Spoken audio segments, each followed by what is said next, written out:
As we head towards the final day of the Premier League this weekend, is our national sport in danger of further pitch invasions and even hooliganism?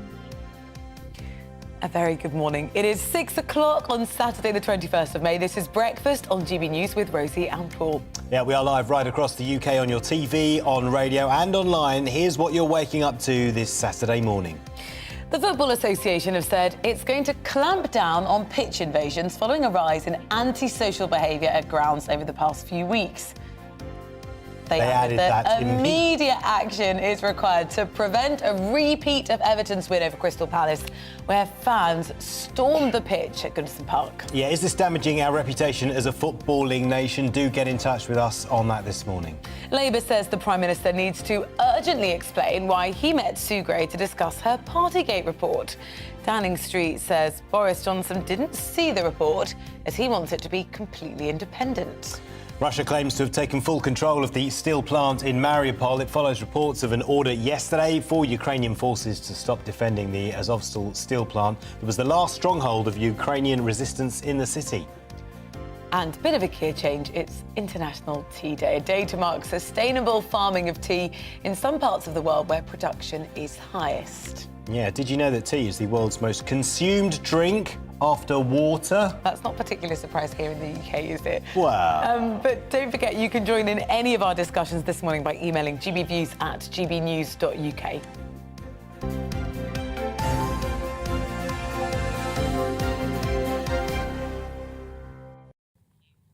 But our top story this morning, or top question really, how do you stop pitch invasions? The FA, police and multiple football clubs are now cooperating for the final set of fixtures this weekend. Earlier this week, Sheffield United player Billy Sharp was headbutted by a Nottingham Forest fan who's now since been jailed. Merseyside police, as well as the FA, are now also investigating Crystal Palace manager Patrick Vieira after his scuffle with an Everton pitch, when an Everton pitch invader was caught on camera. Well, let's find out a little bit more. Sports broadcaster Aidan McGee joins us now in the studio. Thank you very much. First thing on a Saturday morning. Look, as we gear towards another weekend of sport, why is it that we see these sort of peaks where all of a sudden this antisocial behaviour, pitch invasions, seem to sort of start to swell up? Well, we don't see them that often, actually, Rosie. I mean, I can't think of a time where we've had a concentrated series of incidents as we have this week, in the last week and a half. I mean, this is an emotive part of the season. Things are at stake. It's the close of the season, which means that the fate of clubs get decided, so tensions are high. And that's what we saw the other night at the Everton game. Everton had been fancied to go down for months now, and it would be an absolutely catastrophe if they had got relegated. And this was bloodletting by their supporters. It wasn't a concentrated aim at causing problems for anybody. It was a happy occasion. Unfortunately, there was collateral damage because Patrick Vieira had to come off the pitch and he had to go through the fans. The Everton fans, one or two, made his life very difficult, made things uncomfortable for him. But quite a few Everton fans actually ushered him off and helped him as well. So I don't think it's endemic of a whole. It means that all fans are bad or anything like that. It's just, I mean, it's a minority. Yeah, the authorities have to take some. I mean, in certain examples, they have to take some blame as well. I mean, why did Patrick Vieira not have a security detail around him? I mean, does the opposition manager not matter anymore? And that's kind of what I mean. It's the spontaneity means that Everton probably caught off guard to some degree. We look at the Rangers and Eintracht Frankfurt trouble in the week in Seville with the Europa League final. Why on earth was that game held at a stadium which holds 43,000 people? That is the 96th biggest stadium in Europe. Could they not have found something in the top 20 to hold a game like this? Rangers travelled with 100,000 supporters. Eintracht Frankfurt travelled with 100,000 supporters. That city was not geared up with the infrastructure to host that level of an invasion over 3 or 4 days. It just couldn't do it. So these things need to be thought through a little bit. There were about a dozen. But should fans be held a bit more accountable for their own behaviour once they've got their whatever size of the stadium? Without doubt. I mean, look, you've again, you're 200,000 people. The people who are involved in trouble probably numbered less than a couple of hundred. So it's not a problem across the board. I don't believe that. But if we look at the other flashpoints as well, I mean, we're looking at individual things here that have happened that have really magnified the problem this week. And it's at all levels of the game. I mean, we're talking about the lower league playoffs as well, where some Swindon players were attacked in their game at Port Vale. The Staffordshire police are investigating that as well. There's talk of fences coming back. I mean, that just would be ridiculous. Because, I mean, Ken Bates, the Chelsea chairman, lest we forget, 1985, he tried to put up electric fence. He invited Thames Television down to show him his new contraption. And the Football League eventually said a week later, you can't do this. this. You can't electrify fans for climbing over a fence. But that's how bad the situation was. There was even a Tory MP back in the 80s who suggested we should have a moat around the pitch to stop with water in. Is that true? Yeah, it was, yeah. Optics matter, though, don't they? And we don't want to paint an image of hooliganism, which sometimes it can look like. What's the solution? Yeah. Well, the solution is very, very straightforward. You will not see any incidents this weekend. I'll be prepared to How can you say that? Well, because I think that all the authorities have spoken about this weekend or in the last couple of days. They've talked about investigations going on. What leads to investigations, what extends from that, is points deductions and fines for the clubs. If the fans think their clubs are going to be affected, if there's going to be an effective PR campaign to keep everybody in their seat, that's fine. The demographic of football fans has changed beyond recognition from the 1980s. Back in the 1980s, it was organised firm trouble, as in groups of fans attaching themselves to clubs, causing organised trouble wherever they went. Using the tube network, using the transport links around the country. Each firm had its... Well, the fact that it's called a firm is because these people were business people. They weren't just oiks from the local estate.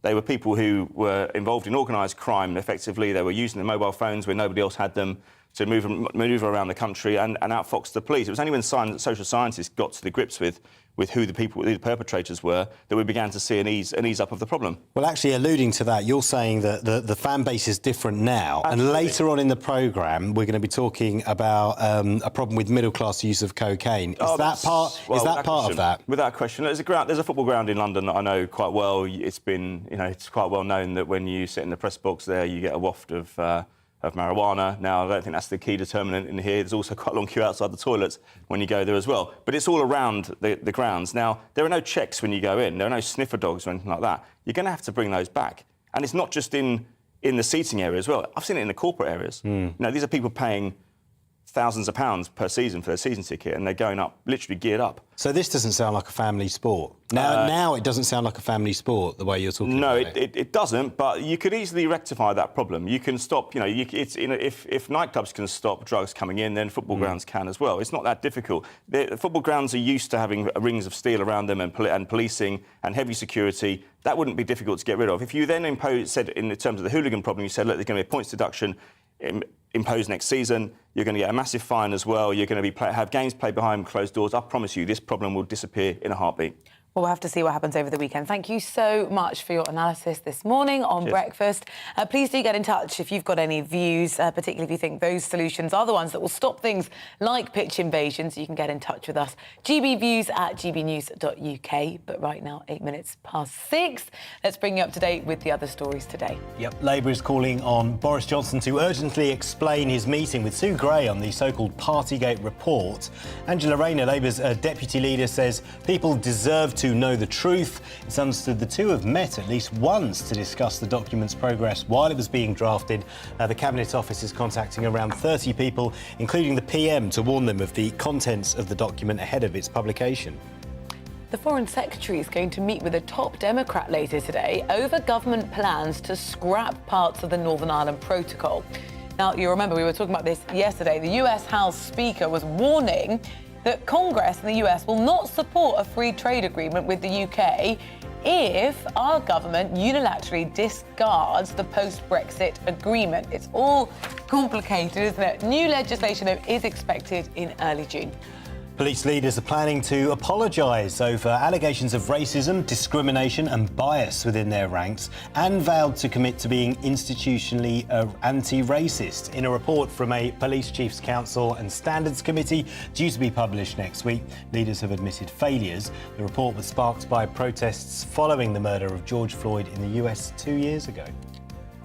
Scotland's First Minister, Nicola Sturgeon, has tested positive for COVID-19.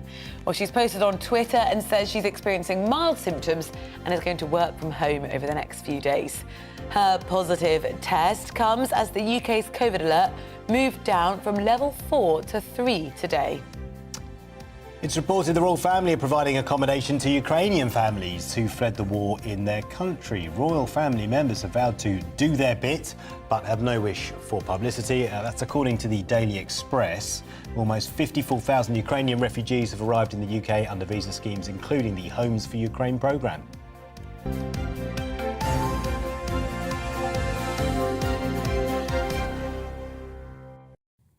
10 minutes past 6. A very good morning to you. Now, significant developments in Ukraine. Fighters there have surrendered from Mariupol's last pocket of resistance. You'll remember the absolute bitter fight that's been put up at the Azovstal steelwork. Nearly 3 months after the invasion of Ukraine, Russia is finally sealing, I guess we could describe it as its sort of first major trophy in the war. Yeah, this follows reports that Ukraine soldiers were ordered by their own leaders to stand down from the fighting and leave the city. And to bring us up to date with the latest, we can cross live and speak to Major General Chip Chapman. Thank you very much for speaking to us this morning. How significant a loss is this for Ukraine to finally surrender that steelworks? Well, tactical battles are sequenced to support operational objectives to further strategic ends. So from a Russian perspective, this joins the Donbass through Crimea with a land corridor. So that is significant as an objective for the Russians. But of course, they've also got an open flank there, which can still be attacked where the red ends as such on the north of that flank. I think the significance, though, is more on the Ukrainian side, because firstly, it is to do with the magnificent defence there. And secondly, this would have been more impactful if it had happened 30 odd days ago. So phase 2 of Russian operations, when they caved in the northern operation, really commenced around the 25th of April. They really needed to take Mariupol before the 25th of April if they were going to do an operational level military operation. That is either a double envelopment from the north and the south, with Mariupol being the shoulder, or a encirclement. They couldn't do that, and therefore they were 30 days behind. So it's that which has bought the Ukrainians time for their counteroffensives in the north. And of course, Kyiv and Kharkiv have been relieved. So we've got this success of the Ukrainians in the north, and the Russians having a kind of 5 out of 10 really in the south. And that is going to be the dilemma for the Ukrainians in the future of how do they dislodge the Russians in the south, or is it that they have to accept something there, which they don't want to do, which sets the conditions for a future ceasefire. How likely do you think it is, Chip, that the Russians potentially may push further west along that southern corridor towards Odessa? Yeah, that's true. So Kherson, it looks like, will have some sort of integration or annexation in a Russian plan. And to get towards Odessa, you need to take Mykolaiv, which they've been probing towards. I don't think they've got the combat power to do that. And I don't think Odessa is under threat, because the trying to do an amphibious operation when we've already seen the Neptune missiles take out the Moskva would make that a very, very high-risk operation at the moment. But in terms of the strategic aim of Russia, that would still be one of the things, because I do think they still want to try and join up that corridor through Odessa, potentially towards Transnistria. So in grand strategic objectives, the long term, and those things can last centuries, that is still a Russian objective. Do I think that is achievable in the next month, 2 months, 3 months? Absolutely not. Where does our involvement fall with this? I mean, Liz Truss is front page of the Daily Telegraph this morning saying we'll give weapons to Moldova to try and stop Putin. That does mark a bit of a gear change in terms of our long-term investment in this battle.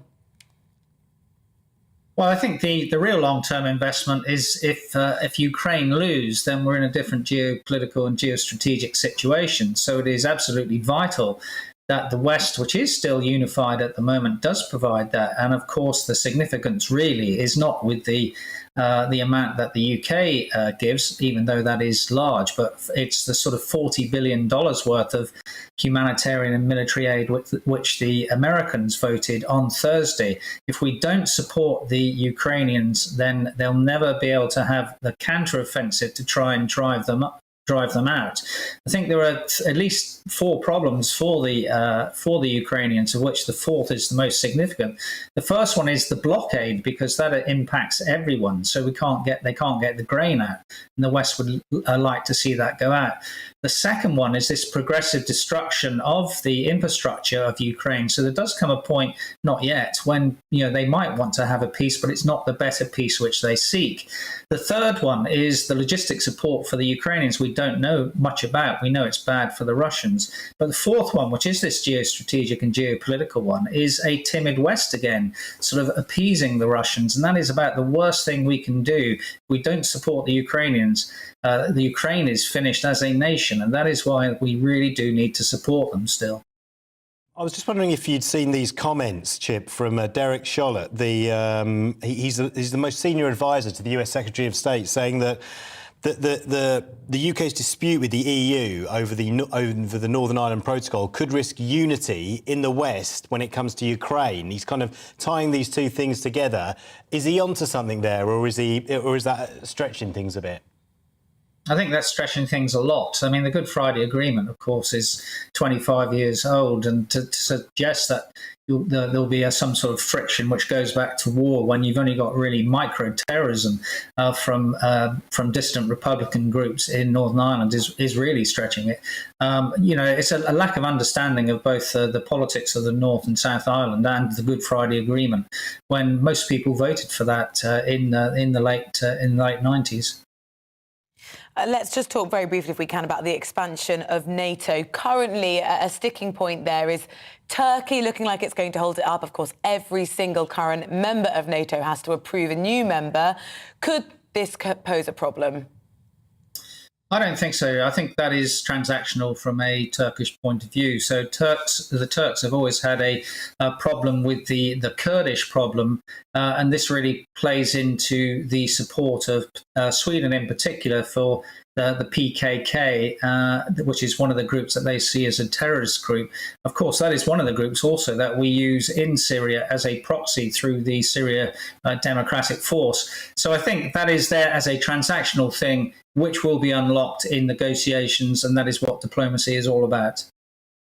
Chip, really appreciate your time this morning. Thank you so much for speaking to us so early on a Saturday morning. That is Major General Chip Chapman, former head of counter-terrorism at the Ministry of Defence. Right now, it is 17 minutes past 6. A very good morning to you. Breakfast this morning, not Stephen and Anne, but Paul and Rosie keeping you company all the way through until 10.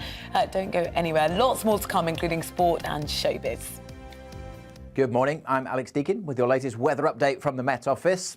A drier, brighter day today compared to yesterday's heavy showers. Bit of sunshine here and there, but it won't be completely fine. There will still be a few showers around. Here's the bigger picture. Low pressure up to the northwest, high pressure down to the southeast, and another little weather system just pushing in from the west. That's going to bring more cloud and some rain to Northern Ireland and western Scotland later on. But for most, it's fine out there this morning. Some cloud around, but some places seeing some sunshine. A few scattered showers over the Highlands and Western Isles of Scotland. But it will cloud over as that weather system approaches, bringing some patchy rain to Northern Ireland and to western Scotland later on.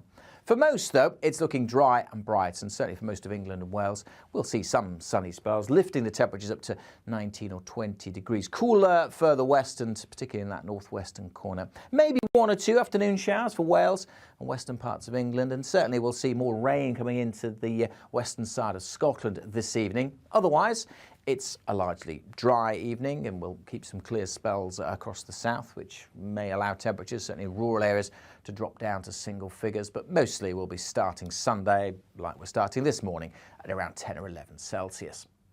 The details for Sunday, and it really varies from the southeast, where it's dry and bright, up to the northwest, where it's cloudier with rain at times. Certainly showery rain for the Highlands, the Western Isles, but also dull and damp for parts of northwest England, southwest Scotland, north and west Wales. Could see some drizzly rain too, and some showers likely for Northern Ireland.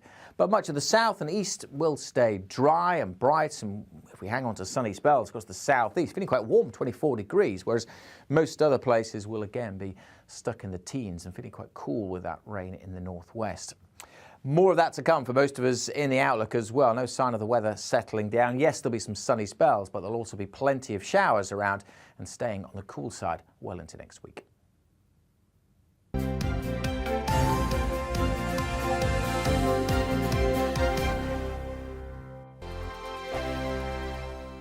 Every morning from 6 o'clock, we'll wake you up with GBNews Breakfast with all the stories you didn't know from the night before. So whether it's serious news, entertainment, or your own views from all over our great nation, we're here to kick off your day with a smile. The national media should be reflecting and reporting what's happening here. You will notice the northwestern accents. Whether you're with us on TV, radio, or online, every morning, it's breakfast from 6 a.m. Hope you can join us. On radio, they call it the drive time slot, 4 p.m. until 6 p.m. as listeners head home. It's that part of the schedule when the dust of the day's events begin to clarify, and we try to make sense of it for you. Brazier is drive time for radio and TV. It's fast, it's punchy, it's opinionated, there's a Brazier angle and a little bit of levity. That's the question. That's two questions, actually. That's Brazier, Monday to Thursday, 4 till 6 on GB News.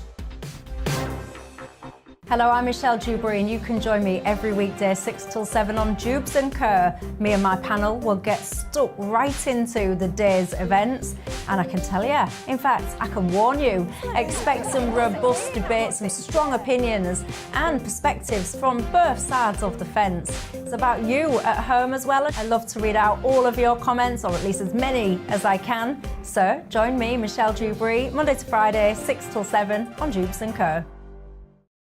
I'm Dan Wootton. Join me Monday to Thursday from 9 to 11 for the feistiest and most fun news debate on TV, where free speech reigns. I'll bring you a sharp take on the day's biggest stories, bombshell newsmaker interviews, and A-list guests. And I guarantee you, no spin, no bias, no censorship, and no reason to go to bed. That's Dan Wootton tonight, Monday to Thursdays from 9 on GB News.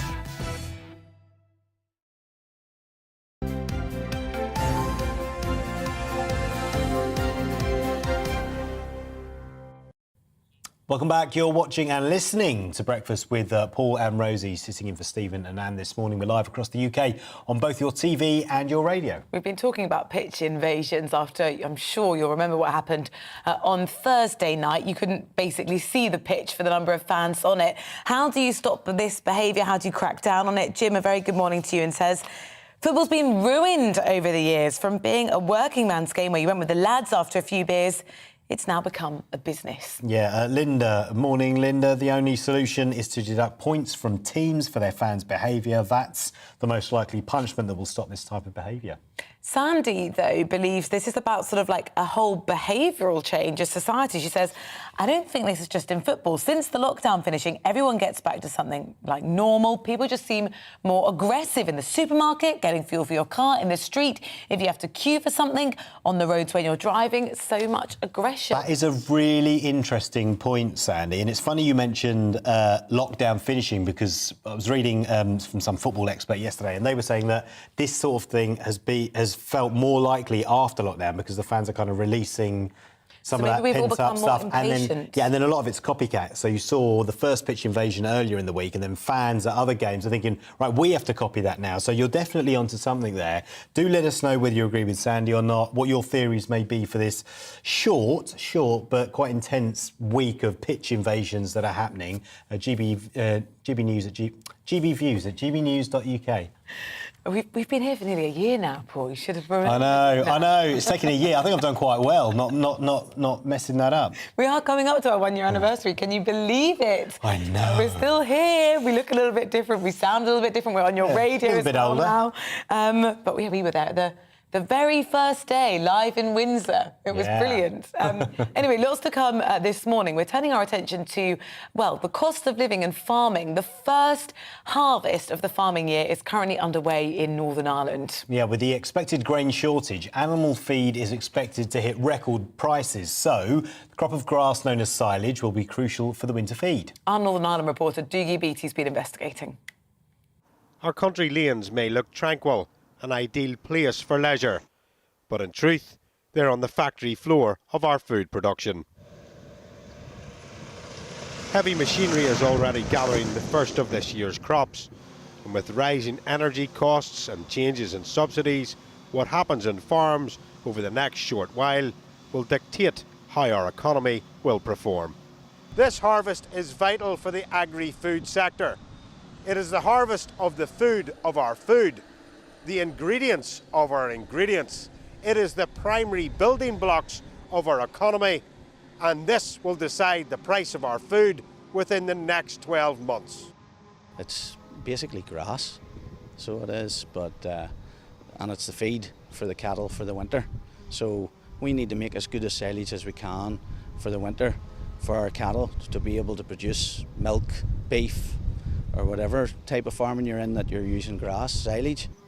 Adam George is a fifth-generation farmer and explains how the second crop will be more costly. Once you get the first cut off, you have to put fertiliser onto it and slurry.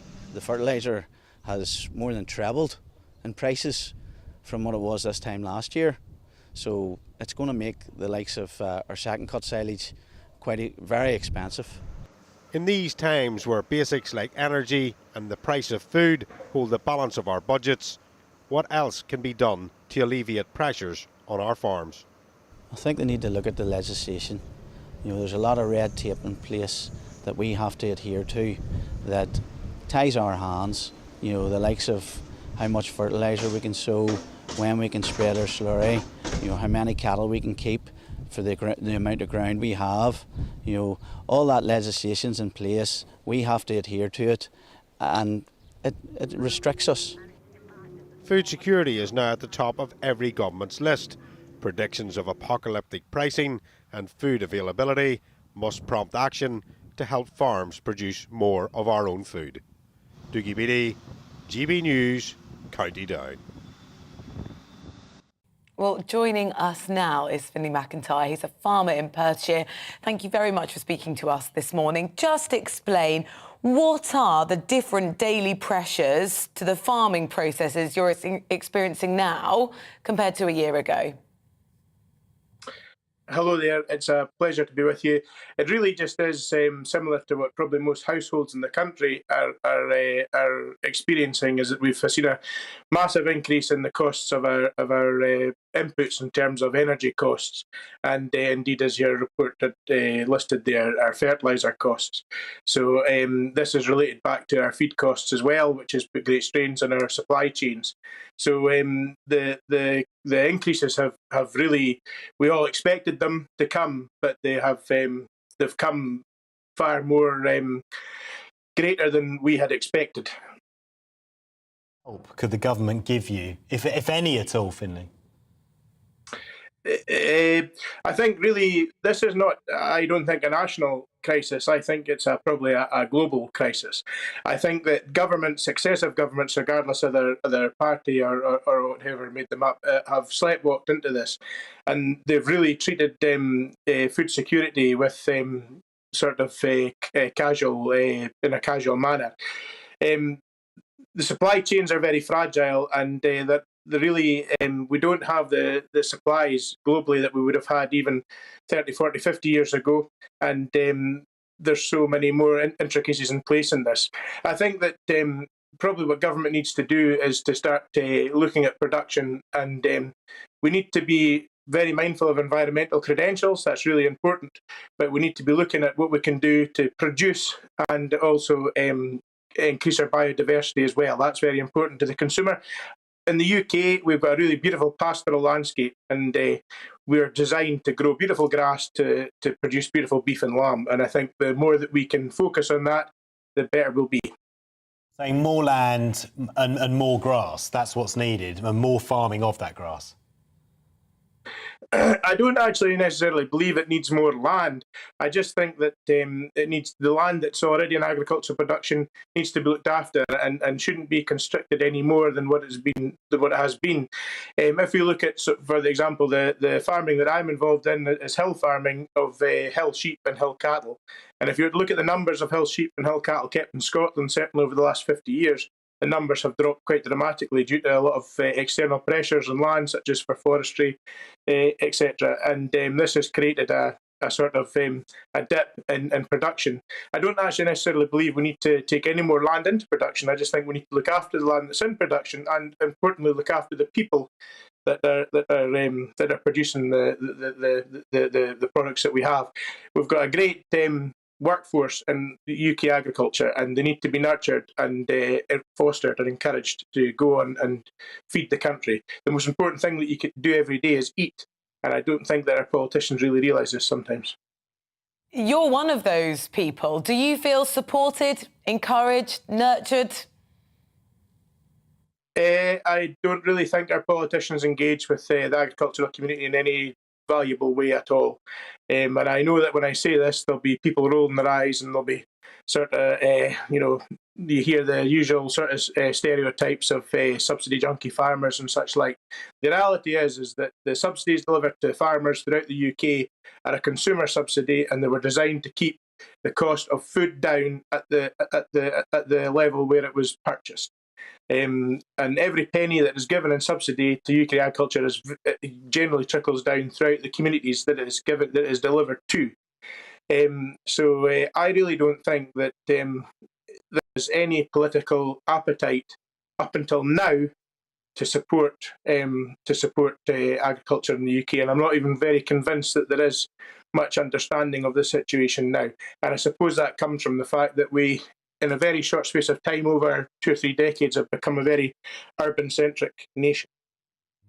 Finlay, thank you so much for talking to us, giving us a little bit of an insight into the day-to-day pressures you're under. Really appreciate your time with us this morning on Breakfast. Right now it is 6:30. Not Stephen and Anne, Paul and Rosie here with you until 10 this morning on GB News. Yep, stay with us because we have plenty more to come, including a look at today's newspapers in just a moment.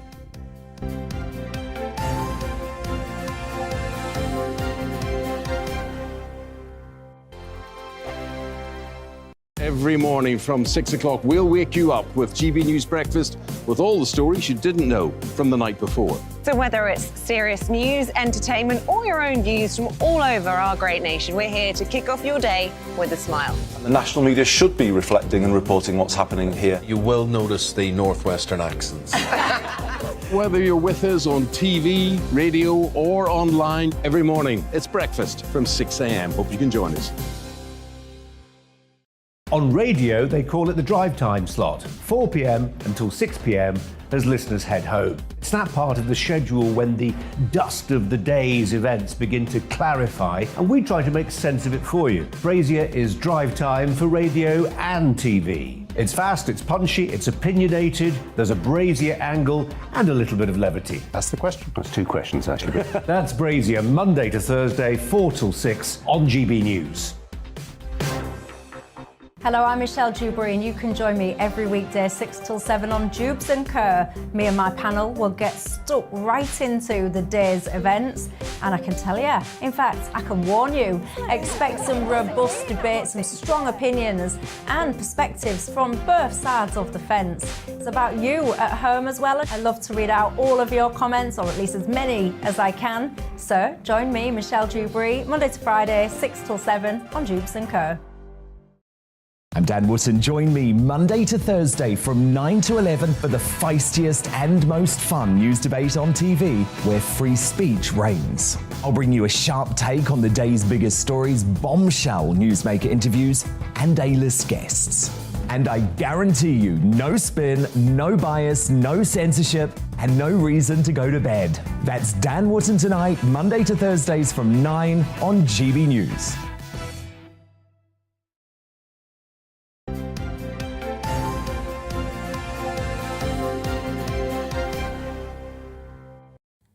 Welcome back, 6:33. Rosie and Paul with you here until 10, live across the UK on your TV and your radio. Yeah, let's have a look through this morning's front pages then. Plans being drawn up to keep supermarket shelves stocked during a possible rail strike, which could be the biggest in modern history. That's according, as you can see there, to The Times. Let's move to The Guardian, reporting police chiefs will apologise for racism, discrimination and bias within their forces in a new plan that we'll hear more about on Tuesday. Daily Express leads with the royal family allegedly secretly housing Ukrainian refugees. And the Eye has PM Boris Johnson and Chancellor Rishi Sunak are facing a mutiny, according to the paper, after the pair were criticised for Britain's ongoing cost of living crisis. Yeah, let's go through the inside of the papers then with Kevin Schofield and Ella Whelan, both journalists. Start with you, Kevin. I think we'll start with you. Plans are being drawn up to keep supermarket shelves stocked during a possible rail strike. How long is this rail strike going to last then? Well, the RMT, the Rail Workers' Union, are talking about a summer of discontent. So quite a while if they have anything to do with it. Understandably, I guess that it's about pay. Obviously, inflation is heading for 10%. Employers are never going to offer anything like that. So the unions are getting together and saying, right, well, if you don't come up with something at least approaching that type of level, then we're going to take industrial action. Now, I'm old enough to have covered quite a lot of industrial disputes, and you get a lot of this type of sabre rattling. You know, they talk tough, and it's just a way of getting a little bit extra out of the employers. So I wouldn't plan at the moment for.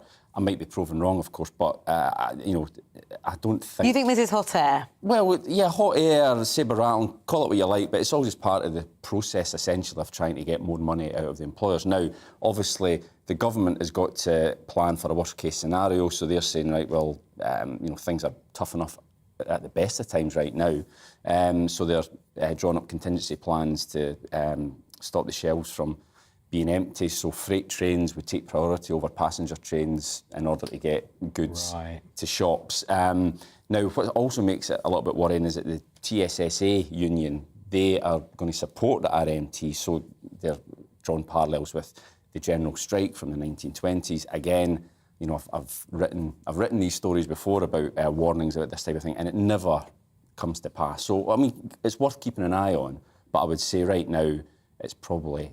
And I think there's usually a resolution is found before we get to actual strike action. What do you reckon, Ella? Is the front page of the Times overblowing it a little bit? I'd say Kevin is probably right in terms of the way in which the tactics of threatened strike action play out. But it is, you know, it is the case that it's a pretty good time to call strike action because you have a situation in which there is, you know, across various industries, a labour shortage. You've got the inflation rates, which most people sympathise with in terms of things it being pretty much impossible to get by for many people in the country. And, you know, the RMT has got a healthy history of being able to throw its weight around and gain successes. You know, the story on the front page of the paper goes into, you know, the need to stock well in advance, to prioritise freight trains and do all this stuff, which is, we know that the government isn't particularly good at. I mean, not to be cruel, but we've had problems with that in the past. So the idea that Grant Shapps is going to have these kind of emergency meetings with Boris Johnson and the rest of the cabinet, I mean, you know, there's a lot of hot air on both sides is kind of what I'm trying to say. Let's move on to the front page of The Guardian. Now, we mentioned it already, but just summarise for us. Police chiefs apologising for racism, discrimination and bias. It might suggest they're not really doing anything right. Yes, well, so this is, it's kind of a complicated story because after everyone will remember the murder of George Floyd in America, and the second anniversary of his death is coming up. And in the wake of that, there were kind of mass protests, obviously in America, but as well in the UK, particularly in London, 250,000 people coming out on the streets. And it began a kind of discussion of whether or not the police were going to admit that they were institutionally racist. They had been previously told that they were institutionally racist by the McPherson report, but they claimed that they had moved on from that, and that wasn't the case. So this 50-page report is going to try to go some way to mitigate or assuage people's sort of demands that the police admit they're institutionally racist. They're not going to use that term, institutionally racist, but they said that they're going to vow to end the treatment that black people find stigmatising and humiliating, and that kind of, and you go inside The Guardian, that extends. And the thing is, this is just really, I think a lot of people are going to find this pretty insulting because on the one hand, what good does it do when police officers apologise for things and in this kind of superficial way? But this news comes, you know, less than a week after the discussions from Priti Patel to suggest that she's going to change stop and search rules. The law around stop and search, particularly this one clause of it which says that instead of the police needing to find evidence that there will be violence, they just need to find evidence that there may be the threat of violence, which, you know, lots of people, not least leaders of, you know, black campaigners or black communities have said, this is just a way for the police to be able to completely ramp up stop and search in an unmitigated way. And it's, you know, talk about, they quote here the testimonies telling us that black people find these encounters particularly stop and search, confrontational, stigmatising and humiliating. I mean, save the apologies. Just do something concrete in terms of if you think that part of the problem with racism in the police is to do with stop and search, change the policy. I think a lot of people will be rolling their eyes at this. Do you think the apology is superficial? I mean, I wouldn't go so far as to say superficial, but yeah, it's the proof of the pudding is in the eating. I mean, it's one thing to say, to apologise. It's another thing to actually back that up and actually prove it with your actions. And we've seen this time and time again. How could they do that? Well, by behaving better. I mean, Ella mentions the Macpherson report, which is true. That did accuse them of being institutionally racist, and yet here we are, however many years later, and yet we're still seeing the same stories again and again and again. So, it garners the police reasonable headlines on the front page of The Guardian, but, what you don't want is to be here again in 5 years' time with yet more scandals and yet more examples of the police actually being racist. So the other neat little bit of spin I saw in the stories, they don't want to say they're institutionally racist, but they're pledging to be institutionally anti-racist. Well, I mean, as I say, that is a little bit of neat PR spin. Are we too quick sometimes to bash the Met, though? Because obviously these things do happen, but they are a minority of police officers. And sometimes it can feel like, because everyone in the media is talking about it, that the problem is greater than it actually is. I have a friend who's a serving police officer, and she says that morale at the moment is really... They feel like they are under pressure all the time from their bosses, from the media, and that sometimes we don't pay enough attention to the good work that they do. Yeah, but I mean, I think that they are rightly held to a very high standard. They have a lot of power over people's liberties, and it is important, I think, from a journalistic point of view, that we highlight examples of where things go wrong, in the hope that it encourages them to be better going forward. But should we also highlight when things go right and the good work that the police does? I know that it is the way we think as journalists. Yeah. We don't tend to report the good stuff. News tends to be bad. That's just how we think. There isn't very much good stuff at the moment, because if you look at I read a story the other day that said that the rate of crimes that are solved is like in single figures, percentages, and we know that, to pick one example, prosecution of rape cases is, nowhere near what it should be. It's abysmal. And so, you have this situation in which I get kind of bored about whether it's, of the discussion of bad apple in the cart versus the whole cart being rotten.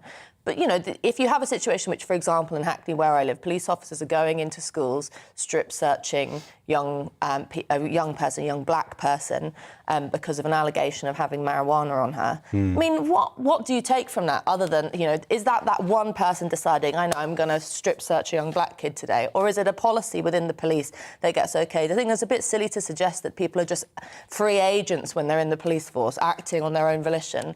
They are held to a high standard. They are also trained to do what they're commanded to do. So if there is a problem, it isn't usually just with individuals. It usually goes up the chain of command, and that's an important thing to investigate. Yeah, do let us know what you think about that, by the way. gbviews@gbnews.uk. Let's move on, shall we? They've sort of dodged the front pages, but this time yesterday, Partygate, the polling of the Prime Minister, was very much front and centre.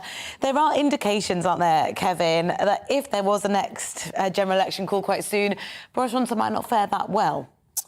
Yeah, well, he does seem to have dodged a bullet on Partygate, only getting one fine. But I think probably the issue that is probably more interesting to people and certainly affects more people is the cost of living crisis. And right now, the government is a bit like a rabbit in the headlights. They don't seem to have a plan for dealing with it. They know that something needs to be done, but they can't really decide what it is. And people notice this. People notice that their bills are going up. They notice that their weekly food shop is now 20% higher than it was this time 6 months ago. And they're looking for the government to actually do something. Now, up until now, the government have said, well, look, we did a £9 billion package in February. There'll be more help coming in the autumn. But that leaves 6 months in between when people's bills are going up. Their wages aren't keeping up with inflation, and they're sick to death, really, of an apparent briefing war between the Treasury and Number 10 as to what they're going to do. There's talk of a windfall tax.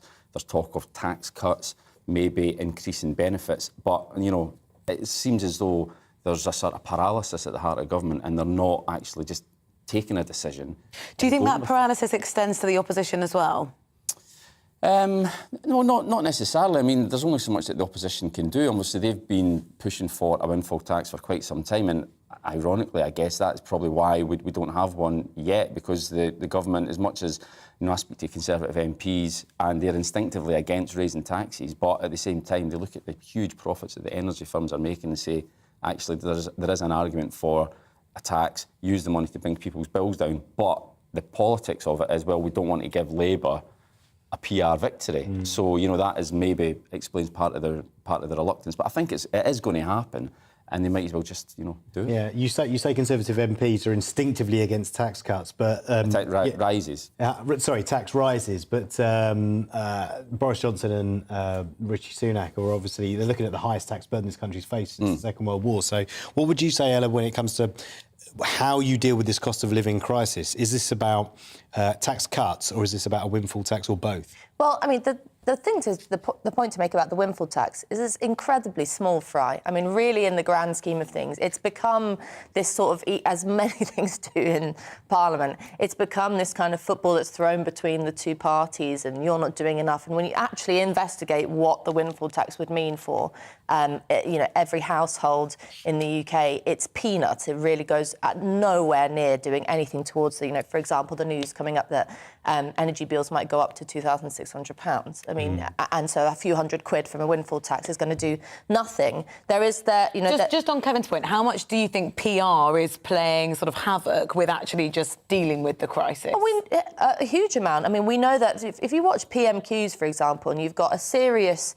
as much as I think the Labour Party's got problems with its ability to talk about gender and things like that, you've got questions levelled at the Prime Minister of how you're going to deal with the fact that people are not just struggling but floundering, that there's the whole, and not just the poorest, but across the board people are suffering. And he turns around and says, well, why would I take a question from you and you don't know what a woman is? And it's like, hang on a minute, this isn't a game anymore. We all know that the Labour Party's got a problem with what we're talking about women. Why don't you answer the question on the cost of living crisis? So there is, I think, in particular, Boris Johnson has and Rishi Sunak are in a, Kevin used the word paralysis. I think that's a very good descriptive word for it. But I think it's a studied paralysis. It's a means of sort of saying, maybe if we just do nothing, things will sort of figure itself out. They're blaming Russia and what's going on with Russia and Ukraine. OK, that's part of it. They're blaming the pandemic. OK, that's part of it. But also the government made certain decisions throughout the pandemic that it could have done differently in relation to opening up and closing down society. And they're kind of, at the end of the day, they stood there saying, well, it's not really my problem, don't really know what to do with it.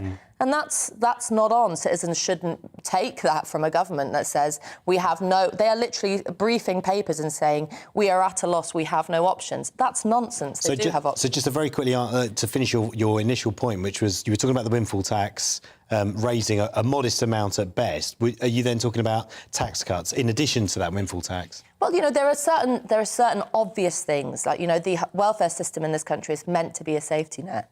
And, it's not functioning as a safety net at the moment if it can't, it doesn't keep up with inflation. So on the basic level, you need to increase things like, universal credit. Benefits. And you need to do that. But also, as well as the short-term issues, which are very, I think they should the magic money tree that Rishi Sunak found throughout the pandemic needs to be rediscovered and shook a bit, quite simply. But also there needs to be a longer-term discussion about what is it in the next 5, 10, 15, 20 years that the government's going to do. What are the big ideas for innovation and production and all those things that the economy has needed for decades? You're saying we need to look short-term and long-term. Stop Ella, Kevin, while Rome thank burns. you very much. You're going to be with us this morning, keeping us company on breakfast to go through some of the stories inside the papers. And as Paul mentioned, please do join the conversation as well, GBViews at gbnews.uk. But right now, coming up to 10 to 7, let's bring you up to date with the day's headlines. Yeah, Labour is calling on Boris Johnson to urgently explain his meeting with Sue Gray on the so-called Partygate report.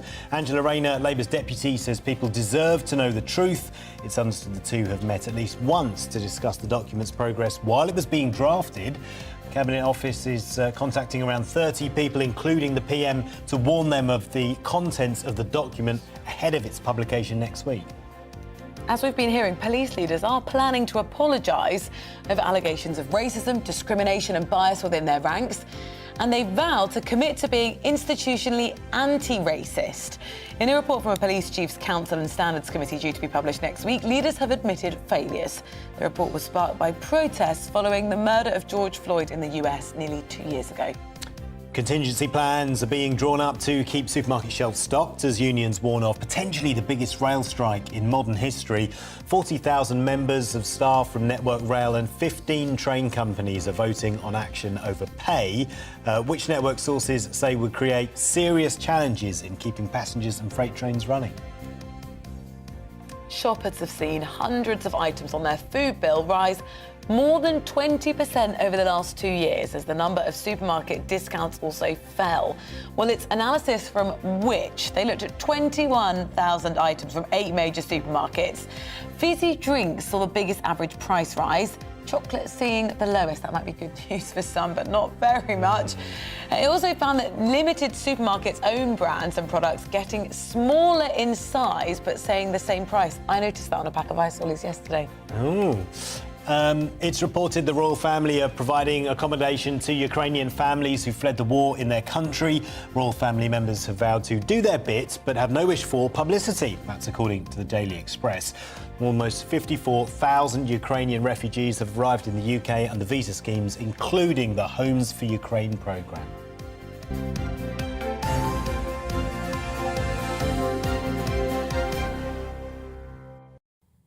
The Irish Prime Minister has said the Democratic Unionist Party cannot be allowed to block the Northern Ireland Assembly after the party refused to join a power-sharing administration until they said significant changes are made to the Northern Ireland Protocol. Comes as the Foreign Secretary Liz Truss will meet with a top Democrat later today. The standoff has attracted international input as the Speaker of the House in the US, Nancy Pelosi, said she was deeply concerned that the UK was seeking to unilaterally discard Northern Ireland's post-Brexit trade arrangements. Let's find out more. Scott Lucas is here to discuss. Scott, a very good morning to you. Just explain to us the motivations of the US. What do they want to happen? Well, first of all, it is not just Nancy Pelosi, but as you point out, almost all members of Congress, the Biden administration, and indeed most of, and this is important to note, most of the population of Northern Ireland, the majority of Northern Irish businesses, and most Northern Irish parties, which is to keep the Northern Irish protocol of the Brexit agreement and to not risk the Good Friday Agreement, which we've had since 1998, by unilaterally suspending it. And of course, that is what the Johnson government is threatening to do. Hasn't done it, but it's threatening to do by saying, we're going to walk away from the Northern Irish Protocol, which would do two things. The first is it would break international law because you're just walking away from the entire Brexit treaty. And second, it would return Ireland to the status of a hard border, which poses security questions, which was the very reason why the UK government went into the Northern Irish Protocol and the Brexit Agreement in the first place. Have insisted this doesn't break international law. They've also said that they're open to quick discussions with the EU to try and find a solution. Is this one of those things where there just isn't a one-size solution that will appease Northern Ireland, the UK, the EU, and also the United States? Well, I can just deal with this on a factual basis. So first of all, it was the Northern Irish Secretary, Brandon Lewis, who said in the autumn of 2020, when the government proposed something similar, yes, this would be breaking international law. His words, not mine. Secondly, there have been protracted talks between the UK and the EU to avoid the suspension of the Northern Irish Protocol. The EU has extended the grace period before customs checks have put in. The EU has put proposals on the table to reduce the custom checks by at least 50% for manufactured goods and by more than 50% for food items. So it's the UK that is really not accepting the proposals on the table. And I've got to be honest with you, it dates back to December 2019 when Boris Johnson, running for election, said, oh, there is no customs line between the Great Britain and Northern Ireland. Well, there is a customs line there. So it's his denial of something that existed in 2019 that continues to propel his policy today, I think. The UK government have said that EU proposal to reduce those checks would, according to them, make the situation worse. And they're saying that this agreement that was signed, 3 years ago, it needs to be changed now because the situation internationally has changed with the war in Ukraine, with, the world, certainly the UK, on the verge of recession. Well, the fundamental issue that causes issues around customs checks is not the Northern Irish Protocol. It's when the UK chose, for political reasons, to leave the European Union, because you have a breaking up of an economic bloc at that point. So if the UK government was really serious about dealing with the economic issue here, rather than risking the stability of the Irish island by walking away from the Northern Irish Protocol, rather than posing further risk to the Northern Irish economy with that instability, it would talk to the EU about getting rid of the customs checks. But how do you do that? You go back to a single European market economically while staying out of the EU politically. It's an absolute nightmare to unpick, to sort out, negotiations ongoing. And Liz Truss has said, as she has many times to the EU, look, we're open to talking again. Scott Lucas, thank you very much for joining us. Professor of Politics at the University of Birmingham, talking us through there. The US's intervention, Nancy Pelosi and others saying, look, you've got to sort this out because as it currently stands, we don't want to be involved. Really difficult, really challenging. Yeah. Quite a lot for a Saturday morning. Yes, indeed. And some people are saying, hey, stay out of this, Nancy Pelosi, stay out of this, the US. It's nothing to do with you. But the fact is, if you look at the rail politics and you want a trade deal with the US, then you've got to listen to what they've got to say. Lots more to come here on the programme. We've got a celebrations of all things tea. It's International Tea Day. We want to know how you make the perfect cup. What are you saying you didn't know was International Tea Day? All of that to come and more. Good morning. I'm Alex Deakin with your latest weather update from the Met Office. A drier, brighter day today compared to yesterday's heavy showers. Bit of sunshine here and there, but it won't be completely fine. There will still be a few showers around. Here's the bigger picture. Low pressure up to the northwest, high pressure down to the southeast, and another little weather system just pushing in from the west. That's going to bring more cloud and some rain to Northern Ireland and western Scotland later on. But for most, it's fine out there this morning. Some cloud around, but some places seeing some sunshine. A few scattered showers over the Highlands and Western Isles of Scotland. But it will cloud over as that weather system approaches, bringing some patchy rain to Northern Ireland and to western Scotland later on. For most, though, it's looking dry and bright, and certainly for most of England and Wales, we'll see some sunny spells, lifting the temperatures up to 19 or 20 degrees. Cooler further west, and particularly in that northwestern corner. Maybe one or two afternoon showers for Wales and western parts of England, and certainly we'll see more rain coming into the western side of Scotland this evening. Otherwise, it's a largely dry evening, and we'll keep some clear spells across the south, which may allow temperatures, certainly in rural areas, to drop down to single figures. But mostly we'll be starting Sunday, like we're starting this morning, at around 10 or 11 Celsius. The details for Sunday, and it really varies from the southeast, where it's dry and bright, up to the northwest, where it's cloudier with rain at times. Certainly showery rain for the Highlands, the Western Isles, but also dull and damp for parts of northwest England, southwest Scotland, north and west Wales. Could see some drizzly rain too, and some showers likely for Northern Ireland. But much of the south and east will stay dry and bright, and if we hang on to sunny spells across the southeast, feeling quite warm, 24 degrees, whereas most other places will again be stuck in the teens and feeling quite cool with that rain in the northwest.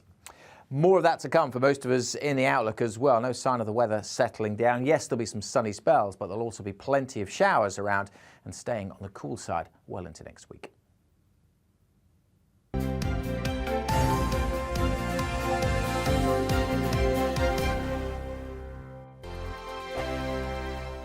Every morning from 6 o'clock, we'll wake you up with GB News Breakfast with all the stories you didn't know from the night before. So whether it's serious news, entertainment, or your own views from all over our great nation, we're here to kick off your day with a smile. The national media should be reflecting and reporting what's happening here. You will notice the northwestern accents. Whether you're with us on TV, radio, or online, every morning, it's breakfast from 6 a.m. Hope you can join us. On radio, they call it the drive time slot, 4 p.m. until 6 p.m. as listeners head home. It's that part of the schedule when the dust of the day's events begin to clarify, and we try to make sense of it for you. Brazier is drive time for radio and TV. It's fast, it's punchy, it's opinionated, there's a Brazier angle and a little bit of levity. That's the question. That's two questions, actually. That's Brazier, Monday to Thursday, 4 till 6 on GB News. Hello, I'm Michelle Jubilee, and you can join me every weekday 6 till 7 on Jubes and Kerr. Me and my panel will get stuck right into the day's events, and I can tell you, in fact, I can warn you, expect some robust debates, some strong opinions and perspectives from both sides of the fence. It's about you at home as well. I love to read out all of your comments, or at least as many as I can. So join me, Michelle Jubilee, Monday to Friday, 6 till 7 on Jubes and Kerr. I'm Dan Wootton. Join me Monday to Thursday from 9 to 11 for the feistiest and most fun news debate on TV, where free speech reigns. I'll bring you a sharp take on the day's biggest stories, bombshell newsmaker interviews, and A-list guests. And I guarantee you, no spin, no bias, no censorship, and no reason to go to bed. That's Dan Wootton tonight, Monday to Thursdays from 9 on GB News. We are GB News. We're right across this great nation. On TV, on radio, on digital. Absolutely everywhere. We don't talk down to you. We embrace all voices. With honest and civilised conversation. We're not part of the establishment. We're one of you. And we're only getting started. Join us on GB News, the People's Channel. Britain's news channel.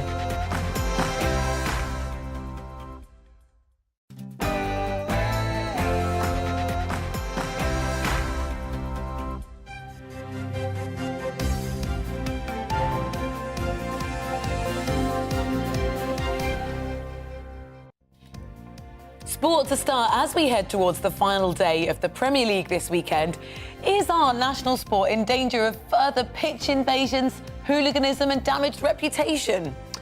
Good morning. It is 7 o'clock on Saturday, the 21st of May. This is Breakfast on GB News with Rosie and Paul, sitting in for Stephen and Anne. They'll be back next weekend. We're live right across the UK on your TV, on your radio, of course, and online. Let's give you an overview of the news you're waking up to this morning. Yeah, the FA has said it will clamp down on pitch invasions following a rise in antisocial behaviour at grounds over the past few weeks.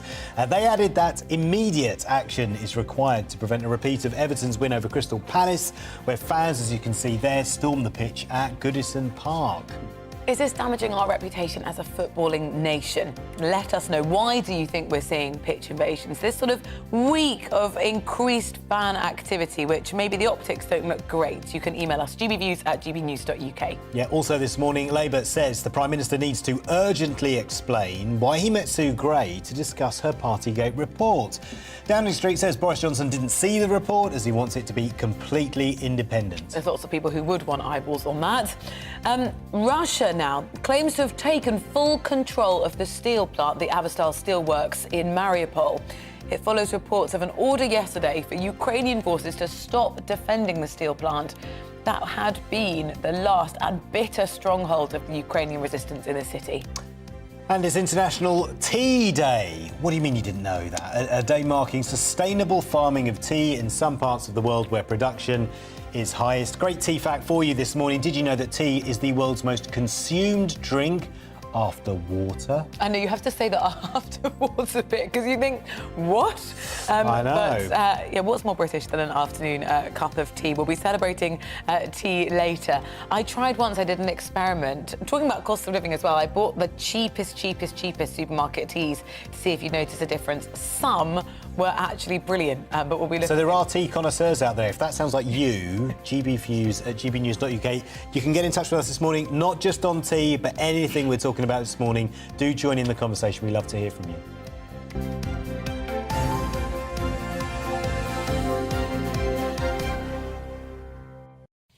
So let's start with football. How do you stop pitch invasions? The Football Association, the police, multiple football clubs are now sort of cooperating together for the final set of fixtures this weekend. They don't want the optics of earlier this week. Yeah, when a Sheffield United player, Billy Sharp, was headbutted by a Nottingham Forest fan who has since been jailed.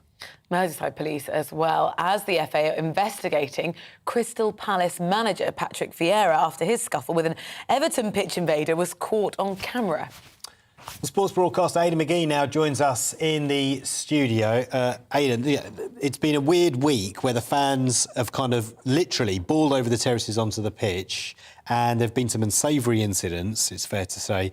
Are we looking at a systemic problem here or just an isolated week? Is hooliganism, talking about it, mentioning the word hooliganism, you know, are we going too far?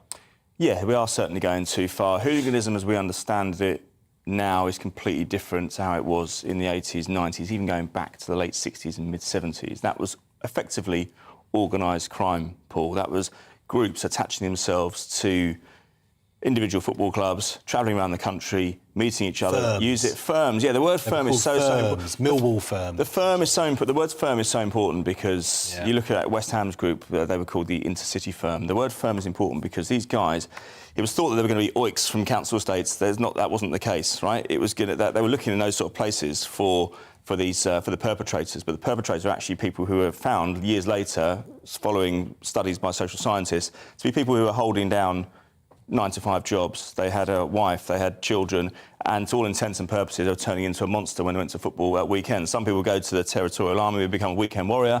Other people were choosing to go to football. But it was organised. They used very sophisticated. They were using mobile phones before anybody else back in the 80s. They were using the Tube network. The London firms were. The firms outside of London were travelling around on the football specials. It was highly organised, wasn't it? Extremely. And resourced. There were military operations. They used to take tools with them and stuff. You had to be smart to be ahead of the police. But that was then, and this is nothing like that now. Nothing like this now. It is still a little bit of a problem. It is. I mean, the demographic has completely changed in football now. Nobody, I don't believe. I think you're talking about the number of people who went onto the pitch this week, or even it caused trouble in the Europa League final in midweek. I think a very, very tiny minority went with the intent of causing disorder. These were mostly happy occasions. There were about 4,500 fans on the pitch at Everton. It was bloodletting. It was fans who had been expecting their team to suffer a catastrophic relegation after spending £500 million on transfers. And it came to a head this week, and they actually survived before it even went to the last day. Frank Lampard was overjoyed. The club was overjoyed. The optics aren't good, though. They're not. It's not just pitch invasions. Like, look at the behaviour of fans when there were the Euros. And that could have scuppered our chances to say, let's host the World Cup in 2030. Yeah, well, we never get World Cups anyway, Rosie, if I'm honest with you. We don't. I mean, that's a scandal in itself. But we are going for the Euros. Yeah, I know, because we might get it because nobody else is in the running. So, I mean, we might get it by default. Let's just be serious about internationally, our reputation could be damaged by behaviour like this. So what would be the most effective strategy to say, look, let's just enjoy the game, but let's keep it clean? It's very simple. We don't have a systemic problem with this, as Paul mentioned asked me a few moments ago. If you just imposed more scrutiny on supporter behaviour, so you're looking at CCTV, that's already been in place anyway. Camera phones make it easier to detect offenders. You've got to have sniffer dogs at doors, at grounds, at the entry to grounds to detect for cocaine, because I do think that cocaine and drug use is feeding into this problem. You've also got to have the threat of points deductions for clubs. If Everton fans were risking going on the pitch the other night, and it might see a penalty of a couple of points deducted, it would see them almost certainly plunge into a relegation battle. And the FA has the power to do that at the moment. Yeah, without doubt. If it wanted to, they can bring it on. Why haven't they done that? Well, because it's only happened a couple of days ago, and because they've only announced the investigation in the last couple of days. However, it could still happen. It could happen, but I think it won't happen this weekend. But it could easily be put onto the start of next season, and that causes huge problems. Okay, they wouldn't deduct the points now and then relegate them now, because that would relegate them. I really don't think so. No, that would harm the integrity of the competition. But for the start of next season, I mean, don't forget. One place in the Premier League, the difference between finishing 15th and 16th can be about £3.5 million. So you take 2 points off and you drop down 2 or 3 places, that's a hell of a punishment for a club. Yeah. Sandy says, I don't think this is just in football. Since the lockdown finishing and everybody gets back to something like normal, people just seem more aggressive generally in the supermarket, when you're filling up the car, in the street, if you have to queue for something. There is so much aggression around, says Sandy. I haven't noticed it. I haven't noticed it in Waitrose in Bromley, I have to say. But, and I'm a loyal customer. But no, not really. I mean, I think look, these problems are isolated to probably the last week or so. Football authorities have to take some blame as well. It's not just about supporters. If you look at you look at Patrick Vieira walking from one side of the pitch to the other. Yeah, he probably could have managed his exit slightly better. I was talking to an Everton fan offset a moment ago, and they're saying it's not as simple as him just walking across the field unattended by security. But there still should have been a security detail around him. The Europa League final should not have been held in Seville earlier this week. 43,000 capacity stadium in a city that wasn't equipped in terms of infrastructure to cope with an influx of 100,000 fans from Germany and 100,000 fans from Rangers. There were 95 bigger stadiums than that in Europe. Surely one of those could have been used. Paid behaved well over there, though. Yeah, they don't. I mean, there's only a handful of. I mean, again, you see the flashpoints of aggravation in the middle of town. You actually count up the number of people. Yes, it looks like a bit of a frenzy, and as a bus comes in between, it looks like mayhem. If you actually look at the number of people in shot, it's probably talking less than 100. There's 200,000 people there. Most people go to enjoy the game. As I say, the demographics of football have changed markedly over the last 30 years. That was orchestrated as well. The aim was to increase the prices, to price out the troublemakers. That didn't really work in some ways because, as I say, the troublemakers weren't the ones on low incomes. It was the troublemakers, the ones holding down good jobs, particularly in London, in the city and the stockbroker belt. Thank you very much, Aidan. Brilliant. Your time. Thank you, Aidan. Cheers. Thank you. That is sports broadcaster Aidan McGee. Do let us know what you think about what Aidan had to say about whether football has a serious problem, if this is just a flash in the pan, and how would you deal with these pitch invasions? GB Views at gbnews.uk. Yeah, Lee, good morning to you. So it's very simple. Points deductions at every match, it's known. Who are home fans, who are away fans? It's a no-brainer for me. Football, which is awash with money, should sort football's problems. Lee, thank you very much. Yeah, it is 7:10. Let's bring you up to date with what is happening elsewhere this morning. Police leaders planning to apologise over allegations of racism and discrimination within their ranks. In a report by the Police Chiefs Council and Standards Committee, which is out next week, leaders will commit to being institutionally anti-racist. The report was sparked by protests following the murder of George Floyd in the US 2 years ago. Pharmacists are going to have greater freedoms to choose alternative hormone replacement therapy products if the original prescription is out of stock. The government's HRT Supply Task Force, which was set up to tackle widespread drug shortages, has now agreed to give pharmacists more control. Low stock has meant thousands of menopausal women have struggled to get key medication. That's leading to some doing online swaps on the black market. Contingency plans are being drawn up to keep supermarket shelves stocked as unions warn of potentially the biggest rail strike in modern history. 40,000 members of staff from Network Rail and 15 train companies are voting on action over pay, which network sources say would create serious challenges in keeping passenger and freight trains running. It's reported the royal family are providing accommodation to Ukrainian families who fled the war in their country. Royal family members have vowed to do their bit, but have no wish for publicity, according to the Daily Express. Almost 54,000 Ukrainian refugees have arrived in the UK under visa schemes, including things like the Homes for Ukraine programme.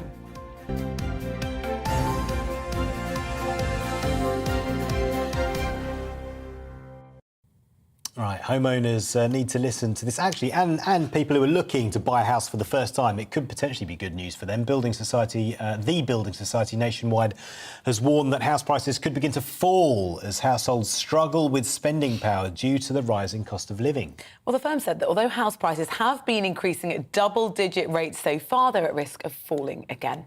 Meanwhile, inflation grew to a 40-year high in the year to April, hitting 9% this week, officially, as measured by the Consumer Prices Index. Well, joining us now in the studio from the independent North London Estate Agency, owner and former residential chair of the Royal Institution of Chartered Surveyors, Jeremy Leaf, is with us. Thank you very much. Morning. Nice to see you. I spent a bit of time last week with estate agents. Actually, they weren't saying this. They were saying, we think house prices are going to keep going up. And why do you think that might not be the case? Well, actually, activity in the market at the moment is more determined by the shortage of stock than a softening in demand or a change in demand, which is being prompted by the cost of living crisis. So that's really what's driving house prices at the moment. So essentially, supply is restricted and that keeps the price high? It does. I think it's unlikely, at the moment, it's unlikely to see prices collapsing or correcting largely. I mean, stock is down by about 50% compared with about 2 years ago. It's inevitably going to have some impact. Yeah. Why do you think that is? Well, a lot of people just don't want to move. They just decided that the cost of moving is too great, or they can't find an alternative property. And don't forget, there's a lot of people who decided to move in lockdown who just couldn't do it. The competition was just so great. They decided to rent, and now they're coming back out again looking to buy. So, but surely with interest rates going up, mortgages become more expensive. People find it harder to save for a deposit because their savings are eroded by those rising interest rates, by rising inflation. Surely it's going to be harder for people to buy a house. So demand is going to fall eventually. Absolutely. I think there's this polarisation difference between those who have and those who have not, unfortunately. And those on the where affordability is more of an issue, those are the people who are going to be affected. And inevitably, because of the cost of living rises, those who haven't been able to save during lockdown, for instance, very much or enough, those are the ones that are going to be affected. And there will be some softening, but I can't really see a big change in prices at the moment. So if I'm looking to sell now? Yeah, you're going to get a good price. You may not get the best you would have got maybe last year when people were trying to take advantage of the stamp duty holiday and so on, but it's more about what you're going to do with the money. Are you going to invest in something else? Are you changing your lifestyle? Are you moving out of town and going for something different? It's the difference between the two which is crucial. And what about the rental market, both from the point of view of tenants and landlords? Yeah, well, it's interesting question, because what's happening in rentals is mirroring a lot of what's happening in sales. Shortage of stock, prices going up, affordable issues for those who are on the lowest incomes, unfortunately. And of course, higher rents mean it's harder to save for deposits for those intending to buy. And of course, there are variations across the UK. Where would you say nationally are the sort of high spots for, or where prices are actually rising slowest so someone could buy a house? Well, actually in London, believe it or not, prices, according to recent surveys, London has been softening the most because, of course, it's very expensive to live in the capital because prices overall are very, very high. But the areas where people have been moving out of London, those are the ones which have been the hotspots, that's the southwest and so on, coastal areas where they can get more space, better value for money. Has there been a bit of a clamour back into cities post-lockdown, particularly as employers are saying, we'd quite like you back in the office a bit more? Very much so. I mean, I'm working in my office 7 days a week and I'm seeing people coming back, quite interestingly. I thought, we said goodbye to you and you've gone out of town. We didn't expect to see you again. You're going to change your lifestyle, whatever. But exactly, as people are moving back into their offices, maybe 2-3 days a week, not necessarily full-time, they want to find places to rent or buy again, because their lifestyle has changed yet again. So that means infrastructure projects like Crossrail, which opened this week, are going to push property prices up on the outskirts of London because people will need to get into the centre again. Very much so. I think Crossrail we've seen that prices in some parts around the stations have gone up 50% more than places away from those, or higher than the average in that time. So Crossrail is going to be enormously important. Yeah. Jeremy, thank you so much for coming in. Really appreciate your time this morning on Breakfast. Right now it is 7:15. Not Stephen and Anne. You've got Paul and Rosie. I was going to say you're stuck with Paul and Rosie, but that's a little bit unfair. Yeah, super subs. We're here until 10. Stephen's getting married this weekend, so I'm sure he'll tell you all about that this time next weekend. In the meantime, let's give a little bit of a glimpse as to what's happening in the world of farming. Yeah, the first harvest of the farming year is underway in Northern Ireland. With the expected grain shortage, animal feed is expected to hit record prices, so the crop of grass known as silage will be crucial for the winter feed. Our Northern Ireland reporter, Dougie Beatty's been finding out more. Our country lanes may look tranquil, an ideal place for leisure, but in truth, they're on the factory floor of our food production. Heavy machinery is already gathering the first of this year's crops, and with rising energy costs and changes in subsidies, what happens in farms over the next short while will dictate how our economy will perform. This harvest is vital for the agri-food sector. It is the harvest of the food of our food, the ingredients of our ingredients. It is the primary building blocks of our economy, and this will decide the price of our food within the next 12 months. It's basically grass, so it is, and it's the feed for the cattle for the winter. So we need to make as good a silage as we can for the winter for our cattle to be able to produce milk, beef, or whatever type of farming you're in that you're using grass, silage. Adam George is a fifth-generation farmer and explains how the second crop will be more costly. Once you get the first cut off, you have to put fertiliser onto it and slurry. The fertiliser has more than trebled in prices from what it was this time last year. So it's going to make the likes of our second cut silage very expensive. In these times where basics like energy and the price of food hold the balance of our budgets, what else can be done to alleviate pressures on our farms? I think they need to look at the legislation. There's a lot of red tape in place that we have to adhere to that ties our hands. You know, the likes of how much fertiliser we can sow, when we can spread our slurry, you know, how many cattle we can keep for the amount of ground we have. You know, all that legislation's in place. We have to adhere to it, and it restricts us. Food security is now at the top of every government's list. Predictions of apocalyptic pricing and food availability must prompt action to help farms produce more of our own food. Dougie Beattie, GB News, County Down. There you go. That's what is happening in the farming industry in Northern Ireland. Do stay with us this morning because we have lots more coming up, including why Ukrainian fighters have surrendered from Mariupol's last pocket of resistance. More on that to come after this. Good morning. I'm Alex Deakin with your latest weather update from the Met Office.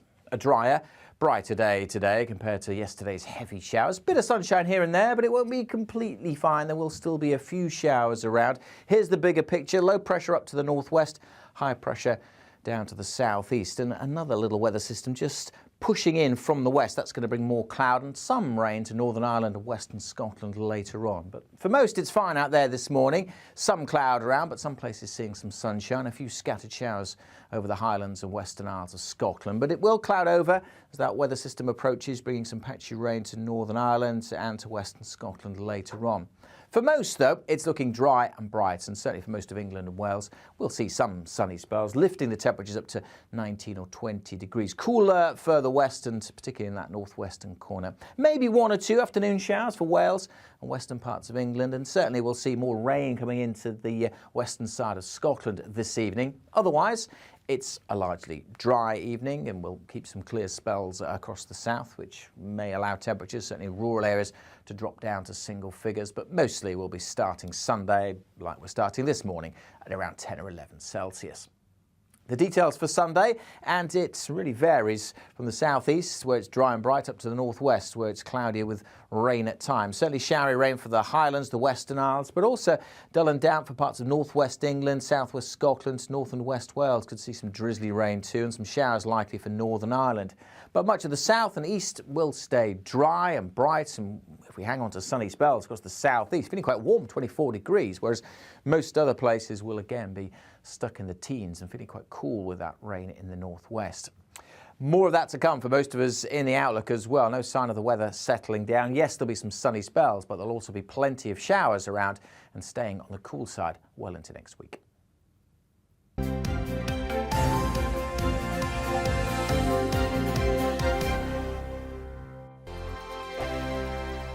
Every morning from 6 o'clock, we'll wake you up with GB News Breakfast with all the stories you didn't know from the night before. So whether it's serious news, entertainment, or your own views from all over our great nation, we're here to kick off your day with a smile. And the national media should be reflecting and reporting what's happening here. You will notice the northwestern accents.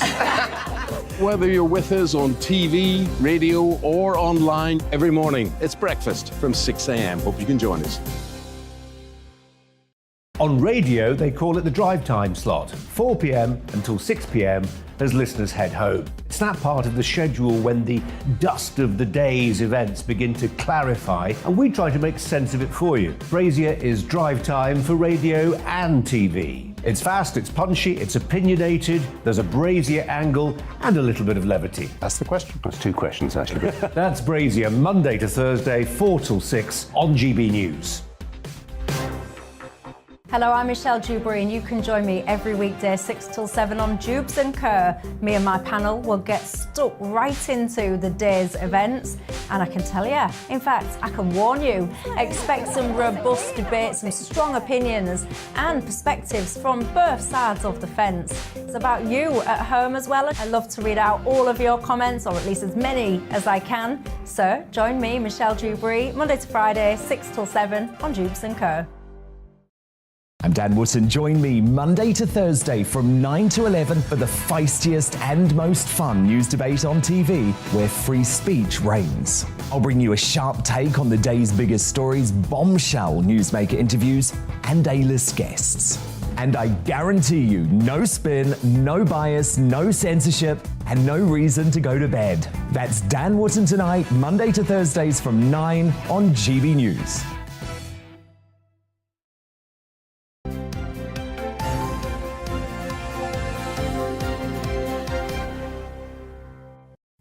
Welcome back to GB News Breakfast. It is 24 minutes past 7. Really good to have you with us this morning. We're going to bring you up to date with the situation in Ukraine now, where Ukrainian fighters are surrendering, or have surrendered rather, from Mariupol's last pocket of resistance.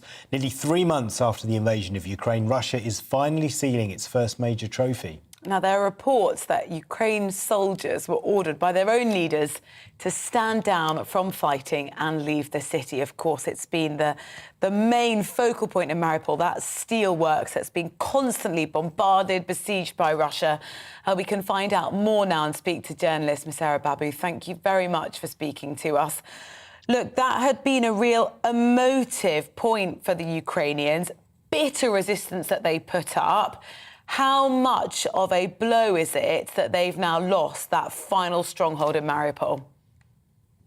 Well, I don't think it's a blow in terms of strategic or military terms, or even as an image or a morale boost for the Ukrainian army. And I'm saying that because these fighters have been regarded as an amazing resistance, something absolutely outstanding. No one expected them to resist that much in facing an army and the shelling they faced in that steel factory. So at the point, I think people are quite grateful to them that they put up a resistance so bitter.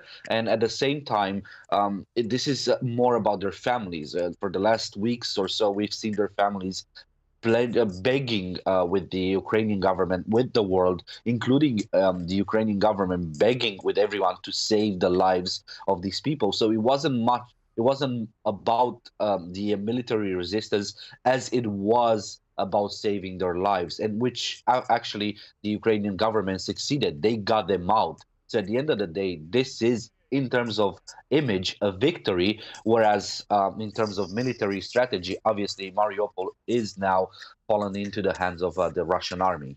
Yeah, and so now Russia can turn its attention to reinforcing its operations in the Donbass.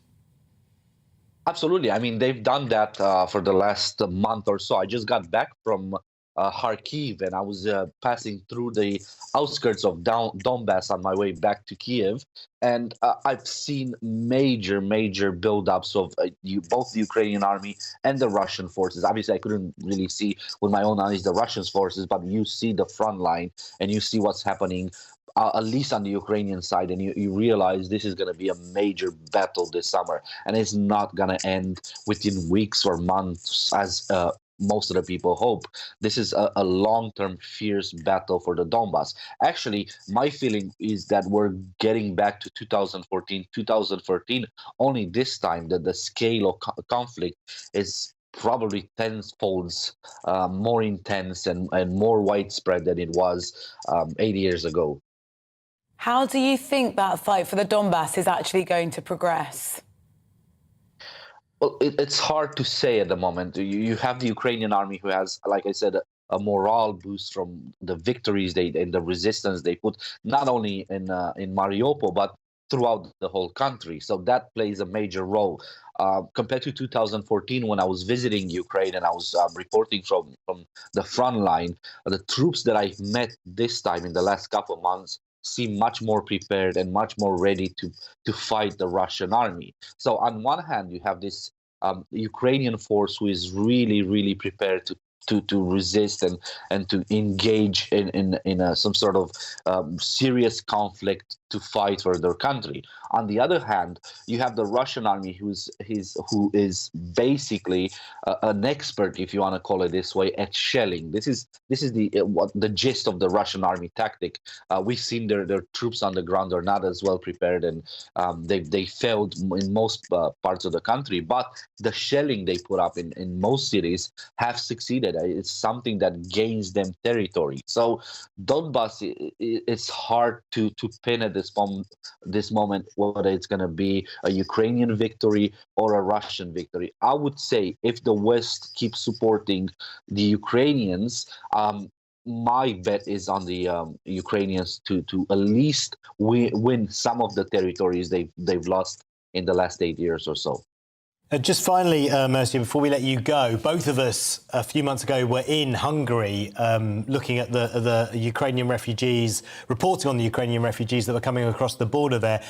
Are they still coming across the border? And what is the interest in what is happening in Ukraine? What is that like in Hungary at the moment? I know in the UK it's waned a little bit because the situation's kind of stagnated in Ukraine, but obviously you're right next door to Ukraine there. So are people still following it closely?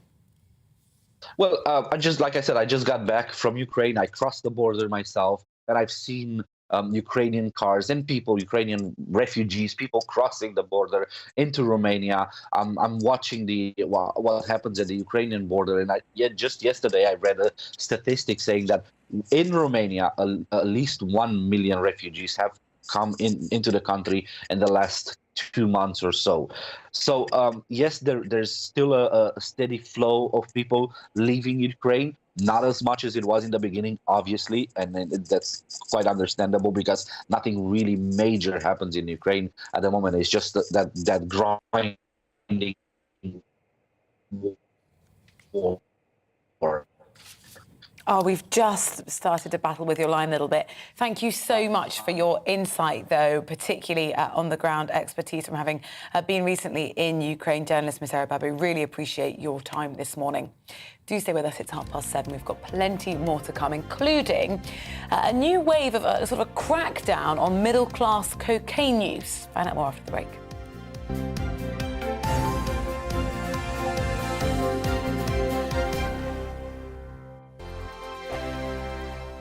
Every morning from 6 o'clock, we'll wake you up with GB News Breakfast with all the stories you didn't know from the night before. So whether it's serious news, entertainment, or your own views from all over our great nation, we're here to kick off your day with a smile. And the national media should be reflecting and reporting what's happening here. You will notice the northwestern accents.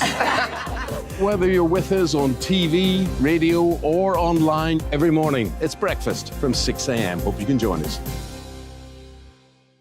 On radio, they call it the drive time slot, 4 p.m. until 6 p.m. as listeners head home. It's that part of the schedule when the dust of the day's events begin to clarify, and we try to make sense of it for you. Brazier is drive time for radio and TV. It's fast, it's punchy, it's opinionated, there's a Brazier angle and a little bit of levity. That's the question. That's two questions, actually. That's Brazier, Monday to Thursday, 4 till 6 on GB News. Hello, I'm Michelle Jubilee, and you can join me every weekday 6 till 7 on Jubes and Kerr. Me and my panel will get stuck right into the day's events, and I can tell you, in fact, I can warn you, expect some robust debates, some strong opinions and perspectives from both sides of the fence. It's about you at home as well. I love to read out all of your comments, or at least as many as I can. So join me, Michelle Jubilee, Monday to Friday, 6 till 7 on Jubes and Kerr. I'm Dan Wootton. Join me Monday to Thursday from 9 to 11 for the feistiest and most fun news debate on TV, where free speech reigns. I'll bring you a sharp take on the day's biggest stories, bombshell newsmaker interviews, and A-list guests. And I guarantee you, no spin, no bias, no censorship, and no reason to go to bed. That's Dan Wootton tonight, Monday to Thursdays from 9 on GB News.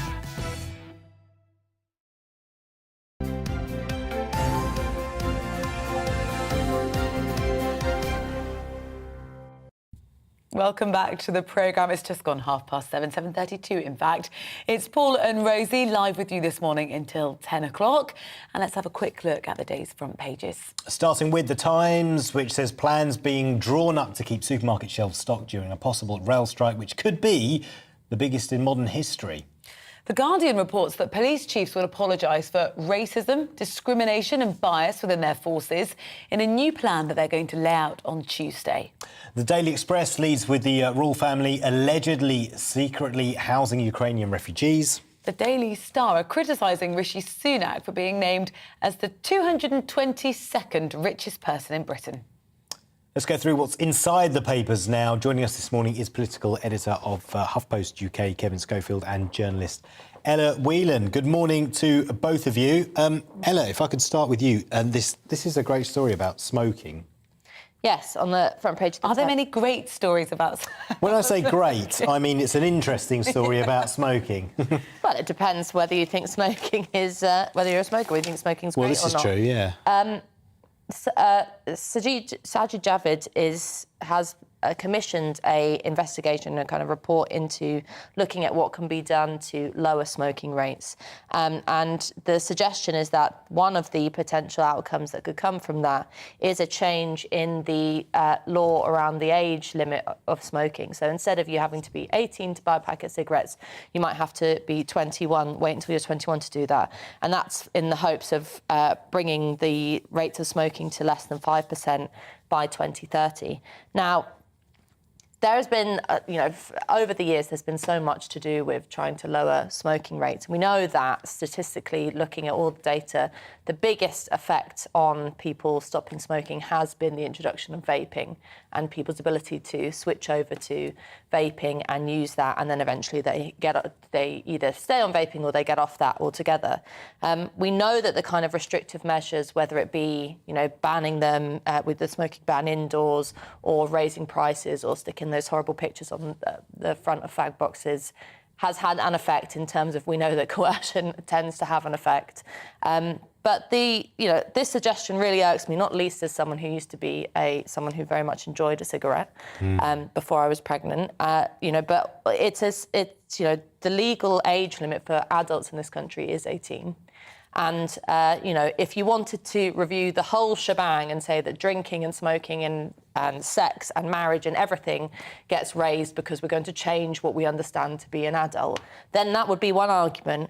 But this clampdown on smokers' rights, essentially, I think, just is something that most people should care about, even if you think that most people do, that smoking is bad for your health and, it's not a great thing to take up. Because it's saying that people need to be micromanaged, and, the Telegraph here reports on one of the anti-smoking campaigners disparagingly saying, the Tories won't do anything because they see, they get called this gets called nanny statism when it gets brought in. But I mean, it's very hard to describe it as anything else other than, at the point at which the NHS, we're constantly being told, hasn't got enough cash for, an extra few GPs, that it's completely in disarray, that it doesn't have the resources it needs to do.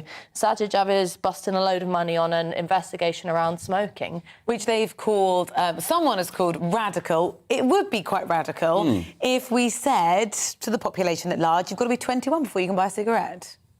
Well, yeah, absolutely would be. Is it New Zealand that is bringing in a law basically where once you pass a certain age, you can't buy cigarettes at all? So they're looking to phase it out entirely. People born after, I can't remember what year it is. So compared to that, this is actually a minor reform. But yeah, it would be pretty radical. And as Ella said, it would be a bit of an infringement on people. If you enjoy a cigarette and you can't have one, legally anyway, until you're 21. I just wonder whether it may actually become counterproductive because it becomes such a taboo amongst young people. What is this thing you can't do till you're 21? It must be great. Yeah. Then it makes you... the reverse psychology. It has fallen out of fashion a bit, hasn't it? Well, that's true. I mean, maybe they're pushing at an open door.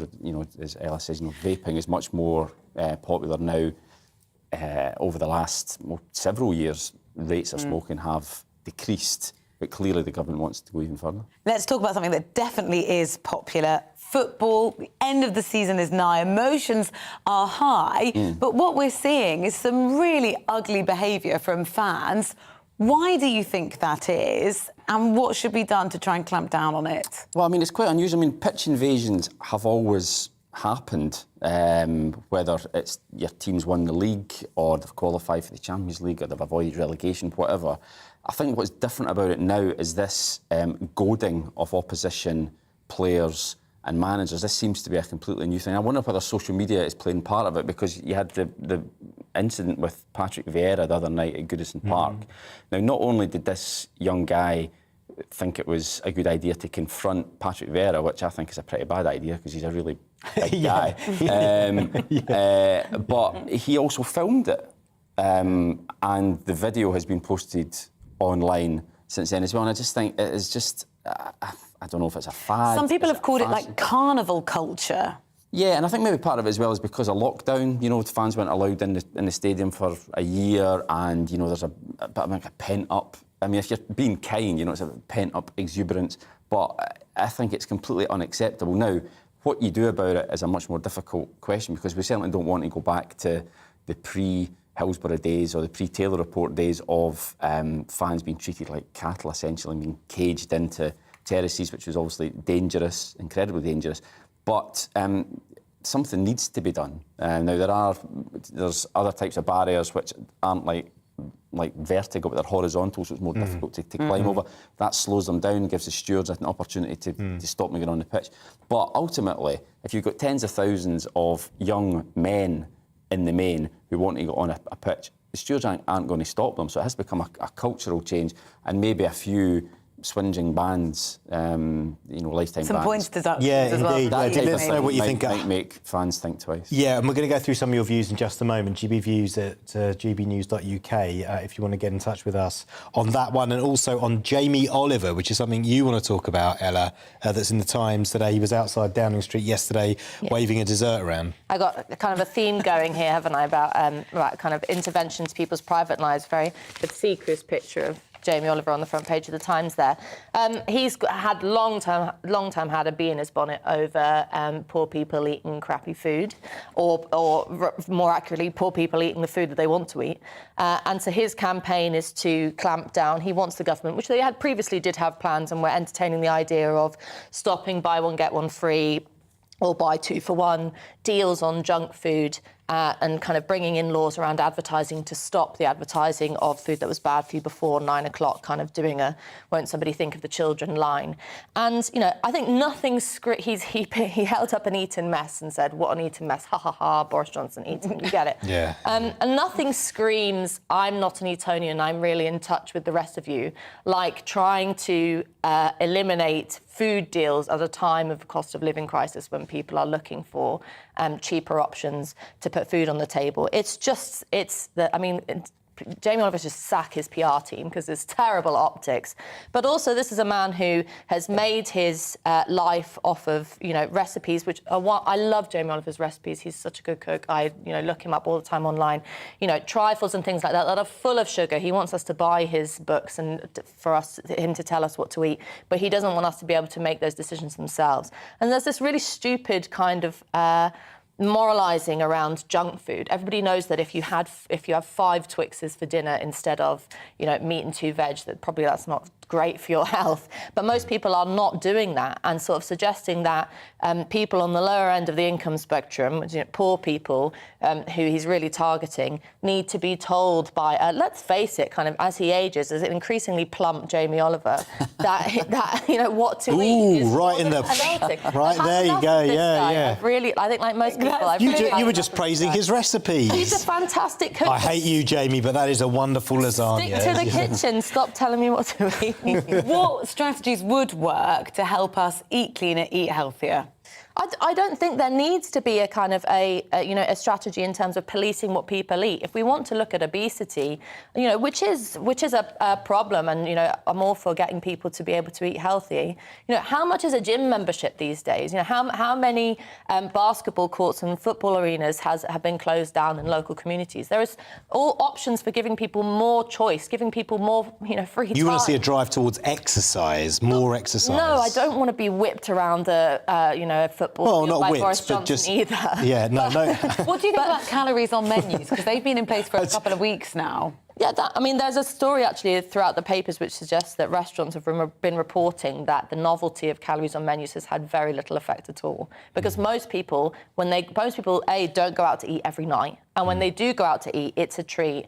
And they want to have the carbonara and not the salad because you're having a good time. I was just going to say, just playing devil's advocate on that, when you were talking about the calories on the menus, I used to drink mochas, and when they did put on the menu how much was in a mocha, and it was about the same as a slice of pizza, I was thinking, I'm having like five slices of pizza every day. Did you really not think hot chocolate wasn't bad for you? I think most. I'm a simple man. I don't know. I didn't know. I didn't know it was so calorific. So I did change, and I'm just saying it's only from my experience that you do then think, actually, if that's the same as a slice of pizza, maybe I'll have a different kind of coffee. There's nothing wrong with information, but I think this isn't just about information. This is about trying to get people to change their behaviours in ways they don't want to do. Yeah. One way you could change your behaviour, if you can get yourself up the waiting list. Yeah. Grow your own. Tell us more. Well, yeah, so allotments, I think during lockdown as well, allotments were seen as a good way, if you had one, you know, to get out in the fresh air, socially distanced. And yeah, this has been a trend for quite a while now, I think, that the number of people on waiting lists for allotments has gone up quite considerably. So about 120,000 are registered for local authority plot, which is up from 90,000 in 2018. However, if you're thinking about reading this story and thinking, I'll stick my name down, you're now looking at up to 18 years. What? In some parts. in Camden in North London, it can take 18 years due to high demand. So you put your name down now, well, you'll be retired, I suppose, which is actually, we're fortunate enough where we live, there's an allotment backs onto our back garden, and the allotment there is the best one, actually. It's beautifully maintained, but it's a couple who live across the road from us who are retired, and it's a full-time job. They're there from morning till night, and unless you're, you know, willing to put in the hours, it's a hell of a commitment. And that's the other thing. I know as well that if you have an allotment and you don't look after it, those round about you are very well, same as a garden, really, isn't it? Well, I suppose, yeah, but, you know, if you've, you know, waited for such a long time, put your name down and the council have approved you and you've got your allotment and you don't then put in the hours to maintain it, the other allotment holders are pretty quick to... Yeah, well, it sounds like if you're waiting 18 years, they probably should be. Kevin, thank you very much. Ella, thank you to you as well. They'll be joining us again in about an hour's time, and we'll be looking at the ongoing Wagatha Christie saga, how that might change our use of social media in the recent libel cases, and also Rishi Sunak being bumped up to 222nd on the rich list. More of that to come. Lots of you have been getting in touch, though, about a story we were just mentioning about the behaviour of football fans, the optics that gives. And a very good morning to you, Susan, who says, pitch invasion's got nothing to do with lockdown invading the pitch. It's happened for decades, mainly at the end of the season. It represents, rightly or wrongly, fans expressing their joy at not being relegated, being promoted, or showing love for their club. Yeah, John says pitch invasions have been legal for many years. Fines don't work. Point deductions do, but there must be point deductions for all leagues in England and Wales. And just very finally, it is International Tea Day today. We're going to be talking about that later on. Graham says, forget tea, it's World Whiskey Day today. The water of life, he says. Do you like whiskey? Not hugely, particularly not a Saturday morning. No, I went to Scotland some time ago, and I know you're still here, Kevin. I went to Scotland some time ago, and I mentioned that I don't like whiskey. I was scowled at. Well, it's worse being Scottish and not liking whiskey like me, so I'm like a national traitor. That was a big confession. Thank you very much for your candour. Let's bring you up to date, though, with the rest of the news happening today. Labour is calling on Boris Johnson to urgently explain his meeting with Sue Gray on the so-called Partygate reports. Angela Rayner, Labour's deputy leader, says people deserve to know the truth. Now, it's understood the two have met, talking about Boris Johnson and Sue Gray here, at least once to discuss the document's progress while it was being drafted. The Cabinet Office is contacting around 30 people, including the Prime Minister, to warn them of the contents of the document ahead of its publication. Elsewhere this morning, pharmacists will have greater freedoms to choose alternative hormone replacement therapy products if the original prescription is out of stock. The government's HRT Supply Task Force, which was set up to tackle widespread shortages, has now agreed to give pharmacists more control. Low stock has meant thousands of menopausal women have struggled to get key medication, leading to some doing online swaps using the black market. Contingency plans are being drawn up to keep supermarket shelves stocked as unions warn of potentially the biggest rail strike in modern history. 40,000 members of staff from Network Rail and 15 train companies are voting on action over pay. Network sources say it would create serious challenges in keeping passenger and freight trains running. Shoppers have seen hundreds of items on their food bill rise by more than 20% over the last 2 years as the number of supermarket discounts fell. We're going to be talking about that shortly. Which analysed 21,000 items from 8 major supermarkets. Fizzy drinks saw the biggest average price rise, with chocolate seeing the lowest. It also found limited supermarkets' own brands and products getting smaller in size but staying the same price. Shrinkflation. It's reported the royal family are providing accommodation to Ukrainian families who fled the war. Royal family members have vowed to do their bit but have no wish for publicity, according to the Daily Express. Almost 54,000 Ukrainian refugees have arrived in the UK under visa schemes, including the Homes for Ukraine programme.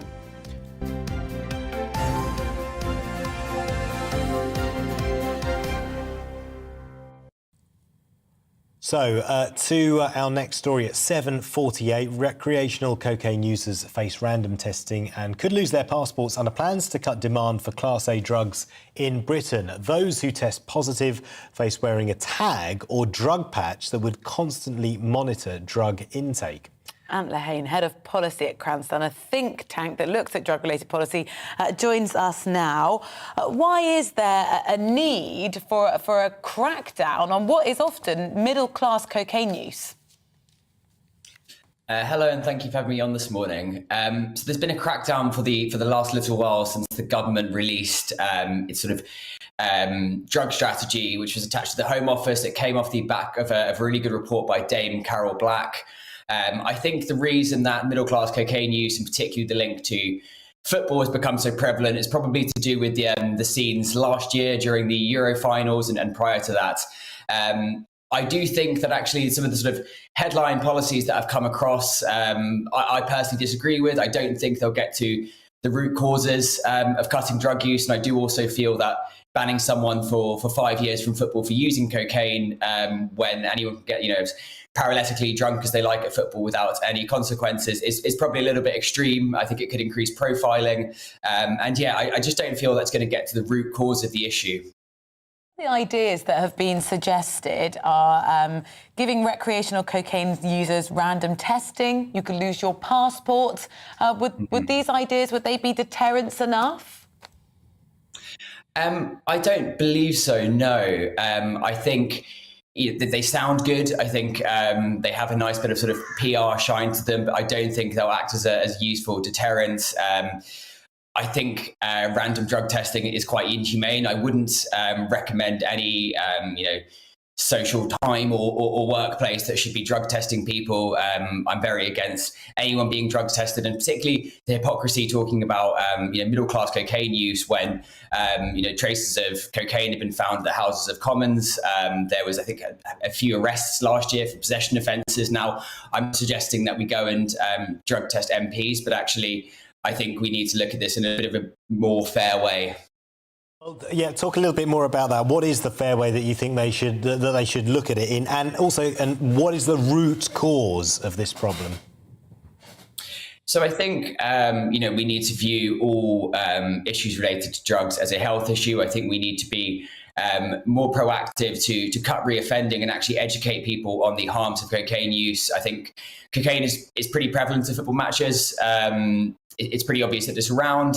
But I think a lot of people taking it don't realise actually that cocaine is a really, really harmful drug. It's become very normalised. So I think instead of these, what the government are calling tough consequences, we need to be educating people on the harms of cocaine use. People who are caught up for possession offences, I would recommend that these people are put through sort of education classes and are given more support for potential addiction issues or overuse of cocaine, as opposed to punitive measures. I think punitive measures haven't worked before. The maximum penalty for possessing a Class A substance is, I believe, 5 years in prison. So if that's not acted as a deterrent, I don't think that taking someone's passport away so they can't go to a European away game is going to make any difference either. And thank you very much for talking to us. Thanks so much. The news that there are plans for a new model of sanctions being considered ahead of a white paper that's going to be published at the end of July about how to crack down on cocaine use. Do keep your views coming in. GBViews at gbnews.uk. Right now on Breakfast, it is 8 minutes to 8. Yeah, the Irish Prime Minister has said the Democratic Unionist Party cannot be allowed to block the Northern Ireland Assembly after the party refused to join a power-sharing administration until significant changes are made to the Northern Ireland Protocol. The UK government has argued that changes to the way goods are shipped from Great Britain to Northern Ireland are needed to restore the devolved government. They insist that none of these changes break international law. The standoff, though, has attracted international outrage. The Speaker of the House, Nancy Pelosi, in the US, said she was deeply concerned that the UK was seeking to unilaterally discard Northern Ireland's post-Brexit trade arrangements. Well, Michael Brown, a former Conservative Party MP and former political columnist, For The Independent joins us now. Michael, really good to see you this morning. First of all, Nancy, how do you feel about the fact that Nancy Pelosi has waded into this, the Speaker of the US House of Representatives? Well, it's election year in America for the midterms, and frankly, I think this is just straightforward electioneering inside the Democratic Party from the point of view of Pelosi and her Democrat colleagues who are facing a very difficult fight in November. Secondly, bluntly, we've been here many times before, Paul. The fact is, Nancy Pelosi is bullying the British government, and I'm afraid that's not on. We've been here many times before. I was actually Parliamentary Private Secretary to the Secretary of State for Northern Ireland in the early 1990s, and the Conservative Party under John Major's government whip for Northern Ireland. So I'd like to think that I can see the big picture, and the big picture means that everybody's got to calm down, including the American government. This is old-fashioned bullying, and I think it will do no good whatsoever in lowering the temperature. The situation isn't currently calm. That's the problem. We haven't got power sharing. We've got the DUP saying, sort it out, otherwise you're not going to get cooperation from us. And the UK government admitting this is really serious. Can you think, because this is the problem, can you think of a solution that works in Northern Ireland, works for the European Union, works for America? Well, I guess if I knew the answer to that question, Rose, I wouldn't be speaking. Can you just solve it? Is it possible to get something that everyone can agree to? Many people say, for understandable reasons, Boris Johnson didn't read the small print when he signed up to the Northern Ireland Protocol.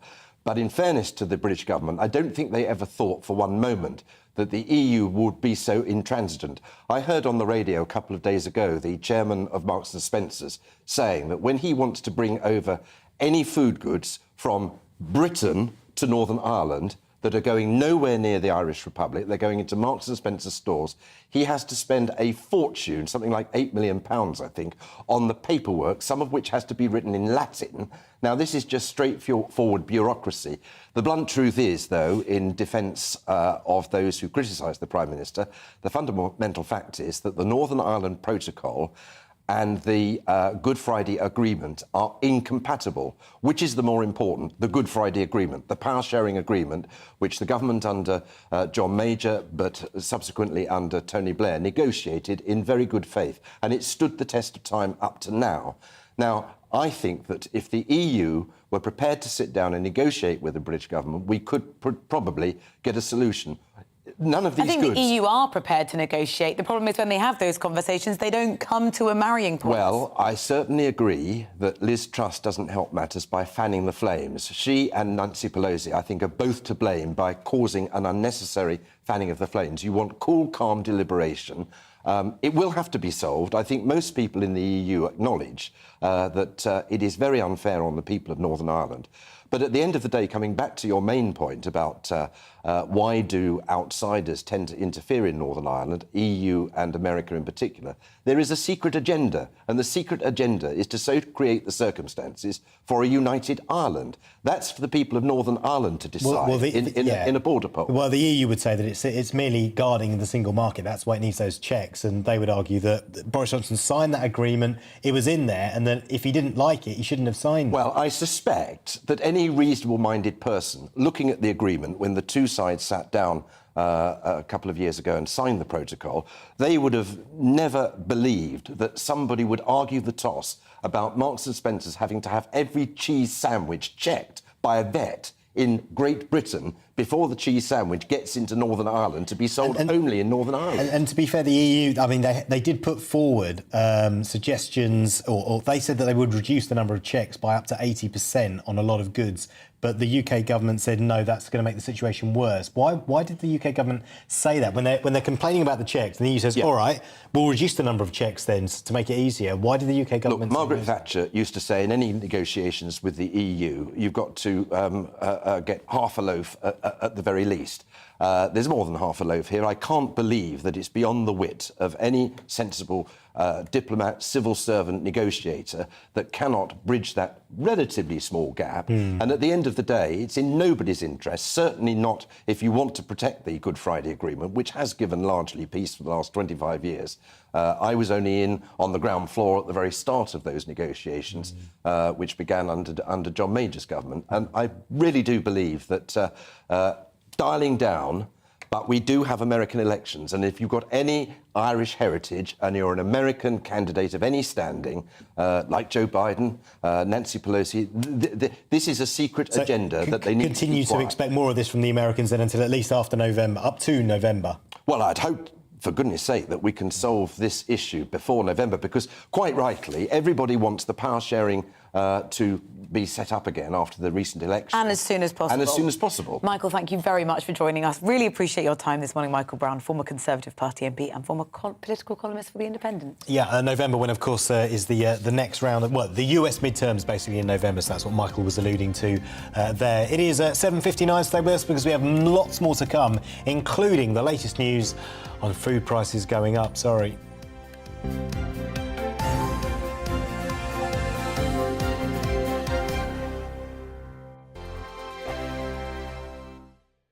Every morning from 6 o'clock, we'll wake you up with GB News Breakfast with all the stories you didn't know from the night before. So whether it's serious news, entertainment, or your own views from all over our great nation, we're here to kick off your day with a smile. And the national media should be reflecting and reporting what's happening here. You will notice the northwestern accents. Whether you're with us on TV, radio, or online, every morning it's breakfast from 6 a.m. Hope you can join us. On radio, they call it the drive time slot, 4 p.m. until 6 p.m. as listeners head home. It's that part of the schedule when the dust of the day's events begin to clarify, and we try to make sense of it for you. Brazier is drive time for radio and TV. It's fast, it's punchy, it's opinionated, there's a Brazier angle and a little bit of levity. That's the question. That's two questions, actually. That's Brazier, Monday to Thursday, 4 till 6 on GB News.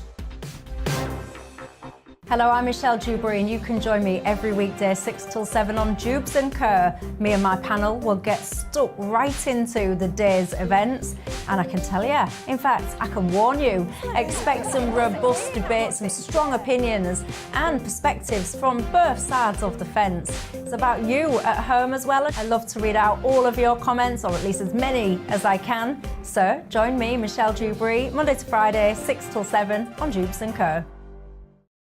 I'm Dan Wootton. Join me Monday to Thursday from 9 to 11 for the feistiest and most fun news debate on TV, where free speech reigns. I'll bring you a sharp take on the day's biggest stories, bombshell newsmaker interviews, and A-list guests.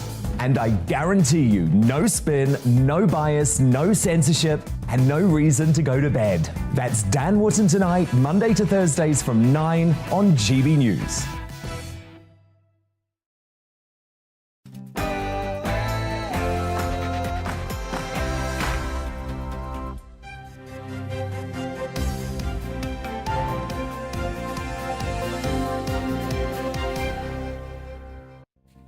As we head towards the final day of the Premier League this weekend, is our national sport in danger of further pitch invasions and even hooliganism? A very good morning. It's 8 o'clock on Saturday, the 21st of May. This is Breakfast on GB News today with Paul and Rosie. Yeah, we're live right across the UK on your TV, on radio and online. Here's what you're waking up to this Saturday morning. How do you stop pitch invasions? The Football Association has said it's going to clamp down on invasions following what they've described as a rise in antisocial behaviour at grounds over the past weeks. Yeah, they added that immediate action is required to prevent a repeat of Everton's win over Crystal Palace, which you can see there, where fans stormed the pitch at Goodison Park. And if you're listening on radio, you can't see the pitch, you can only see people.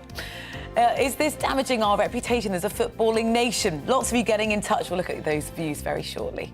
Elsewhere this morning, Labour says the PM needs to urgently explain why he met Sue Gray to discuss her Partygate report. Downing Street says Boris Johnson didn't see the report as he wants it to be completely independent. In international news, Russia claims to have taken full control of the steel plant in Mariupol. It follows reports of an order yesterday for Ukrainian forces to stop defending the Azovstal steel plant that had been the last stronghold of Ukrainian resistance in the city.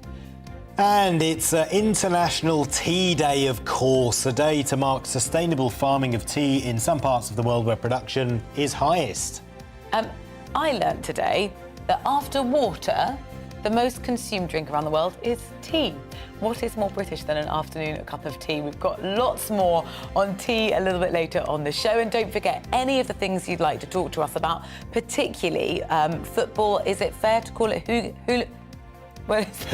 Is it fair to call it what?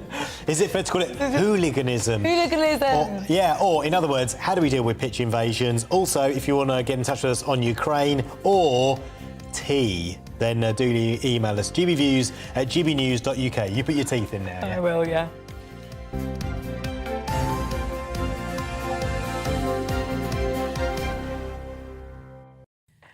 Something I know more about, celebrations, street parties, than necessarily football.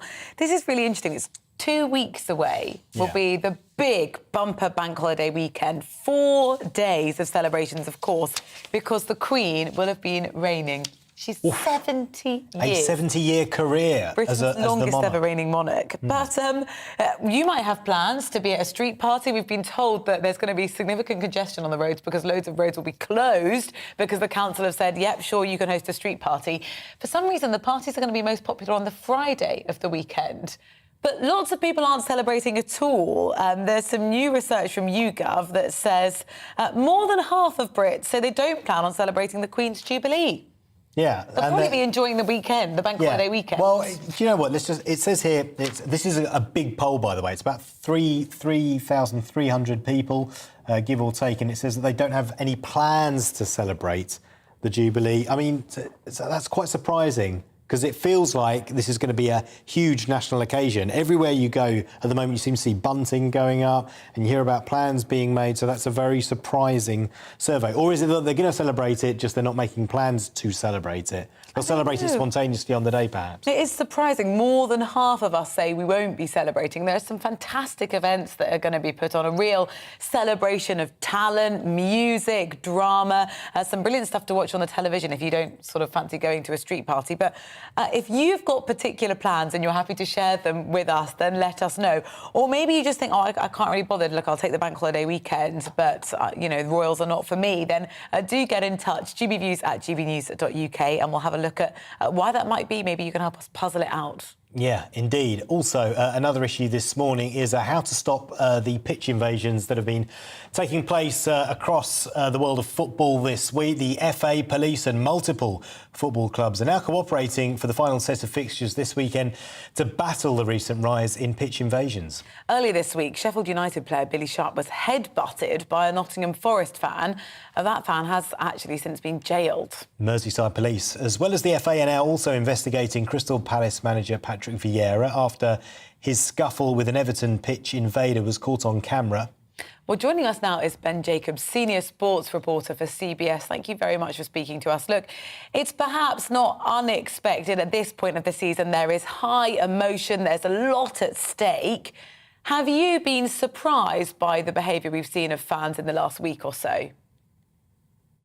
As you say, it's that intense point of the season, and maybe we get lulled into a false sense of security regarding pitch invasions and security, because all season long clubs remind their fans to stay off the field. Fans are usually respectful of that, but then you get instances like Everton's comeback victory or the playoff semi-final that you mentioned between Nottingham Forest and Sheffield United, and suddenly that outpouring of emotion comes out, and as soon as one or two fans enter the field, unfortunately others follow, and that's when you get the altercations. And I've certainly been surprised by how volatile the situation has been, because usually home supporters, when they get a moment of jubilation, whether they enter the field or not, tend to celebrate respectfully, and it's still a criminal offence even if there's no issues. But what we're finding over the course of the last few days and weeks is not just fans entering the field, but instead of celebrating with like-minded supporters and their own team, they're actually attacking the opposition. And that's the kind of twist that we've never seen before. There should be absolutely no reason when Nottingham Forest beat Sheffield United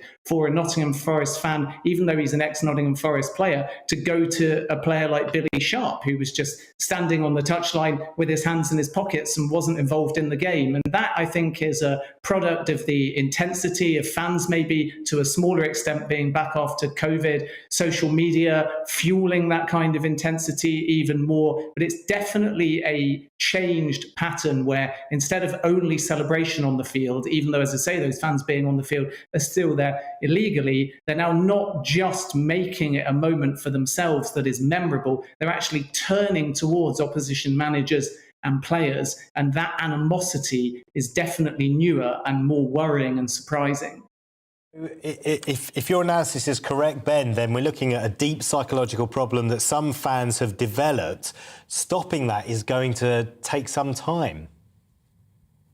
It will take time in different areas. Education is the aspect that will take time, but in the short term, it simply comes down to policing. So you've got two real ways of dealing with it. One is actually the physical presence on the day, and having away stewards down might well help. And also there'll be stewards for the final weekend of the Premier League season wearing special football boots to allow them to get on the field quicker. And then obviously beyond that, you have the punishment aspect. Fans are usually banned for life when they're caught on the field, even if it's just one pitch invader, and we don't get the same kind of animosity or intensity that we have seen. But you could also have lots of other punishments, including fines for the clubs, points deductions. And I think as well, what we'll see is clubs who do have their supporters pitch invade might find reduced capacities going forwards, which will essentially mean, or this is the easiest way anyway, you seal off the front 10 rows and then you put police and stewards there. And in doing so, fans are just blocked off. And football stadiums are special in many cases because they're claustrophobic at times and fans can get close to the field. But then if they abuse that privilege, you'll simply find that rows get sealed off and then fans can't get anywhere near the field. So over the course of the finale to the Premier League weekend and other important games like playoff finals, I think instead of allowing the standard policing, which is usually a little bit enhanced when you get a big game, what we're now going to see is more stewards, more police, and consistent reminders for fans to stay off the field. And hopefully that's enough to at least get us to the end of the season. And then over the course of the summer, a lot of collaboration is needed to make sure this doesn't happen again. Just quickly, I mean, last summer with the Euros, all that excitement, that gave us a little bit of shame internationally, people looking at the behaviour of fans outside stadiums. And, you know, that potentially scuppered our chances of bids to host things like the 2030 World Cup. Internationally, what kind of reputational damage does fans behaving like this actually wield? Absolutely, like you say, we find ourselves damaged if we're bidding for major tournaments. We get that reputation of the 70s and 80s of hooliganism. And the Euros that you mentioned was about fans clashing with fans clambering on the outside of stadiums to try and get in without a ticket. This is a slightly different twist because fans on the pitch would normally be celebrating something like staying up in Everton's case, but instead they're turning to Patrick Vieira. So the kind of reputation, as you say, will have long-term damage internationally, because it basically says perhaps it's not as safe as you thought for England to host major games. Finally, Ben, and this has intrigued me, the problem is with fans at their home grounds coming onto the pitch, and then these specific incidents are where they're going over to opposition managers, opposition players, these kind of things are happening. It would never happen in any other sport. Why football?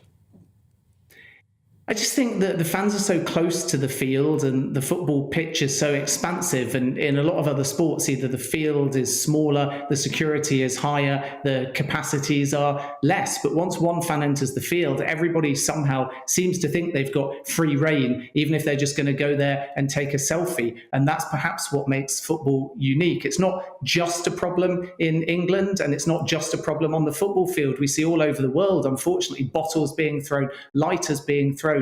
So what we need to do is educate to stop that and put things in place. You look at hockey, it's more for the fan safety than the other way around, but there's obviously a divide. And unfortunately, that might be where we have to head. We've seen that in Italy before, where a net is put in front of the fans to stop them throwing objects onto the field. And if fans continue to take these kind of actions, eventually the players, for their own safety, will be asking for something in between the fans and the players, like a clear see-through net, to stop these happening again, but also to stop away from the pitch invasions, things like objects being thrown onto the field as well, which we're seeing all over Europe at the moment and beyond.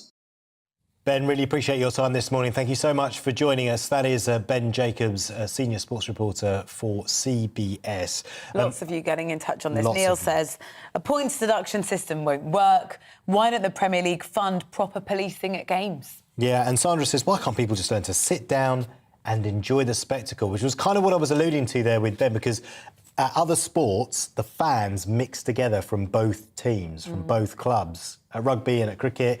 But at football, they've always been segregated, and now there's always been that element of uncomfortable tribalism with football that you don't get at other sports, and it's something I'm keen to explore. So do let us know what you think about that. GBviews at gbnews.uk. Right, it's coming up to 8:15. Let's bring you up to date with the other stories making the headlines today.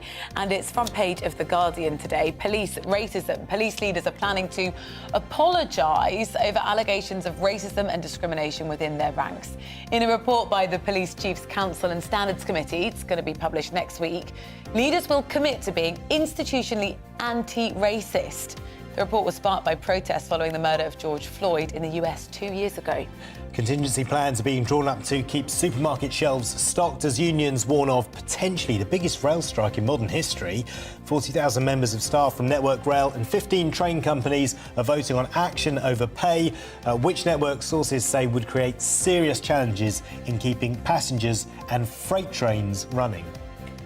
Scotland's First Minister, Nicola Sturgeon, has tested positive for COVID-19. Well, she's posted on Twitter saying she's experiencing mild symptoms and is going to work from home over the next few days. Well, her test comes as the UK government has reduced the COVID alert from high transmission to general circulation of an epidemic. Wimbledon organisers say they stand by their decision to ban Russian and Belarusian players from competing in this year's tournament, despite being stripped of its ranking points. They've expressed deep disappointment, but say the decision was made after Russia invaded Ukraine. The Association of Tennis Professionals says the move undermines the principle of players qualifying on merit and without discrimination.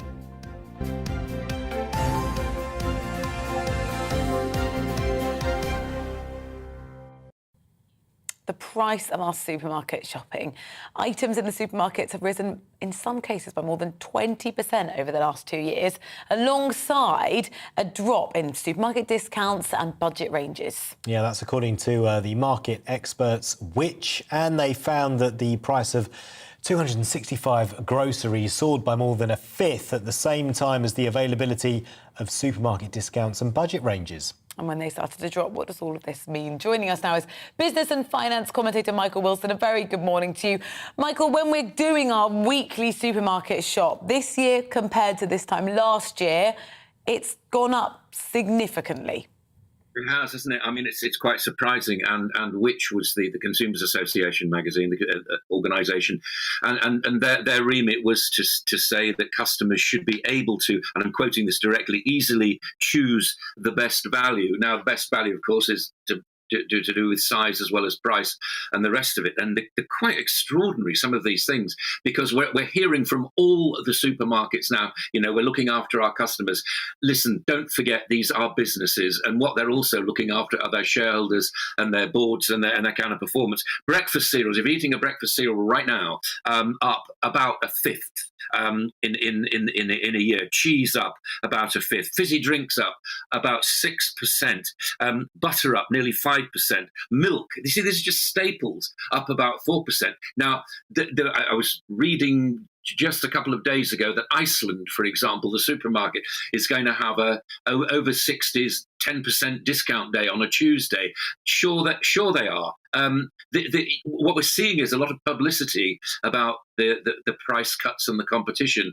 The fact of the matter is that underneath it, and this is what this report has actually picked apart, there are big price increases. And one of the most significant things, which you mentioned in your introduction, I thought, was that this kind of, if you go to, you don't take a manufacturer's brand, but you go to these own brand supermarkets like Aldi and Lidl, and some of those items are actually not available. You see, this is the problem, isn't it? So what we're seeing is these supermarkets trying to cope with something which is largely out of their control, which is an increase in prices. And let's not get started on Ukraine and wheat, because that really is going to hit prices fairly soon.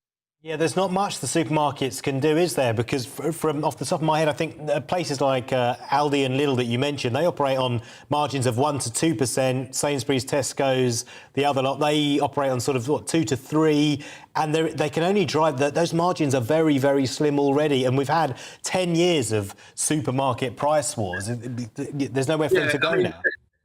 The margins are slim, but remember, at the bottom line, these people are retailers, and they do know a lot of the tricks of the trade. And some of those, for example, here am I guessing? I'm not a retailer, but if I were a big supermarket, I'd be driving down the prices of the food actually that I was buying, as it were, wholesale before passing it on. It's not very good news for farmers. It's not very good news for food producers. But here we are, and we've got to deal with this.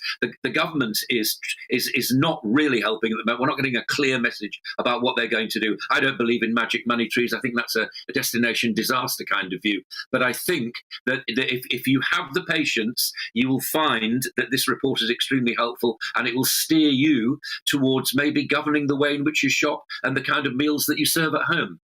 Yeah, buying less, buying the really budget brands as well. We're noticing it in two ways, though. Not only the price at the till, but when you get home and you open your sort of multi-bag of crisps, maybe that you've got for the kids' packed lunch next week, and you might find previously there were 22 bags of crisps in there, now there's 20, because shrinkflation is becoming ever more present. It is, and it's I was staggered by this. I mean, looking at coffee, for example, which I consume much more than I should, and I was looking at one of my favourite brands, and that's the actual content of that. The shrinkflation is 10%. You know, that's extraordinary. So you open your little doodah of coffee, and the level's right down in it. I've noticed it myself. I thought it was just to do with packaging, which you kind of accept, don't you? Although we shouldn't. But at the same time, yes, of course, shrinkflation is right. I mean, let's not go down the road of Mars bars and all the rest of it. That everything's got smaller, it seems to me. I do like the way they call it fun size. They make it smaller and call it fun size, but really, it's just you're getting less for the same price. You are. I mean, don't. The essence of this report is don't get taken in at all. Even somebody like Tesco saying that they're committed to great value of 1,600 staples, 650 of which are down to Aldi prices. Yeah, okay. Well, you know, I leave it to people who are much brainier than myself. How people looking after households, going to the supermarket and doing your own sums. That's unfortunately what we'll have to do. And the consumer will win in the end. Make no mistake about that. They call it consumer destruction in the business. And what it means that after a certain kind of price increase, a certain kind of shrinkflation, people will say enough is enough, and we'll see some action. Just before we let you go, Michael, you said that you drink a lot of coffee. We're going to be talking about tea later on in the programme because it is International Tea Day, apparently. But you sound like you're more of a coffee man. Yeah, I am. I just like a kickstart in the morning. Whereas tea's something which, you know, I sort of enjoy over a movie or something like that in the late afternoon over a piece of cake. But no, first thing in the morning, quick jolt, big strong, 2 or 3 in fact, no, 3. I'm just looking right now. 3 cups of coffee, lined up here, ready to rock. All right, good stuff. Really good to see you, Michael. Thank you so much for joining us. Michael Wilson there, business and finance commentator with his 3 coffees. You have 3 coffees, that sounds good. We've had several over here. We've been talking about food. Jamie Oliver was out protesting yesterday. Yeah. I think some people are saying, perhaps unhelpfully, was waving around a sort of eaten... it did look good, actually, I have to say. In the pictures, the eaten mess, it did look nice. An eaten mess. Wow. People are talking about the optics of that. But Anita's got in touch. She says, I agree with your newspaper review. The public does not appreciate being lectured by an overweight millionaire chef about our food choices. Jamie Oliver should stay in the kitchen and out of politics. If it was a normal earning, very slim chef, would that be OK?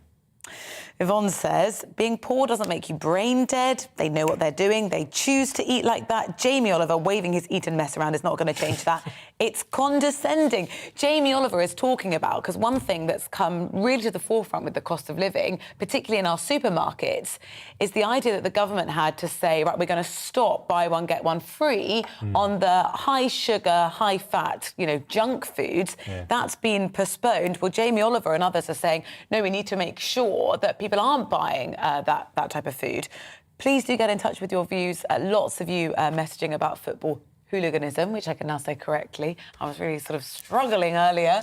But please do keep getting in touch. GBViews at gbnews.uk. There's lots more to come here. Indeed, it is 8:23. In fact, coming up, we'll also be looking at that story about monkeypox. The number of cases are going up, still very small. Experts are saying there's no risk to the public, but they are going up. So we're going to talk a little bit more about that in just a moment. Good morning, I'm Alex Deakin with your latest weather update from the Met Office. A drier, brighter day today compared to yesterday's heavy showers. Bit of sunshine here and there, but it won't be completely fine. There will still be a few showers around. Here's the bigger picture. Low pressure up to the northwest, high pressure down to the southeast, and another little weather system just pushing in from the west. That's going to bring more cloud and some rain to Northern Ireland and western Scotland later on. But for most, it's fine out there this morning. Some cloud around, but some places seeing some sunshine. A few scattered showers over the Highlands and Western Isles of Scotland. But it will cloud over as that weather system approaches, bringing some patchy rain to Northern Ireland and to western Scotland later on. For most, though, it's looking dry and bright, and certainly for most of England and Wales, we'll see some sunny spells, lifting the temperatures up to 19 or 20 degrees. Cooler further west, and particularly in that northwestern corner. Maybe one or two afternoon showers for Wales and western parts of England, and certainly we'll see more rain coming into the western side of Scotland this evening. Otherwise, it's a largely dry evening, and we'll keep some clear spells across the south, which may allow temperatures, certainly in rural areas, to drop down to single figures. But mostly we'll be starting Sunday, like we're starting this morning, at around 10 or 11 Celsius. The details for Sunday, and it really varies from the southeast, where it's dry and bright, up to the northwest, where it's cloudier with rain at times. Certainly showery rain for the Highlands, the Western Isles, but also dull and damp for parts of northwest England, southwest Scotland, north and west Wales. Could see some drizzly rain too, and some showers likely for Northern Ireland. But much of the south and east will stay dry and bright, and if we hang on to sunny spells across the southeast, feeling quite warm, 24 degrees, whereas most other places will again be stuck in the teens and feeling quite cool with that rain in the northwest. More of that to come for most of us in the outlook as well. No sign of the weather settling down. Yes, there'll be some sunny spells, but there'll also be plenty of showers around and staying on the cool side well into next week.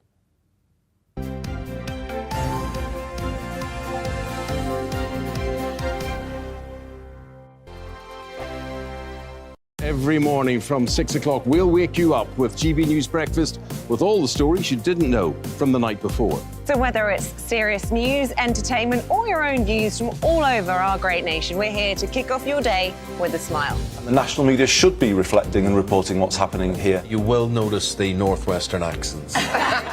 Whether you're with us on TV, radio, or online, every morning, it's breakfast from 6 a.m. Hope you can join us. On radio, they call it the drive time slot, 4 p.m. until 6 p.m. as listeners head home. It's that part of the schedule when the dust of the day's events begin to clarify, and we try to make sense of it for you. Brazier is drive time for radio and TV. It's fast, it's punchy, it's opinionated, there's a Brazier angle and a little bit of levity. That's the question. That's two questions, actually. That's Brazier, Monday to Thursday, 4 till 6 on GB News.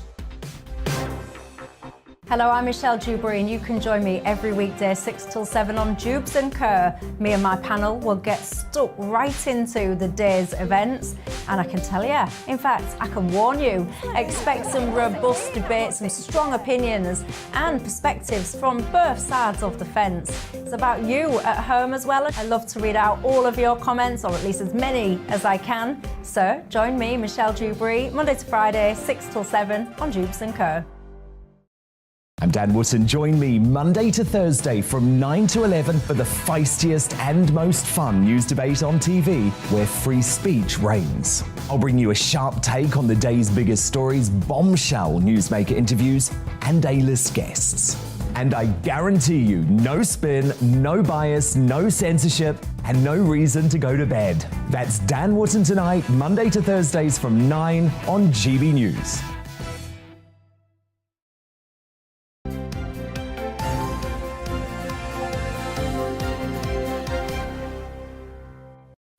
Welcome back. You're watching and listening to Breakfast on GB News with Rosie and Paul, sitting in for Anne and Stephen this morning. Good to have you with us. We're live on your TV, on radio, online, we're everywhere.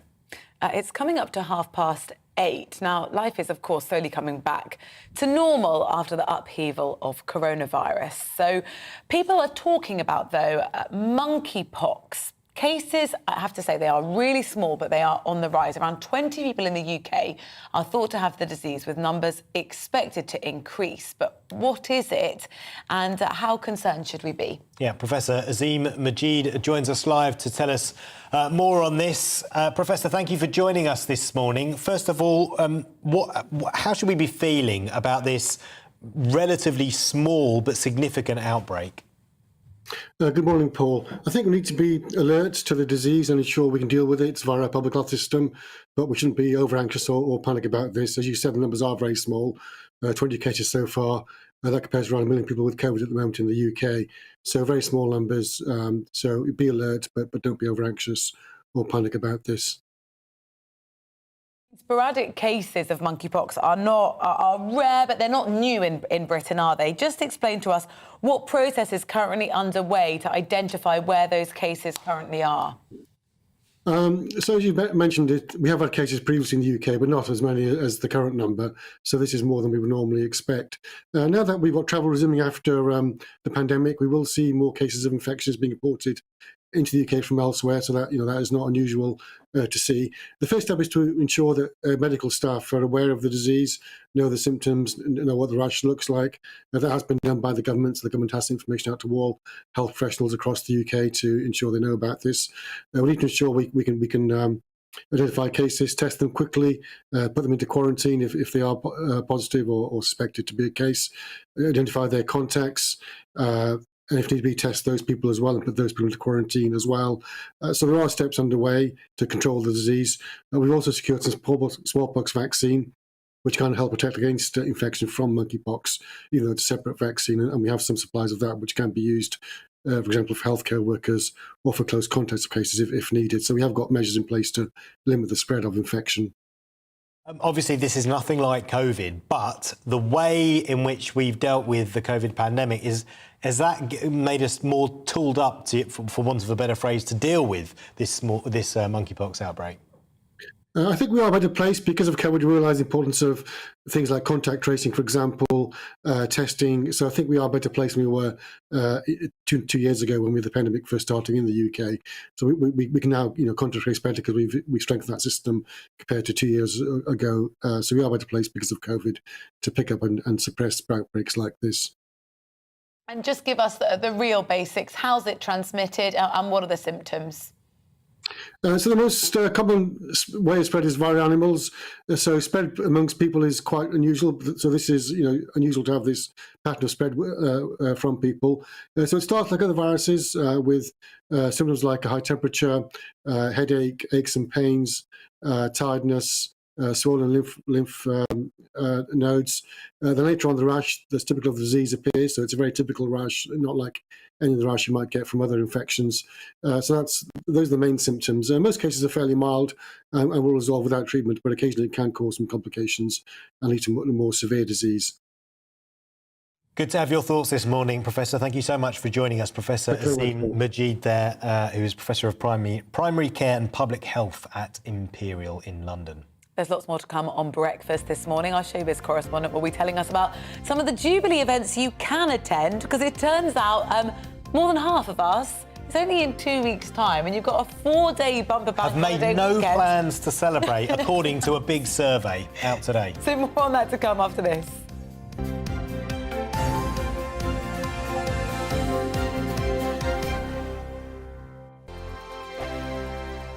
Every morning from 6 o'clock, we'll wake you up with GB News Breakfast with all the stories you didn't know from the night before. So whether it's serious news, entertainment, or your own views from all over our great nation, we're here to kick off your day with a smile.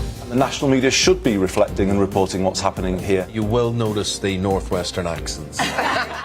Whether you're with us on TV, radio, or online, every morning, it's breakfast from 6 a.m. Hope you can join us.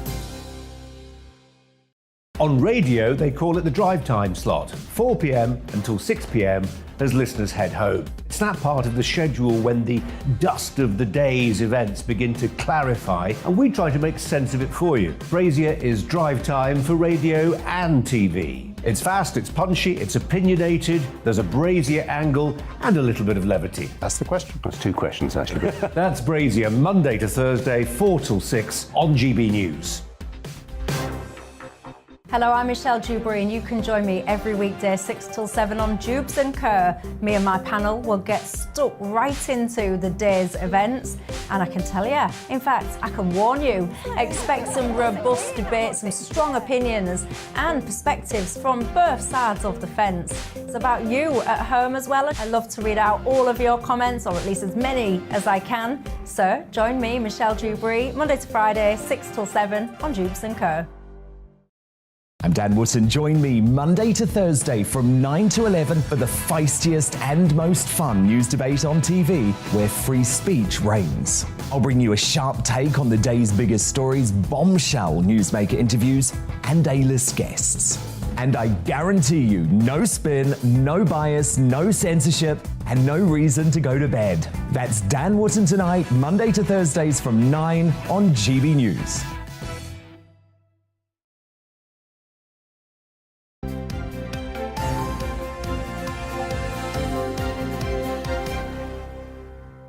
It's 25 to 9. A very good morning to you. Welcome to breakfast. Stephen and Anne will be back this time next weekend. We're just sitting in for them. Instead, keeping you company until 10 o'clock this morning.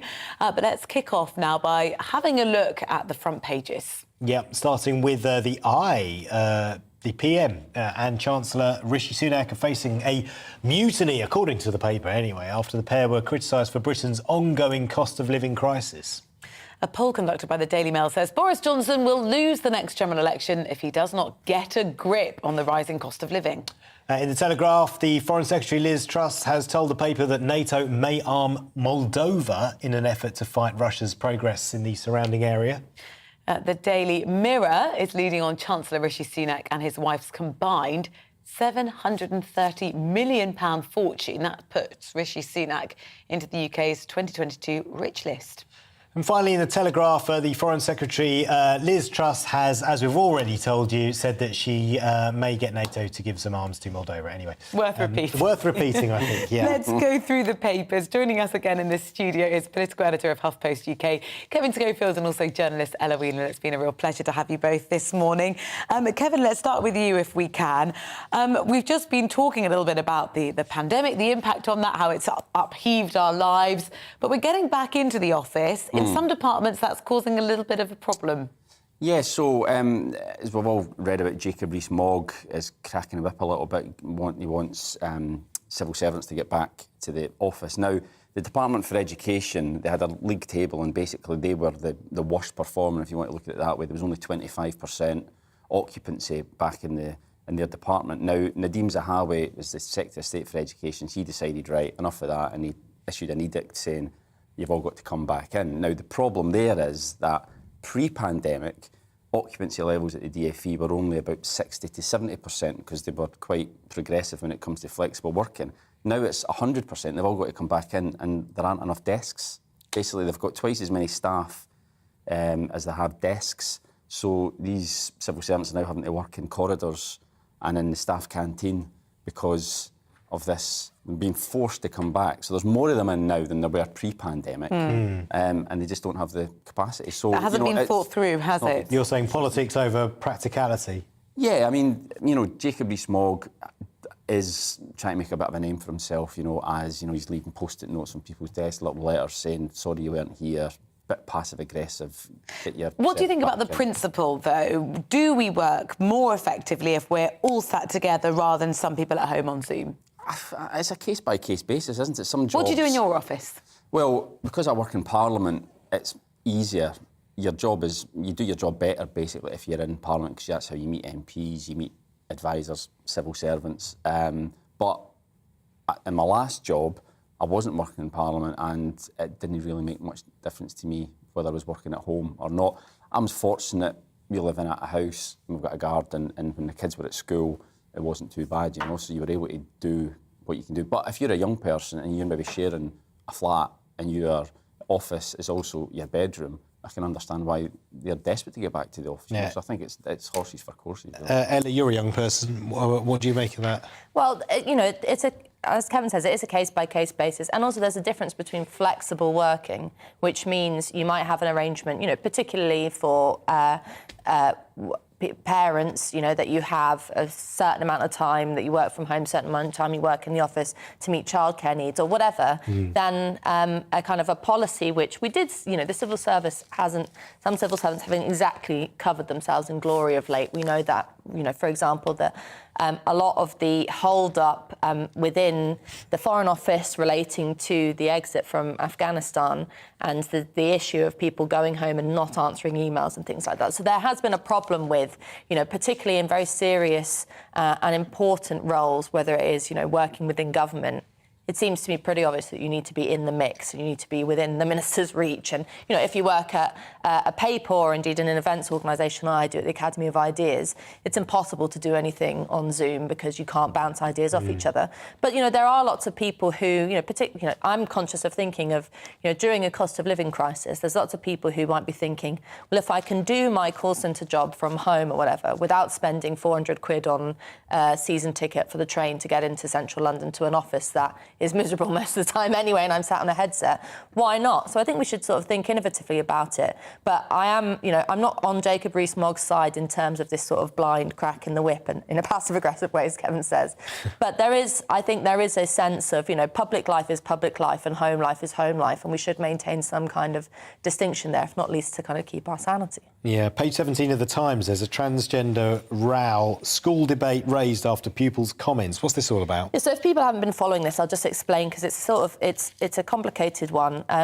What happened was an unnamed baroness went to speak at a school about, she was a Stonewall champion, speaking about the issue of trans rights, and in particular was, as it sounds, quite critical of gender-critical feminists and giving a particularly one-sided view on the kind of trans row. Fair enough. And then one of the pupils decided to ask her a question and take her up, and one of the questions she asked said was, well, how are you going to have kind of cross-party consensus in this, in the Lords, if you don't agree, if you are saying that people are morally incompatible? The other baroness is naming another unnamed baroness who disagrees, who goes along with the gender-critical line.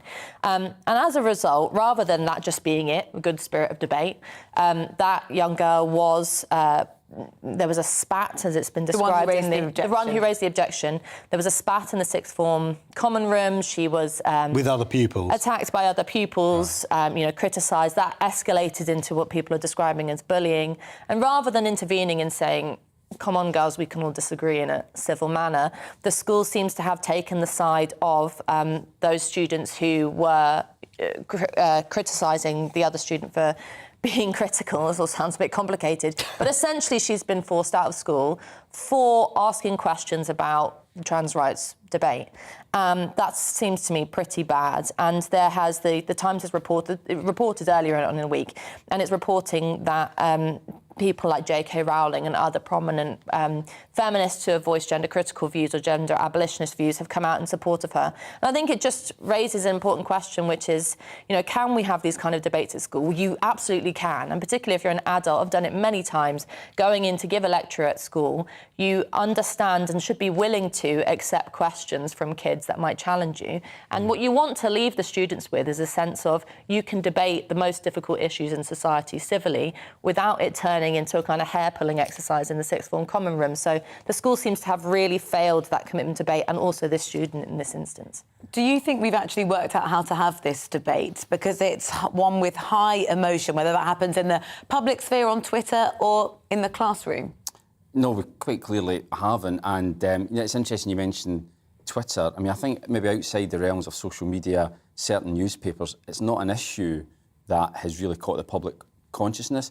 But what was interesting, I think, was through the week, and Ella mentioned it earlier, that Boris Johnson, unannounced or unprovoked in the during Prime Minister's questions, had to go at Keir Starmer saying he can't say what a woman is.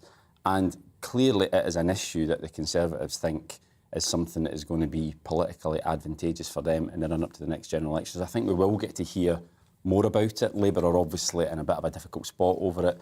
The Conservatives are a bit more aligned, although not completely unanimously. So, it is something that's going to develop into an issue I think that we'll be hearing a lot more about in the run-up to the next election. Let's talk about the run-up to the next general election. The Telegraph, page 20, debate, is Boris in for a tough general election? If the front page of I think it was the Daily Mail was to be believed, if it doesn't deal with the cost of living crisis, then absolutely yes. Well, yeah, so the Telegraph have done a big, massive double-page spread on, is it 1997 all over again? There's a lot of, for some reason, a lot of nostalgia around 1997 at the moment. It's 25 years ago.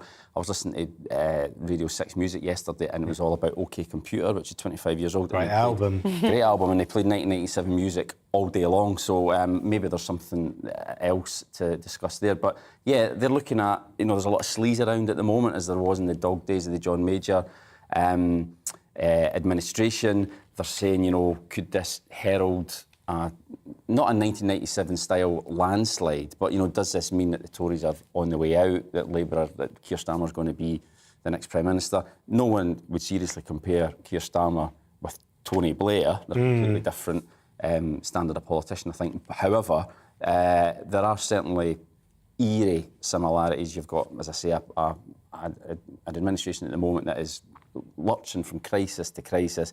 They're behind in the polls. The economy isn't going well. The Conservatives have lost their reputation for economic competence in the same way that John Major did because of Black Wednesday. So, there are some eerie similarities. 2 years, though, is a long time. We're away from a general election. And when you look at the build-up to 97, the Conservative support ebbed away and Labour was making gains. Yeah. We're not in that situation. This would take a huge, monumental swing away from the Conservatives. So if the Conservatives were worried about that, would they not be being paranoid androids? Yeah, I see what you did there. Yeah, I mean, it would take a massive swing for Labour to get a majority at the next election, not least because they've lost Scotland in the way that used to send 40 MPs in from Scotland, that they don't do that anymore. However, it wouldn't take that much for the Tories to lose their majority and for there to be some sort of Labour-led minority administration, coalition, rainbow coalition of various left of centre parties. So, I think the Tories that I speak to are genuinely worried. They think that the shine has gone off Boris Johnson, the public are now fed up with them because of Partygate and various other things, and that unless something dramatic happens, then things are they're going to struggle to turn that around. Well, one piece of drama has, of course, been war in Ukraine, and Boris Johnson's actually been quite praised for his actions there, the visits that he's spent, the time he's had with Zelensky.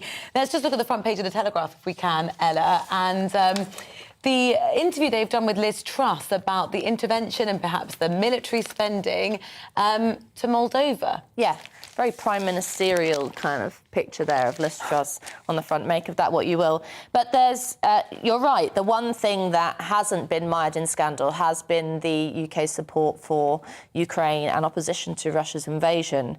And Liz Truss seems to be wanting to up the ante there, as she has done actually successfully throughout this crisis and throughout the war. She's often been sort of seemingly one step ahead of the rest of the cabinet in suggesting further intervention. And she's, it isn't crazy what she is suggesting. She's suggesting that Moldova, a NATO country, be brought up to NATO standard in terms of its military support, that rather than having Soviet-era weaponry, it be, the fighters there be trained in apprehension of and in suspension of a Russian invasion. And where she seems to be going a little bit further is that while most people have recognised that Russia's military efforts in Ukraine haven't been doing as well as they thought it would, of course we know this is Putin is an unpredictable character, and just because he's losing in some places doesn't mean he'll push on in others. But she's really pushing the line that it's inevitable that Russia is going to expand into, that it has expansionist targets that it's going to push into Moldova.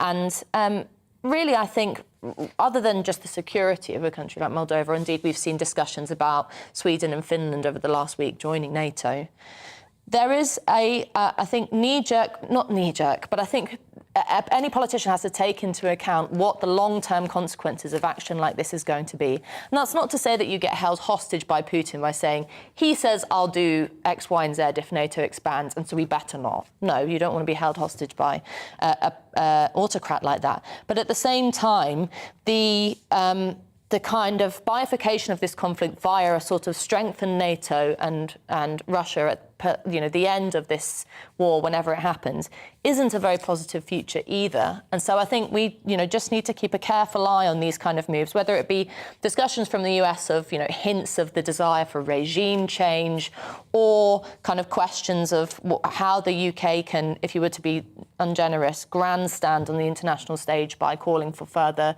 intervention, because this is a significant ramping up of military intervention. To just be approached with caution, I think. Yeah. What do you think, Kevin? Because Moldova, there's an area of Moldova called Transnistria where there are already like 1,500 Russian troops. And that's why a lot of people think, and also because it's a former Soviet state, it's not in the EU, and as Ella said, it's not a member of NATO, so it could very well be a Russian target in future. Yeah, I think what was interesting as well is if the whole point of the invasion from a Vladimir Putin perspective was to try and create this Greater Russia and halt NATO expansion, it's completely backfired. You've got Finland and Sweden now talking about or applying to join NATO. You've now got Liz Truss, clearly not freelancing. She'll have got agreement that NATO countries are going to arm Moldova as well. As I say, it is backfired. It's actually brought the West together rather than actually splitting the West apart, as I think Vladimir Putin had hoped. Yeah. Kevin, Ella, it's been a real pleasure. Thank you both very much for spending the morning with us here on Breakfast on GB News. We'd love your views on any of these stories. Please do feel free to chime in at any point. gbviews@gbnews.uk. In the meantime, at 10 to 9 now, let's bring you up to date with the other stories today. Yeah, Labour is calling on Boris Johnson to urgently explain his meeting with Sue Gray on the so-called Partygate report. Angela Rayner, Labour's deputy, says people deserve to know the truth. It's understood the two have met at least once to discuss the document's progress while it was being drafted. The Cabinet Office is contacting around 30 people, including the PM, to warn them of the contents of the document ahead of its publication. It's front page of The Guardian today. Police leaders are planning to apologise over allegations of racism and discrimination within their ranks. In a report by the Police Chiefs Council and Standards Committee, it's due to be published next week, leaders will commit to being institutionally anti-racist. The report was sparked by protests following the murder of George Floyd in the US nearly 2 years ago. Contingency plans are being drawn up to keep supermarket shelves stocked as unions warn of potentially the biggest rail strike in modern history. 40,000 members of staff from Network Rail and 15 train companies are voting on action over pay, which network sources say would create serious challenges in keeping passenger and freight trains running. Scotland's First Minister Nicola Sturgeon has tested positive for COVID-19. Well, she's posted on Twitter today saying she's experiencing mild symptoms, is going to work from home over the next few days. Her positive test comes as the UK government has reduced the COVID alert from what was high transmission to now general circulation of the epidemic.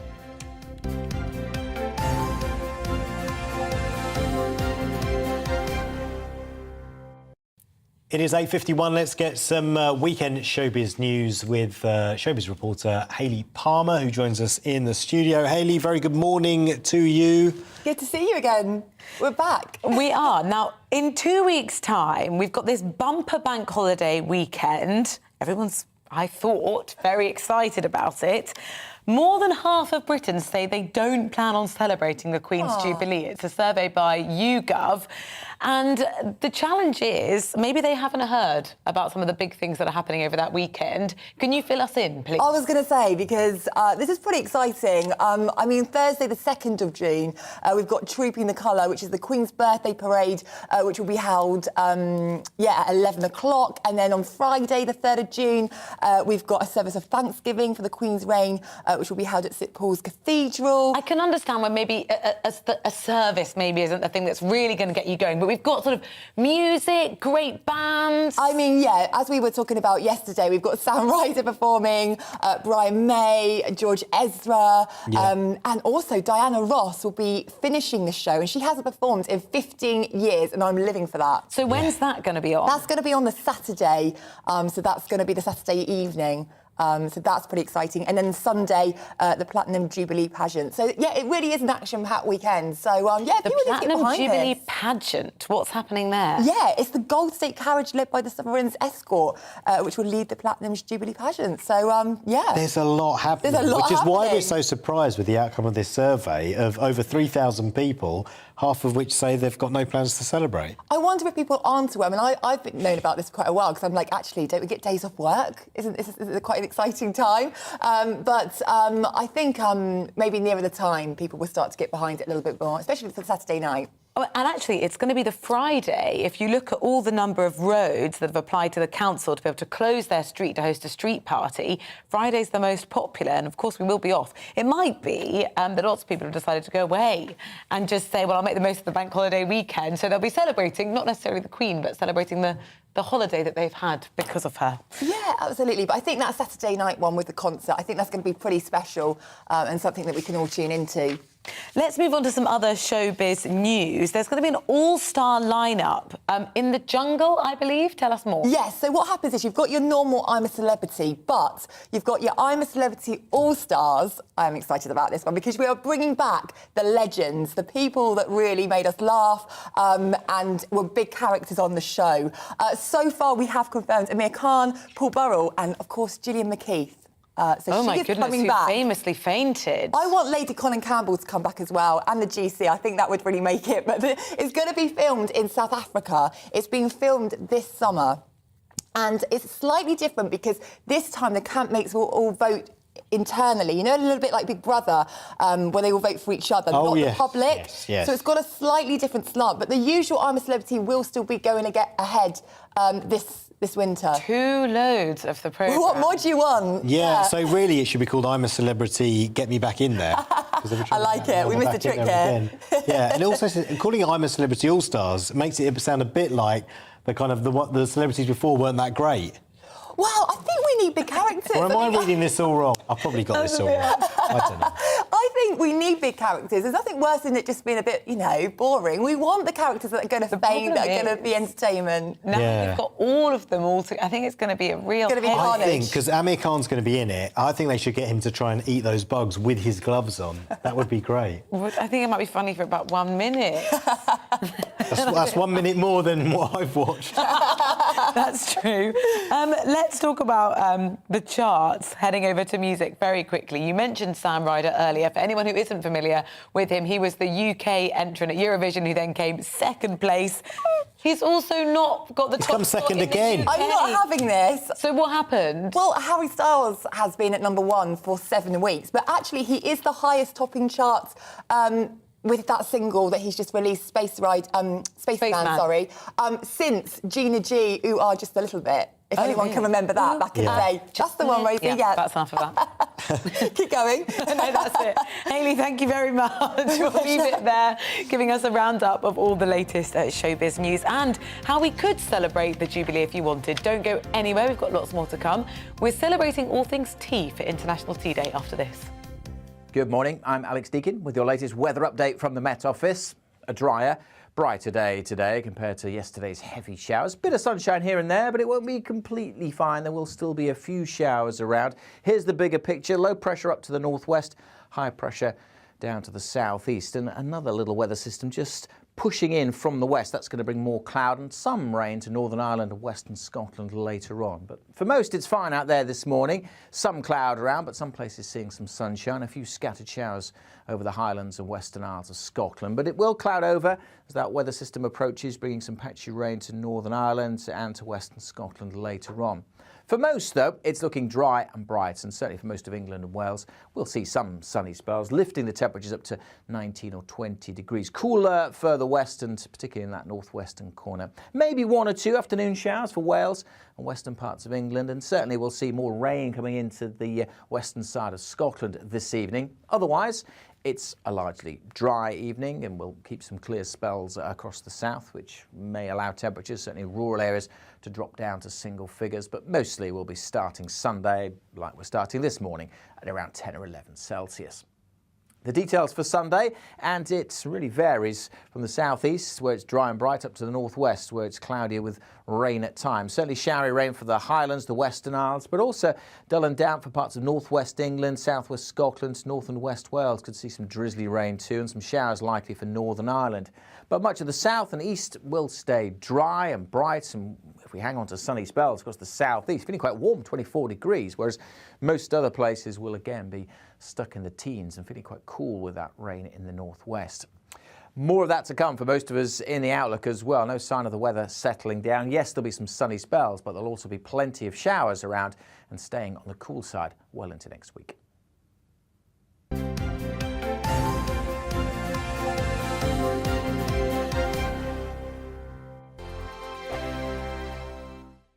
Every morning from 6 o'clock, we'll wake you up with GB News Breakfast with all the stories you didn't know from the night before. So whether it's serious news, entertainment, or your own views from all over our great nation, we're here to kick off your day with a smile. And the national media should be reflecting and reporting what's happening here. You will notice the northwestern accents. Whether you're with us on TV, radio, or online, every morning it's breakfast from 6 a.m. Hope you can join us. On radio, they call it the drive time slot, 4 p.m. until 6 p.m. as listeners head home. It's that part of the schedule when the dust of the day's events begin to clarify, and we try to make sense of it for you. Brazier is drive time for radio and TV. It's fast, it's punchy, it's opinionated, there's a Brazier angle and a little bit of levity. That's the question. That's two questions, actually. That's Brazier, Monday to Thursday, 4 till 6 on GB News. Hello, I'm Michelle Jubilee, and you can join me every weekday 6 till 7 on Jubes and Kerr. Me and my panel will get stuck right into the day's events, and I can tell you, in fact, I can warn you, expect some robust debates, some strong opinions and perspectives from both sides of the fence. It's about you at home as well. I love to read out all of your comments, or at least as many as I can. So join me, Michelle Jubilee, Monday to Friday, 6 till 7 on Jubes and Kerr. I'm Dan Wootton. Join me Monday to Thursday from 9 to 11 for the feistiest and most fun news debate on TV, where free speech reigns. I'll bring you a sharp take on the day's biggest stories, bombshell newsmaker interviews, and A-list guests. And I guarantee you, no spin, no bias, no censorship, and no reason to go to bed. That's Dan Wootton tonight, Monday to Thursdays from 9 on GB News.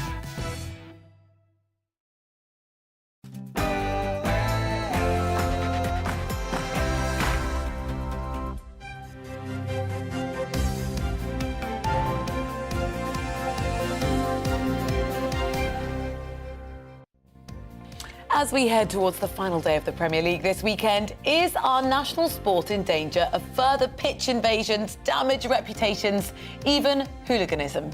Good morning. It is 9 o'clock on Saturday, the 21st of May. This is Breakfast on GB News with Rosie and Paul sitting in for Stephen and Anne. Really good to have you with us. We're live right across the UK on your TV, on your radio, on your line. Here is what you're waking up to this morning. Yeah, the Football Association has said it will clamp down on pitch invasions following a rise in antisocial behaviour at grounds over the past few weeks. They added that immediate action is required to prevent a repeat of Everton's win over Crystal Palace, where fans stormed the pitch at Goodison Park. Is it damaging our reputation as a footballing nation? Get in touch with us. GBViews at gbnews.uk. Also this morning, Labour says the PM needs to urgently explain why he met Sue Gray to discuss her Partygate report. Downing Street says Boris Johnson didn't see the report and he wants it to be completely independent. Russia claims to have taken full control of the steel plant in Mariupol. It follows reports of an order yesterday for Ukrainian forces to stop defending the Azovstal steel plant that was the last stronghold of Ukrainian resistance in the city. And put the kettle on, it's International Tea Day, a day to mark sustainable, farming of tea in some parts of the world where production is highest. Cue the tea fact we've been talking about all morning, which is... I know, after water, well, you can guess, the second most consumed drink across the world is tea. So we're going to find out a little bit more later on in the programme. As I said, any of those topics you want to get in touch with, you can tweet us at GBViews or email gbviews at gbnews.uk.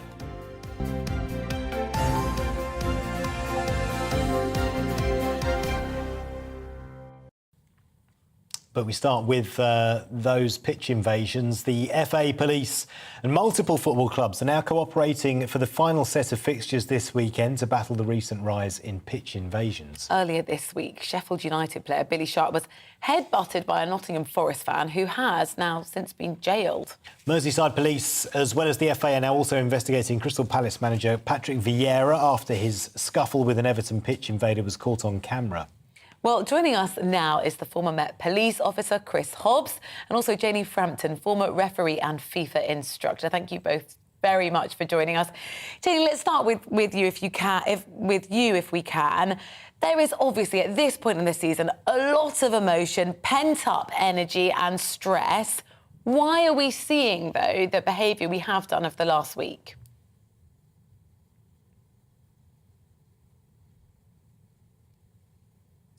Janie. Can you hear us, Janie? Of course. Happy to come in. Good morning, and it's very sad, the subject we're talking about this morning. I can remember going back to the 70s, 80s, and we had fences around grounds and how awful that situation was then. And as a football fan, I don't ever want to see that coming back. And of course, football is full of emotion. This time of the season, there's really exciting things happening, lots of relief, lots of emotion around promotions and, escaping relegations and playoffs. But why is it we're now getting back to this antisocial behaviour back on the football? It gives football such a bad name, and it's only sometimes the minority that lead it and the rest follow. Yeah, well, where do you think this is coming from? One viewer has been in touch this morning saying that they feel that there's a lot more aggression in society after the lockdown, and that's manifesting itself in some of these pitch invaders getting into confrontational situations with opposition managers and players. Why has it changed? I think you're right. And let's be really clear here. There's been a lot of research now that says there's far more antisocial behaviour generally. This is not a football issue. This just happens to creep into football like it creeps into other sectors of society. But this is what we're trying to protect. We're trying to protect our game and our reputation. And some of these people who lead these invasions, they probably don't remember what it was like in the 70s and 80s. They don't remember the poor reputation we had across the world. And we've got to prevent this from happening again. Well, let's bring in Chris, former Met police officer. Chris, when you're faced with a situation like that on the pitch that, as we've seen this week, can be dangerous, how do you police it? It's very difficult, and I'd have to say that over the last couple of seasons, police generally have been very worried about the rise in football-related violence. One of the issues may well be cocaine. There's clear evidence now that cocaine is very prevalent at a lot of games. A lot of decent fans, the majority, are very unhappy about that. And cocaine and alcohol really does create a volatile mix, which police and stewards have to deal with. The lockdown, I think, has had something to do with it. But generally, there's this rise in antisocial behaviour relating to football. And some of it, and again, senior police officers are worried, is that what we're seeing now is not just the older hooligans, people in their 40s, 50s and 60s who've never been able to leave it alone, so to speak, but there's a younger generation, people in their teens that are causing this sort of problem, these sort of problems at football matches. And we've seen that in these ground invasions, these pitch invasions. They're very difficult to stop. Probably the biggest deterrent is going to be ground closure or partial ground closure, which puts the onus on those home supporters. You can't expect police and stewards to protect the whole of the surrounding area or the area surrounding the pitch. So very challenging times. And next season, really, I think it's going to be make or break. Are we going to go back to the bad old days, the 70s and 80s that I used to police and remember well, or will we sort of basically get back on the road to having football as a decent game enjoyed by many millions, including me? Janie, let's get some perspective. We're nowhere near that, though, at the moment, are we? Like some people have been using the word hooliganism, but while there have been some really uncomfortable situations on the pitch with fans invading this week, we're not talking about a systemic problem here. No, I don't think we are looking at a systemic problem. However, it won't take long for it to get like that. You know, we've worked really hard over the last 20 years to make football a family game, you know, where women and children are comfortable going to the game. Nobody's going to be comfortable going to those situations that we're seeing now. And we really have to nip it in the bud. And I agree with my colleague here that, you know, you can't say it's all down to the police and the stewards. This has to stop. This has to be stopped properly. And I think sanctions are the way to stop it. Otherwise, we're going to get behind closed door situations again. Yeah. Let's just bring Chris back in, if that's OK. Earlier, if you were listening on the radio, we were showing some pictures of the fans, English fans, England fans, I should say, last summer before the Euros, where we caused absolute havoc outside the stadiums. How do you prevent behaviour like that? You need good policing, and I take on board what you say. Things haven't really deteriorated to the extent we saw in the 70s and 80s, but let's be clear, where you get category C matches or C+ matches, the highest risk games, for example, if you've got Spurs and West Ham, Spurs and Arsenal, West Ham, Chelsea, hundreds of police officers are needed outside those grounds to keep rival groups apart, groups numbering hundreds. And if you didn't have the police there will be complete carnage, people will be badly hurt or worse. So the problem has never really left us, but we did seem to be on top of it. And as has just been said, the issue at Wembley for the Euro final was really a disaster, a security disaster, partially caused by the fact the police were on what we call ground assigned at 3:30 p.m. and the subsequent investigation said that was too late. The hooligans had taken over Wembley by that time, and it was a case of really salvaging something from the wreckage. So I think next season we really have got to be careful about where we go with our football for the majority of people, like myself, who love the game.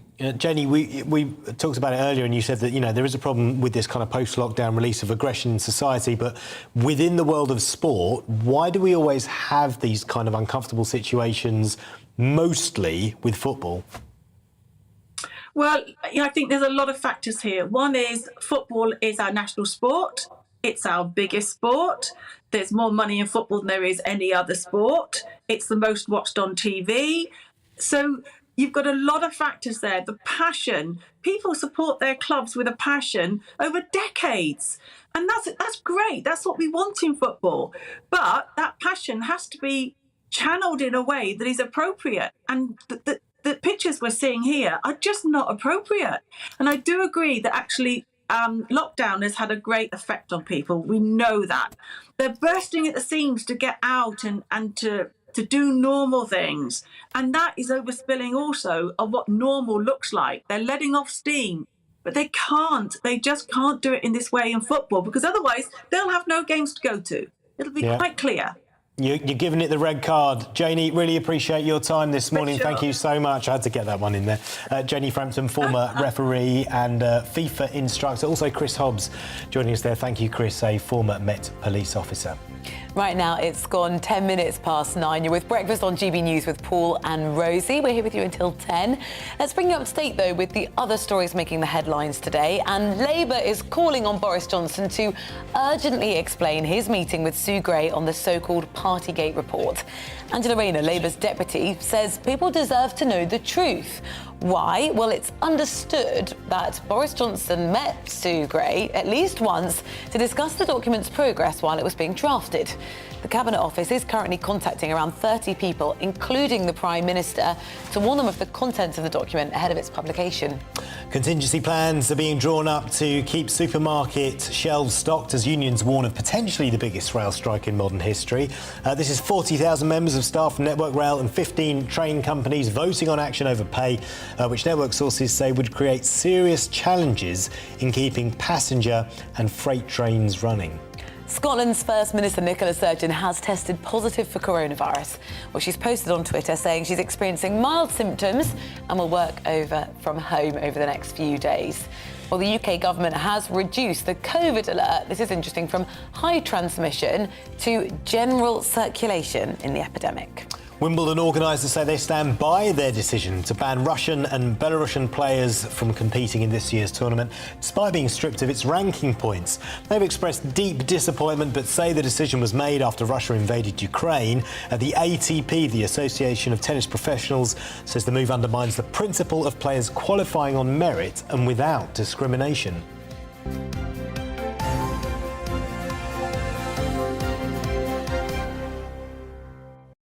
To some international news and developments in Russia's invasion of Ukraine. Ukrainian fighters are surrendering from Mariupol's last pocket of resistance. You'll know now 3 months nearly after the invasion of Ukraine. Russia's finally sealing, I think, what we could call its first major victory. Yeah, this follows reports that Ukraine soldiers were ordered by their own leaders to stand down from the fighting and leave the city. Chris Newton is a defence analyst and joins us in the studio this morning to tell us more. Chris, thank you for joining us. Really appreciate your time. First of all, what's your analysis of the situation there with Russia taking the steelworks and now completely in charge of Mariupol? Yeah, Russia's... thanks for having me, by the way. Yeah, Russia has announced that they've taken the steelworks. This gives Russia some benefits now. They now complete control of Mariupol. Mariupol enables them to complete the land corridor between the eastern part of Ukraine and Crimea, and it enables them access to the port and also the resources, the steelworks, not just Azovstal, but the Ilyich steelworks. And the steelworks are currently, I mean, they've been almost decimated, been bombarded for weeks as the Ukrainians sort of really just, I think we can say, fought to the bitter end. The key thing now is Russia's motivations and how Mariupol lets them further into the Donbass region. Just explain for people who aren't so familiar with the geography what Putin's ambitions might be and how easy the Donbass region might be for him to take. Yes, so in this phase of the war, what Russia wants to do is to encircle the Donbass, or at least that was their original objective, which was to encircle the entire Donbass region. Unfortunately for them, they haven't been able to do that. So they've been trying from the north and from the south, trying to have two pincers to encircle the Ukrainian forces there. Hasn't worked. So their ambitions are now smaller. They now want to encircle Severodonetsk and Lysychansk. And these are two cities of around about 100,000 each. But again, these objectives are much smaller, and it remains to be seen whether the Russians can even do that, because the Russians are struggling.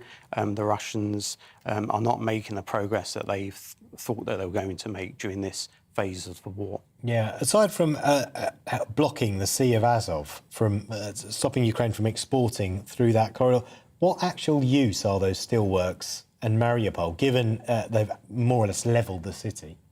Yeah, I mean, they've captured. Capturing the steelworks. Well, it remains to be seen, actually. We're getting mixed reports as to what they're going to do with the steelworks. It might be destroyed beyond repair. We're getting reports that the Donetsk authorities want to turn Mariupol into a resort city and not an industrial base. So we're not quite sure yet. But in terms of the value of Mariupol, at the moment it's more psychological in the sense that this is a tangible gain for Russia. But again, the difficulties of gaining Mariupol and the steelworks, puts a black spot on that. They're expecting to get it much quicker. Just finally, Chris, in terms of our involvement, Liz Truss has been speaking to The Telegraph, its front page today, about providing support for Moldova. Just explain why that would be a strategy the UK government would be exploring. Well, there has been some degree of activity in Moldova at the early part of this month, false flag attacks. So there is concern that there could be, at some point, some activity in Moldova at a later date, perhaps Russia invading Moldova. And so it makes, obviously they can't do that now because they're busy. in the Donbass. But it makes sense. It makes sense to send a signal to Russia that, going down this route, expanding the war to beyond Ukraine, that is not going to be a good idea, because we're going to modernise the Moldovan forces, and therefore it signals a deterrent value to Russia not to go beyond Ukraine. Chris, thank you very much for joining us. Chris Newton, military historian and defence analyst. Really appreciate your time. Thank you. Thank you. It is 9:17. You're watching GB News Breakfast at the weekends with Paul and Rosie sitting in for Stephen and Anne. Really good to have you with us this morning. We've got loads coming up, including, of course, it is International Tea Day, as if you didn't know. So put the kettle on. We're going to be talking about tea. We'll also be asking, should universal credit be increased to help ease the cost of living crisis? All that to come in just a moment. Good morning. I'm Alex Deakin with your latest weather update from the Met Office. A drier, brighter day today compared to yesterday's heavy showers. Bit of sunshine here and there, but it won't be completely fine. There will still be a few showers around. Here's the bigger picture. Low pressure up to the northwest, high pressure down to the southeast, and another little weather system just pushing in from the west. That's going to bring more cloud and some rain to Northern Ireland and western Scotland later on. But for most, it's fine out there this morning. Some cloud around, but some places seeing some sunshine. A few scattered showers over the Highlands and Western Isles of Scotland. But it will cloud over as that weather system approaches, bringing some patchy rain to Northern Ireland and to western Scotland later on.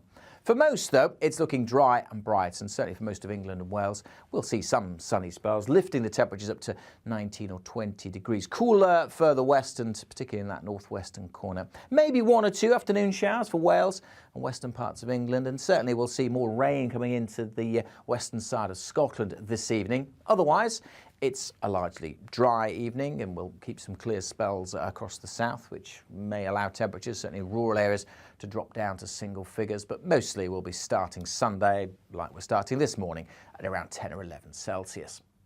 The details for Sunday, and it really varies from the southeast, where it's dry and bright, up to the northwest, where it's cloudier with rain at times. Certainly showery rain for the Highlands, the Western Isles, but also dull and damp for parts of northwest England, southwest Scotland, north and west Wales. Could see some drizzly rain too, and some showers likely for Northern Ireland.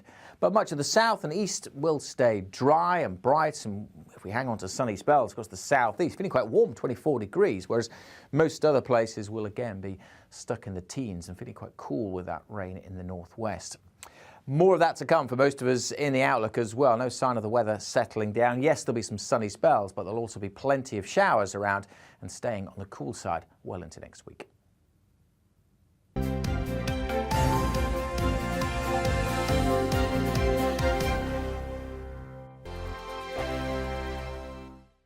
Every morning from 6 o'clock, we'll wake you up with GB News Breakfast with all the stories you didn't know from the night before. So whether it's serious news, entertainment, or your own views from all over our great nation, we're here to kick off your day with a smile. And the national media should be reflecting and reporting what's happening here. You will notice the northwestern accents.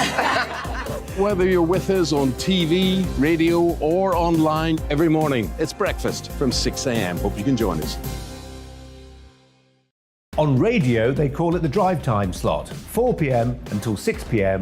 as listeners head home. It's that part of the schedule when the dust of the day's events begin to clarify, and we try to make sense of it for you. Brazier is drive time for radio and TV. It's fast, it's punchy, it's opinionated, there's a Brazier angle and a little bit of levity. That's the question. That's two questions, actually. That's Brazier, Monday to Thursday, 4 till 6 on GB News.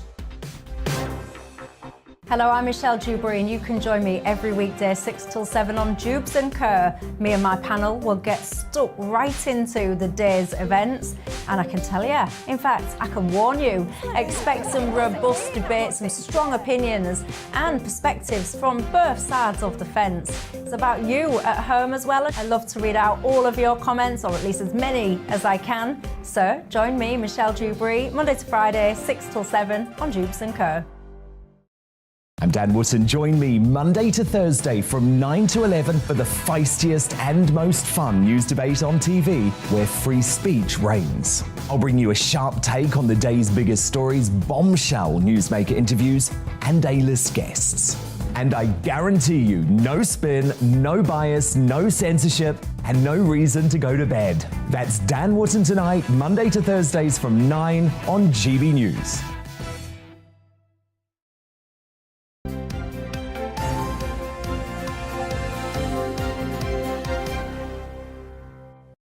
(22:02). A very good morning. This is Breakfast with Paul and Rosie. We're live across the UK on your TV and your radio. We're going to be talking about tea shortly, but before that, let's bring you some more on those on that rise in monkeypox cases. Around 20 people in the UK thought to have the disease, with numbers expected to rise beyond that. The question is, what is it? Should we be worried? Let's speak to Professor Hugh Pennington, who lives in Aberdeen. Morning, Hugh. Are we getting this all out of proportion? Some people are talking about pandemics. We should keep some perspective here, shouldn't we? Absolutely. Not a pandemic. It's nothing like COVID at all. It's nowhere near as transmissible as COVID. You have to have very close contact either with somebody who's got the virus, and particularly somebody who's got the spots, so you know they've got it, or you can catch it, so it is said, from articles of bedding where a patient has been lying. And there was one associate health worker case in the UK earlier where that was thought to be the mode of transmission. But you have to have this very close contact, quite different from COVID. So it's nothing like that kind of a virus from the transmissible point of view, and it's not a pandemic. 20 cases currently confirmed in the UK. And just explain to us, how serious is it if you're one of those 20? Well, of all the cases of monkeypox which have occurred outside of Africa, nobody has died.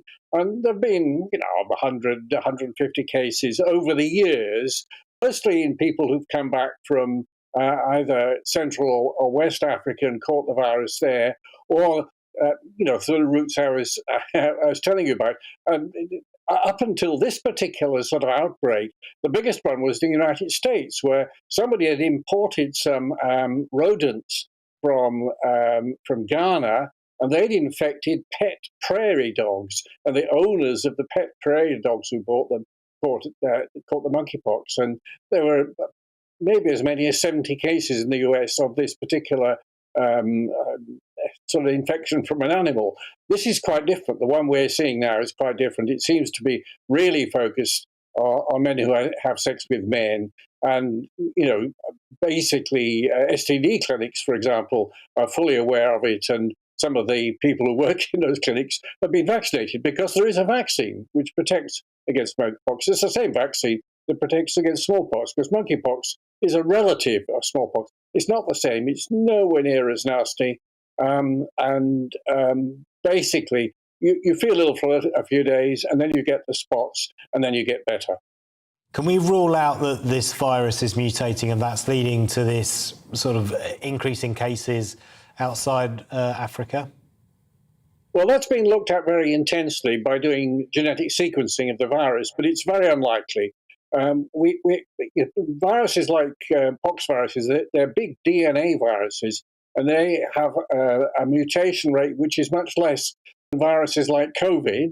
And we've never seen very much in the way of any change, for example, through the years in smallpox. There was only one variant over hundreds of years, and that was a very mild variant, which actually got into the UK in the 1920s and 30s. But the number of variants is very, very low, and nobody's expecting any particular changes in monkeypox. There are two different kinds of monkeypox. There's one from Central Africa, which is a bit nastier than the one from West Africa, and this outbreak seems to be the West African kind. But as I said, all the people who've caught monkeypox and fallen ill outside of the UK, outside of Africa, none of them have died from the virus, which is quite different from smallpox, where as many as 20%, maybe even more than that, of people who got the virus died, whatever we did to try and save their lives. Professor Hugh Pennington, thank you very much for your insight this morning. As we mentioned earlier, 20 confirmed cases and about, I think, 100 suspected contacts, but really good to give us a breakdown of what exactly this infection is. Right now, 9:26. Stay with us, lots to come. We're going to be talking about tea in just a moment. So this is a good opportunity to put the kettle on, drop us a line, let us know how you're going to do it. Is it going to be bag first, or are you going to go milk and then drop the bag in? Are you Earl Grey? Are you breakfast tea? Are you herbal tea? Why are you looking at me funny when I said Earl Grey? Do you not like Earl Grey? I love Earl Grey, actually. They're my tea of choice, but it's quite weak. That's what we have in our house. So you have Earl to Grey. really stew it to get a good Oh colour. no, but then you get the little spots floating on the top, lots and then more the of this tea to come doesn't in a look. second. It's a national debate. We'll have more on it in just a moment.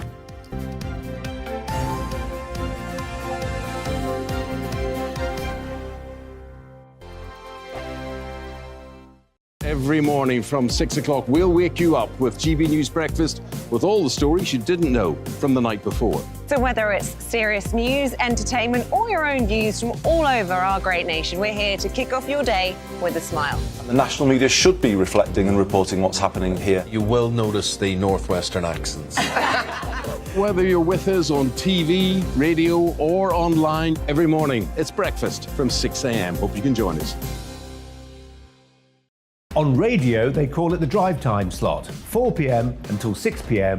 as listeners head home. It's that part of the schedule when the dust of the day's events begin to clarify, and we try to make sense of it for you. Brazier is drive time for radio and TV. It's fast, it's punchy, it's opinionated, there's a Brazier angle and a little bit of levity. That's the question. That's two questions, actually. That's Brazier, Monday to Thursday, 4 till 6 on GB News.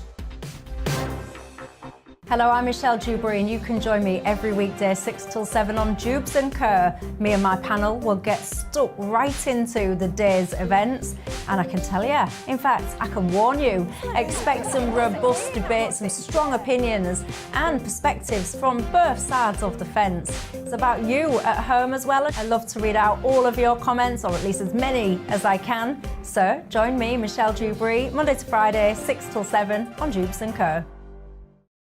I'm Dan Wootton. Join me Monday to Thursday from 9 to 11 for the feistiest and most fun news debate on TV, where free speech reigns. I'll bring you a sharp take on the day's biggest stories, bombshell newsmaker interviews, and A-list guests. And I guarantee you, no spin, no bias, no censorship, and no reason to go to bed. That's Dan Wootton tonight, Monday to Thursdays from 9 on GB News.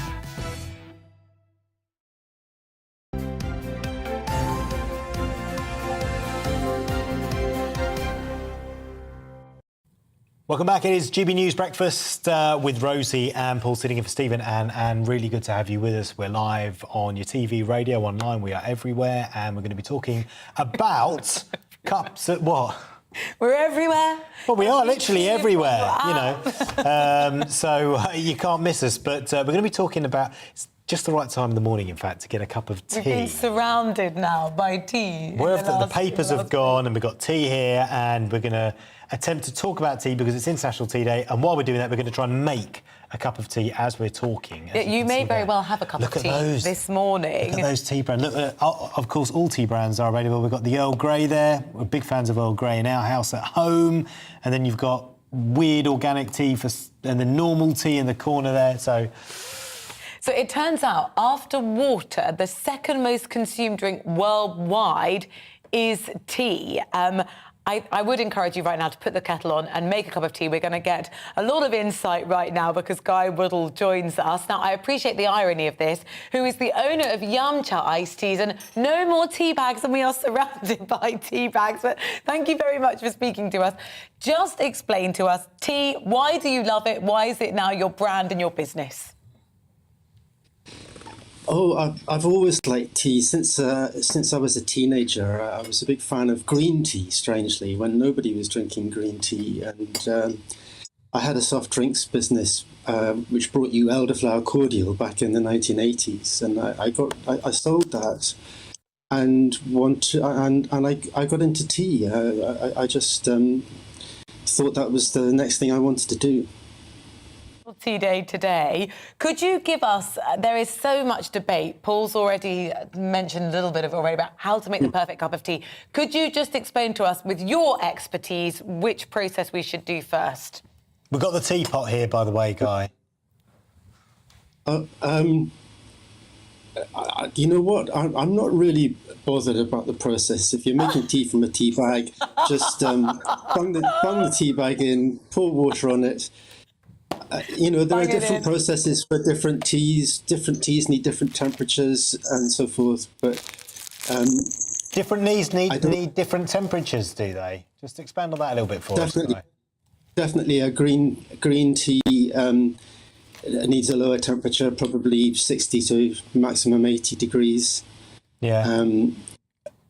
Jasmine tea we brew in a very complicated way. We actually do a cold brew first, and that extracts the aroma, gives you the jasmine scent, and a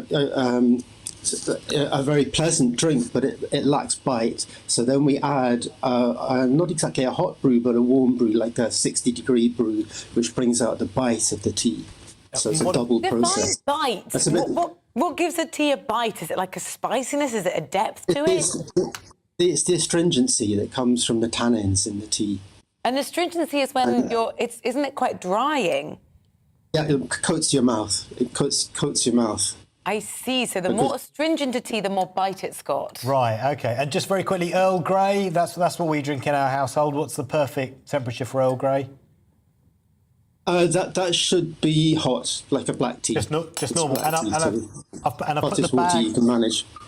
And I've put the bag in the cup now, and I've filled it with hot water. So just go for milk with the bag in, or you're not fussed. You wouldn't care which way. Oh, I am fussed about that. Don't put the milk in till after, because you want the hottest brew you can for it. So take the bag out now, and then put the milk in.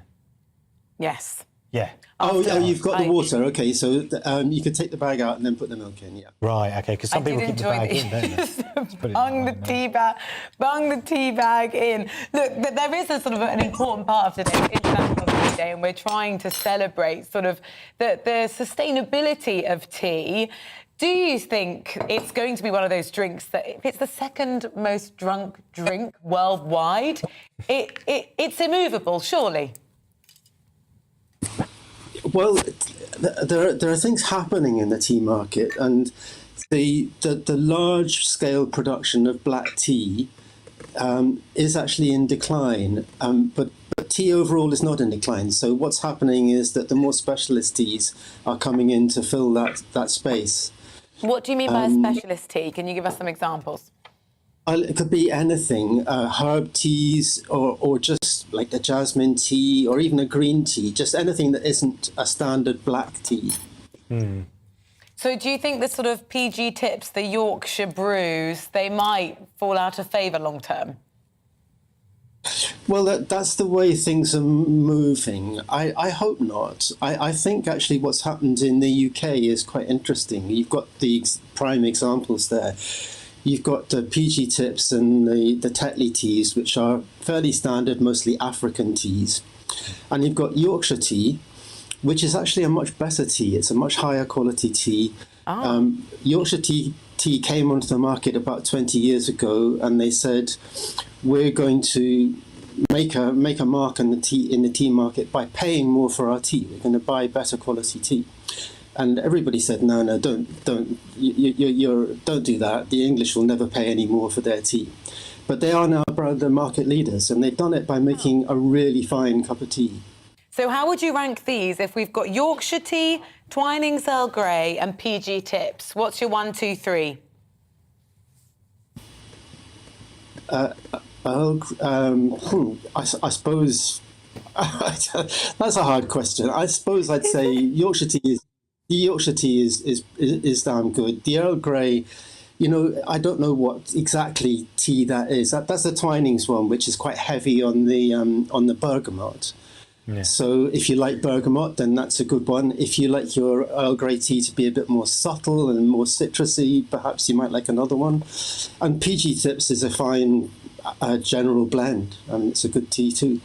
How many cups of tea do you drink a day, Chris? I'm just wondering how much we should have. I drink about 5 cups of tea a day, and I only drink jasmine tea. It just happens to be the tea that I like. And yeah, I miss it if I don't have that. 5 a day. Jasmine, cups of jasmine. Wow. Guy, it's been brilliant to talk to you. Thank you very much. We've got our beautifully brewed Earl Greys, thanks to your instruction. Guy Whittle, owner at Yumcha Iced Teas, and no more tea bags. There you go. Now you know everything there is to know about tea. Well, we're certainly more informed than we were before. Indeed. Let's move on. It is 25 to 10 now. And the think tank set up by the former Conservative leader, Sir Ian Duncan Smith, is campaigning for an emergency £730 million tax cut for the UK's poorest workers. Yeah, this is the Centre for Social Justice. It says that universal credit should be uprated in line with the growing inflation figures to help the poor survive the cost of living crisis. Let's find out more. Policy Director at the Centre for Social Justice, Gavin Rice, joins us. A very good morning to you, Gavin. Just explain, how significant is this?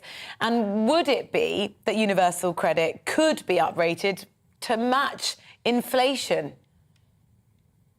Absolutely. Well, that's what we're calling for. Our report calls upon the Chancellor to announce a special fiscal event at the end of this quarter in June, if you like, a sort of emergency budget. And what we would call upon him to do in that event is to review and to uprate the rate of benefits through universal credit up to a level that's reflective of the real level of inflation that we've seen over the course of this year. Of course, universal credit was only uprated by 3.1% in April, but we now know from Bank of England forecasts that inflation is going to go above 10% this year. So that's going to be a 7% cut in real terms for the very poorest in our society.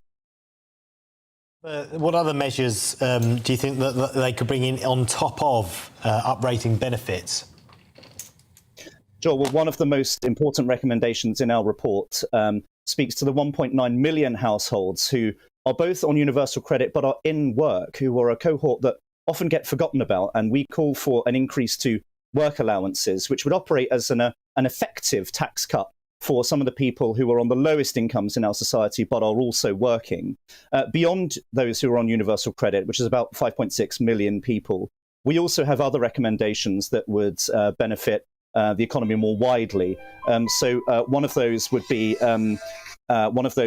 to spread the increase in Ofgem price caps quarterly throughout the year in order to allow people to plan and in order to avoid those dreadful cliff edges and spikes that we've been experiencing. Another is to look again at these environmental and renewables levies, which are the portion of people's monthly bills which the government actually adds to. It actually contributes those itself to the tune of perhaps somewhere between 15 and 25%. Obviously, it can't control the price of wholesale electricity and gas, but it can look again at that part of the bill which it effectively causes through those levies being passed on to consumers. We suggest that now would be the time to review those and consider pausing them to try and keep people's energy bills down. Thanks. And what about bringing in a windfall tax? There's been some criticism. I mean, obviously, this is something that Labour have championed for a while. Government said to be thinking about bringing it in as well, but there's been some criticism that it would only raise a modest amount. Yeah, so our report doesn't tackle the question of a windfall tax. I can see that there are some good arguments on either side. Instinctively, I'm a bit hesitant about them. I think we have to remember that businesses are not just owned by sort of top-hatted Mr. Monopoly men. They are owned by often institutional investors like pension funds, and so often, tax raids on companies can hit the likes of you and me. What we're suggesting is that the Chancellor should look to the £20 billion of above expected tax receipts that he had available to him at the last budget. And indeed, he's forecast to have another £27 billion worth of above expected receipts over the course of the coming year. So he does have a war chest. And so we think that there are funds available that he could be looking to use without having to turn to a windfall tax or to other forms of tax hike. Yeah, that £20 uplift that so many people had valuable then income to use for those extra necessities in the pandemic. Could we see a policy reversal where that gets reinstated? Well, so far, the Treasury's been extremely reluctant to look at that. I think it was very clear that they wanted that to be a temporary emergency relief mechanism, and they were very strong on removing that and insisting that it was temporary. I can also see the argument that bringing back the £20 would actually be an above inflation increase in incomes for those on universal credit, and that would cost quite a lot of money, potentially over £6 billion. What we're suggesting is something that's a bit more modest, which is just you increase universal credit in line with the rising cost of living. That would be less expensive than the £20 uplift. It would not be, as it were, an absolute increase to generosity, but it would just ensure that the very poorest in our society have got enough coming in that they can cover these extraordinary rises in the cost of electricity and gas. The Chancellor's argument has always been that the problem with tax cuts is that you're giving people more spending power to put into the economy, which only helps to fuel inflation further. Yes, well, I mean, I think the government has also said, in my view, rightly, that the chief cause of inflation at the moment is not UK domestic policy choices. It's what's been going on in the global markets, the spiking price of wholesale electricity and gas. That is the main cause, and he's right in that.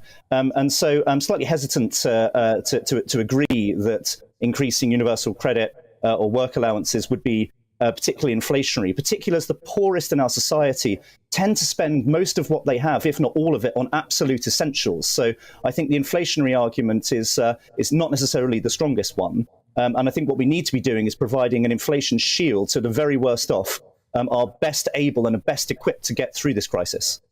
Gavin Rice, thank you very much for speaking to us. Policy Director for the Social Justice Centre. Really appreciate your time. And we are talking about essentials. It's things like the cost of milk. Earlier we were speaking to Michael Wilson, who's a business and finance analyst, about the fact that's gone up about 5%. Some of our food products have gone up 20% in the last year, and the items that we're buying in the supermarkets that you could previously have got on sort of buy one get one free offers are currently the subject of much political debate because they are supposed to be on the way out, so that you have to then make further spending choices to get more for your money. And we were also talking about shrinkflation, that you pay the same for the same product, and then you open it, you get home and you find that your multi-pack of crisps, maybe with 22 packs inside for children's packed lunches, you've now got 2 fewer bags of crisps inside. Many different issues all at play at the same time. Yeah, do get in touch with us on those issues or anything you hear on the programme this morning. We do love hearing from you, GBviews at gbnews.uk. It is 9:44. We're going to talk about farming now because the first harvest of the year is underway in Northern Ireland. Now, with the expected grain shortage, animal feed is expected to hit record prices. So the crop of grass, known as silage, will be crucial for the winter feed. Our Northern Ireland reporter, Dougie Beattie, has more. Our country lanes may look tranquil, an ideal place for leisure. But in truth, they're on the factory floor of our food production. Heavy machinery is already gathering the first of this year's crops. And with rising energy costs and changes in subsidies, what happens in farms over the next short while will dictate how our economy will perform. This harvest is vital for the agri-food sector. It is the harvest of the food of our food, the ingredients of our ingredients. It is the primary building blocks of our economy, and this will decide the price of our food within the next 12 months. It's basically grass, so it is, but and it's the feed for the cattle for the winter. So we need to make as good a silage as we can for the winter for our cattle to be able to produce milk, beef, or whatever type of farming you're in that you're using grass, silage. Adam George is a fifth-generation farmer and explains how the second crop will be more costly. Once you get the first cut off, you have to put fertiliser onto it and slurry. The fertiliser has more than trebled in prices from what it was this time last year.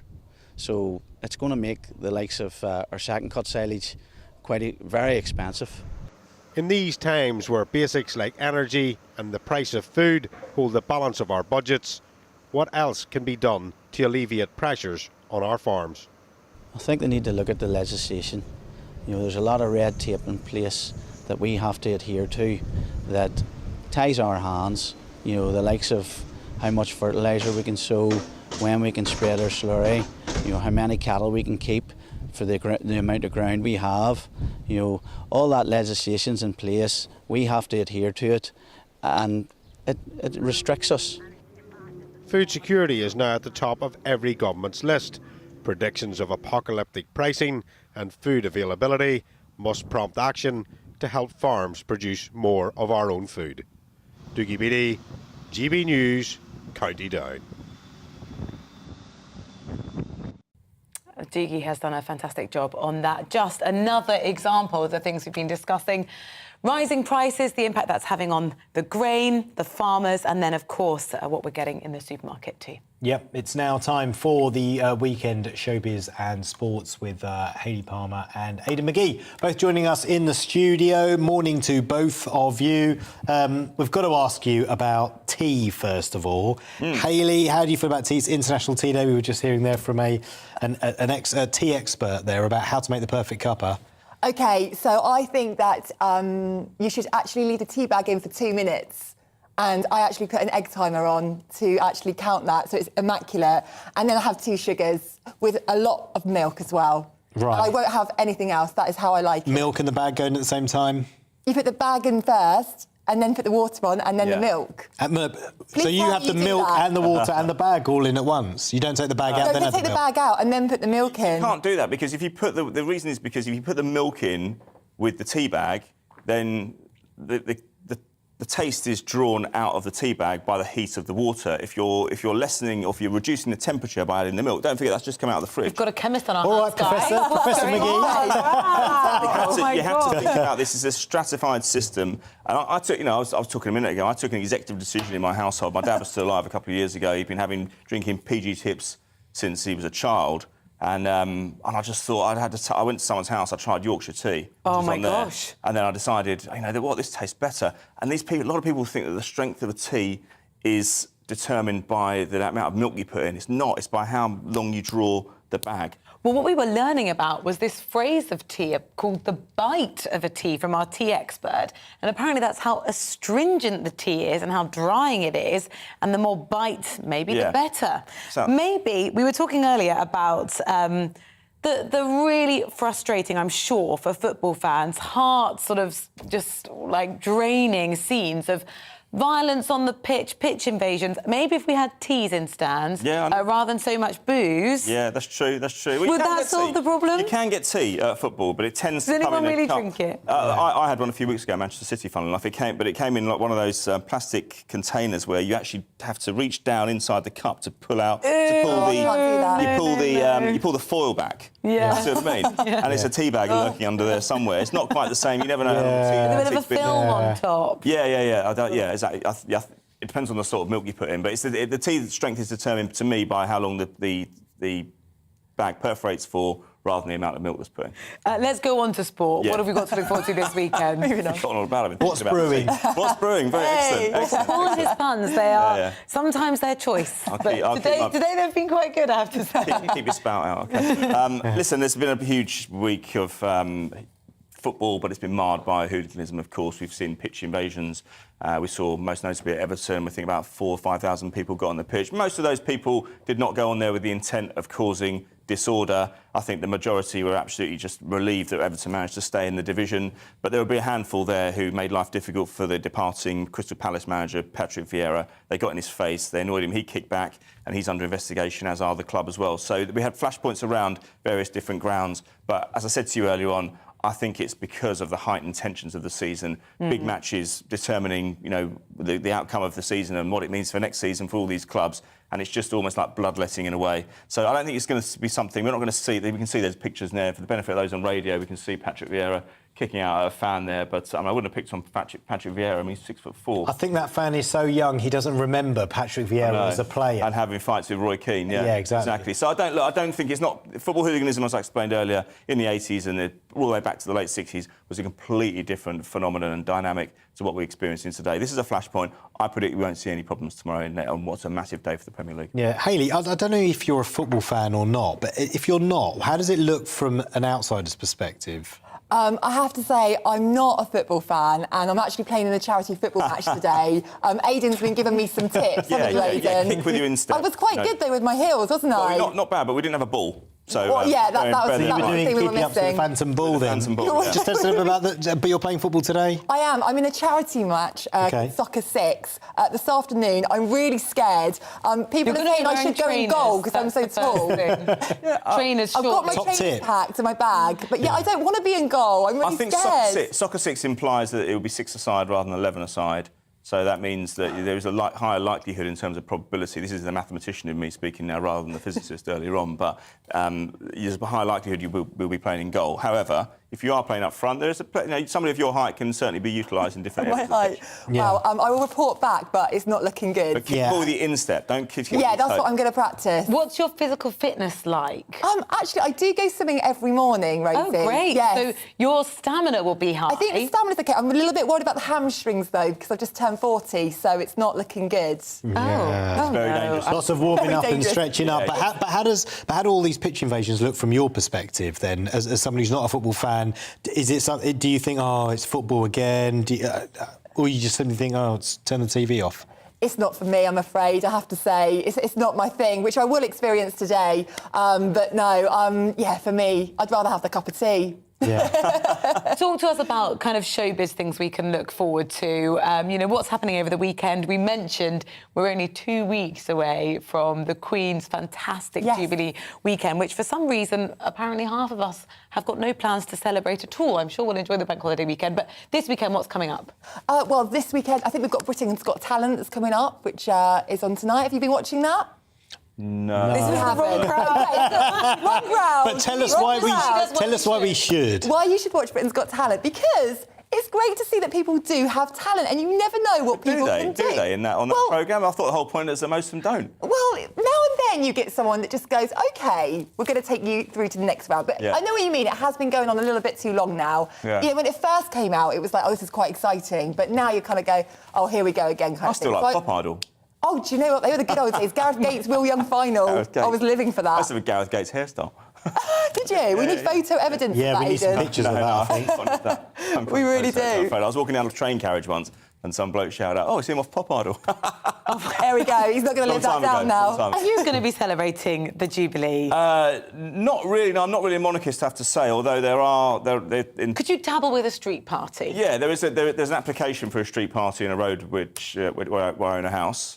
And I've agreed to it, and that's fine. I'm happy for that to go ahead. I've offered my services for GBNews to even attend and do a live broadcast there. So we're waiting to hear on that. So I have got a horse in the race, but I'm not a monarchist myself. It's not something I'd necessarily celebrate. However, if I saw people outside and they're celebrating the Queen's Jubilee, I would go out there, especially with a decent cup of tea on the go. Yeah, we all did during the... Who got married and there was a wedding and there was street celebration? No, it wasn't. It was before that. I think it might have been... Was it when Kate and William got married? Kate was 2011, I think, wasn't it? Yeah, and there were big celebrations then. Wasn't that around the time of I think every something time, else? if you are into the But it was royals, nice. Yeah. Even the It was smallest event, well, even the birth of a baby, people go absolutely wild for it, don't they? So you can be in different camps, but I'm surprised that over half of us won't be sort of celebrating when we're getting the 4-day bank holiday weekend. You could do something fun with it. I know, but it's quite a big upheaval to organise, or it's quite a big thing to organise a street party. I mean, half the people in this country probably don't even talk to their neighbours. You know, so I mean, I try to speak to mine. You know, I try and do good things. Tell them to keep the noise down. No, they say that to me. In fact, the guy downstairs has put his house up, he's put his flat up for sale. So that probably is a comment on. You want to live next to that bloke from Pop Idol. Exactly. So I think it's a big thing to actually organise your own street party, because you have to have, you know, if you live in a cul-de-sac of 10 you houses, can just turn up. You don't need to host the whole thing. Yeah, but somebody else has to start it then, don't they? That's true. I think there probably are enough enthusiasts. I hope there are enough British enthusiasts to get excited. Exactly. Are you celebrating? I absolutely will be, yes. I'll be going back to my hometown near Portsmouth, and I'm sure we'll be doing something, so absolutely. It's the Queen, right? Even if you don't have the royal family, everyone loves the Queen. I've just got fondant fancies in my mind for some... Right, OK. Cakes, yeah. Hayley, thank you so much. Aidan as well. It's been a real pleasure to have both of you with us. It's been a pleasure for us to be here. Yeah, and a pleasure to have you watching, so thank you. Don't forget that Stephen will be back, and I'm sure he'll tell you all about his nuptials. But right now on GB News, Esther and Philip will be here with Saturday Morning. We'll see you soon. Good morning. I'm Alex Deakin with your latest weather update from the Met Office. A drier, brighter day today compared to yesterday's heavy showers. Bit of sunshine here and there, but it won't be completely fine. There will still be a few showers around. Here's the bigger picture. Low pressure up to the northwest, high pressure down to the southeast, and another little weather system just pushing in from the west. That's going to bring more cloud and some rain to Northern Ireland and Western Scotland later on. But for most, it's fine out there this morning. Some cloud around, but some places seeing some sunshine. A few scattered showers over the Highlands and Western Isles of Scotland. But it will cloud over as that weather system approaches, bringing some patchy rain to Northern Ireland and to Western Scotland later on. For most, though, it's looking dry and bright, and certainly for most of England and Wales, we'll see some sunny spells, lifting the temperatures up to 19 or 20 degrees. Cooler further west and particularly in that northwestern corner. Maybe 1 or 2 afternoon showers for Wales and western parts of England, and certainly we'll see more rain coming into the western side of Scotland this evening. Otherwise, it's a largely dry evening, and we'll keep some clear spells across the south, which may allow temperatures, certainly in rural areas, to drop down to single figures. But mostly we'll be starting Sunday, like we're starting this morning, at around 10 or 11 Celsius. The details for Sunday, and it really varies from the southeast, where it's dry and bright, up to the northwest, where it's cloudier with rain at times. Certainly showery rain for the Highlands, the Western Isles, but also dull and damp for parts of northwest England, southwest Scotland, north and west Wales. Could see some drizzly rain too, and some showers likely for Northern Ireland. But much of the south and east will stay dry and bright, and if we hang on to sunny spells across the southeast, feeling quite warm, 24 degrees, whereas most other places will again be stuck in the teens and feeling quite cool with that rain in the northwest. More of that to come for most of us in the outlook as well. No sign of the weather settling down. Yes, there'll be some sunny spells, but there'll also be plenty of showers around and staying on the cool side well into next week.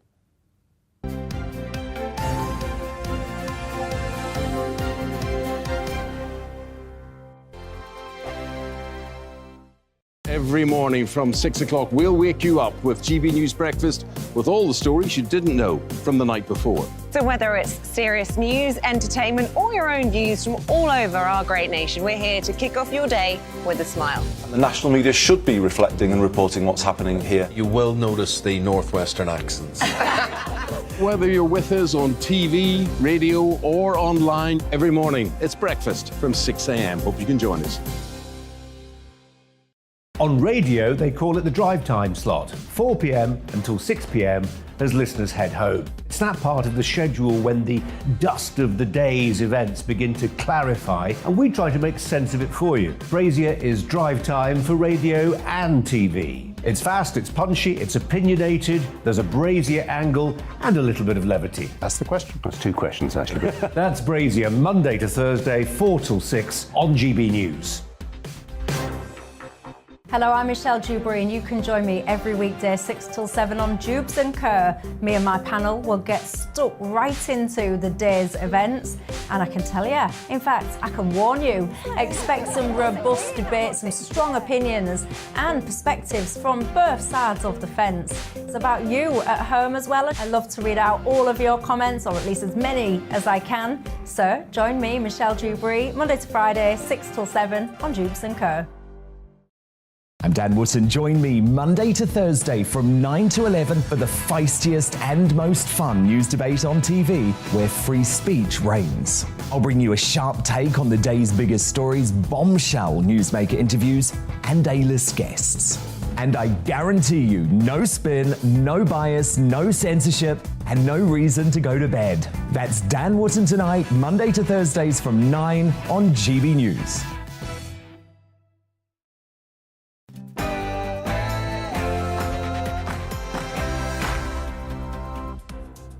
Good morning, you're watching and listening to GB News. Coming up on Saturday morning with Esther and Philip. We're talking about the potential for a summer of discontent, with unions threatening mass strikes in the coming months. We're discussing what would happen if England separated from the United Kingdom. And later on, we're joined by Jeremy Hunt to talk about his new book. All of that and much more after the latest news with Bethany.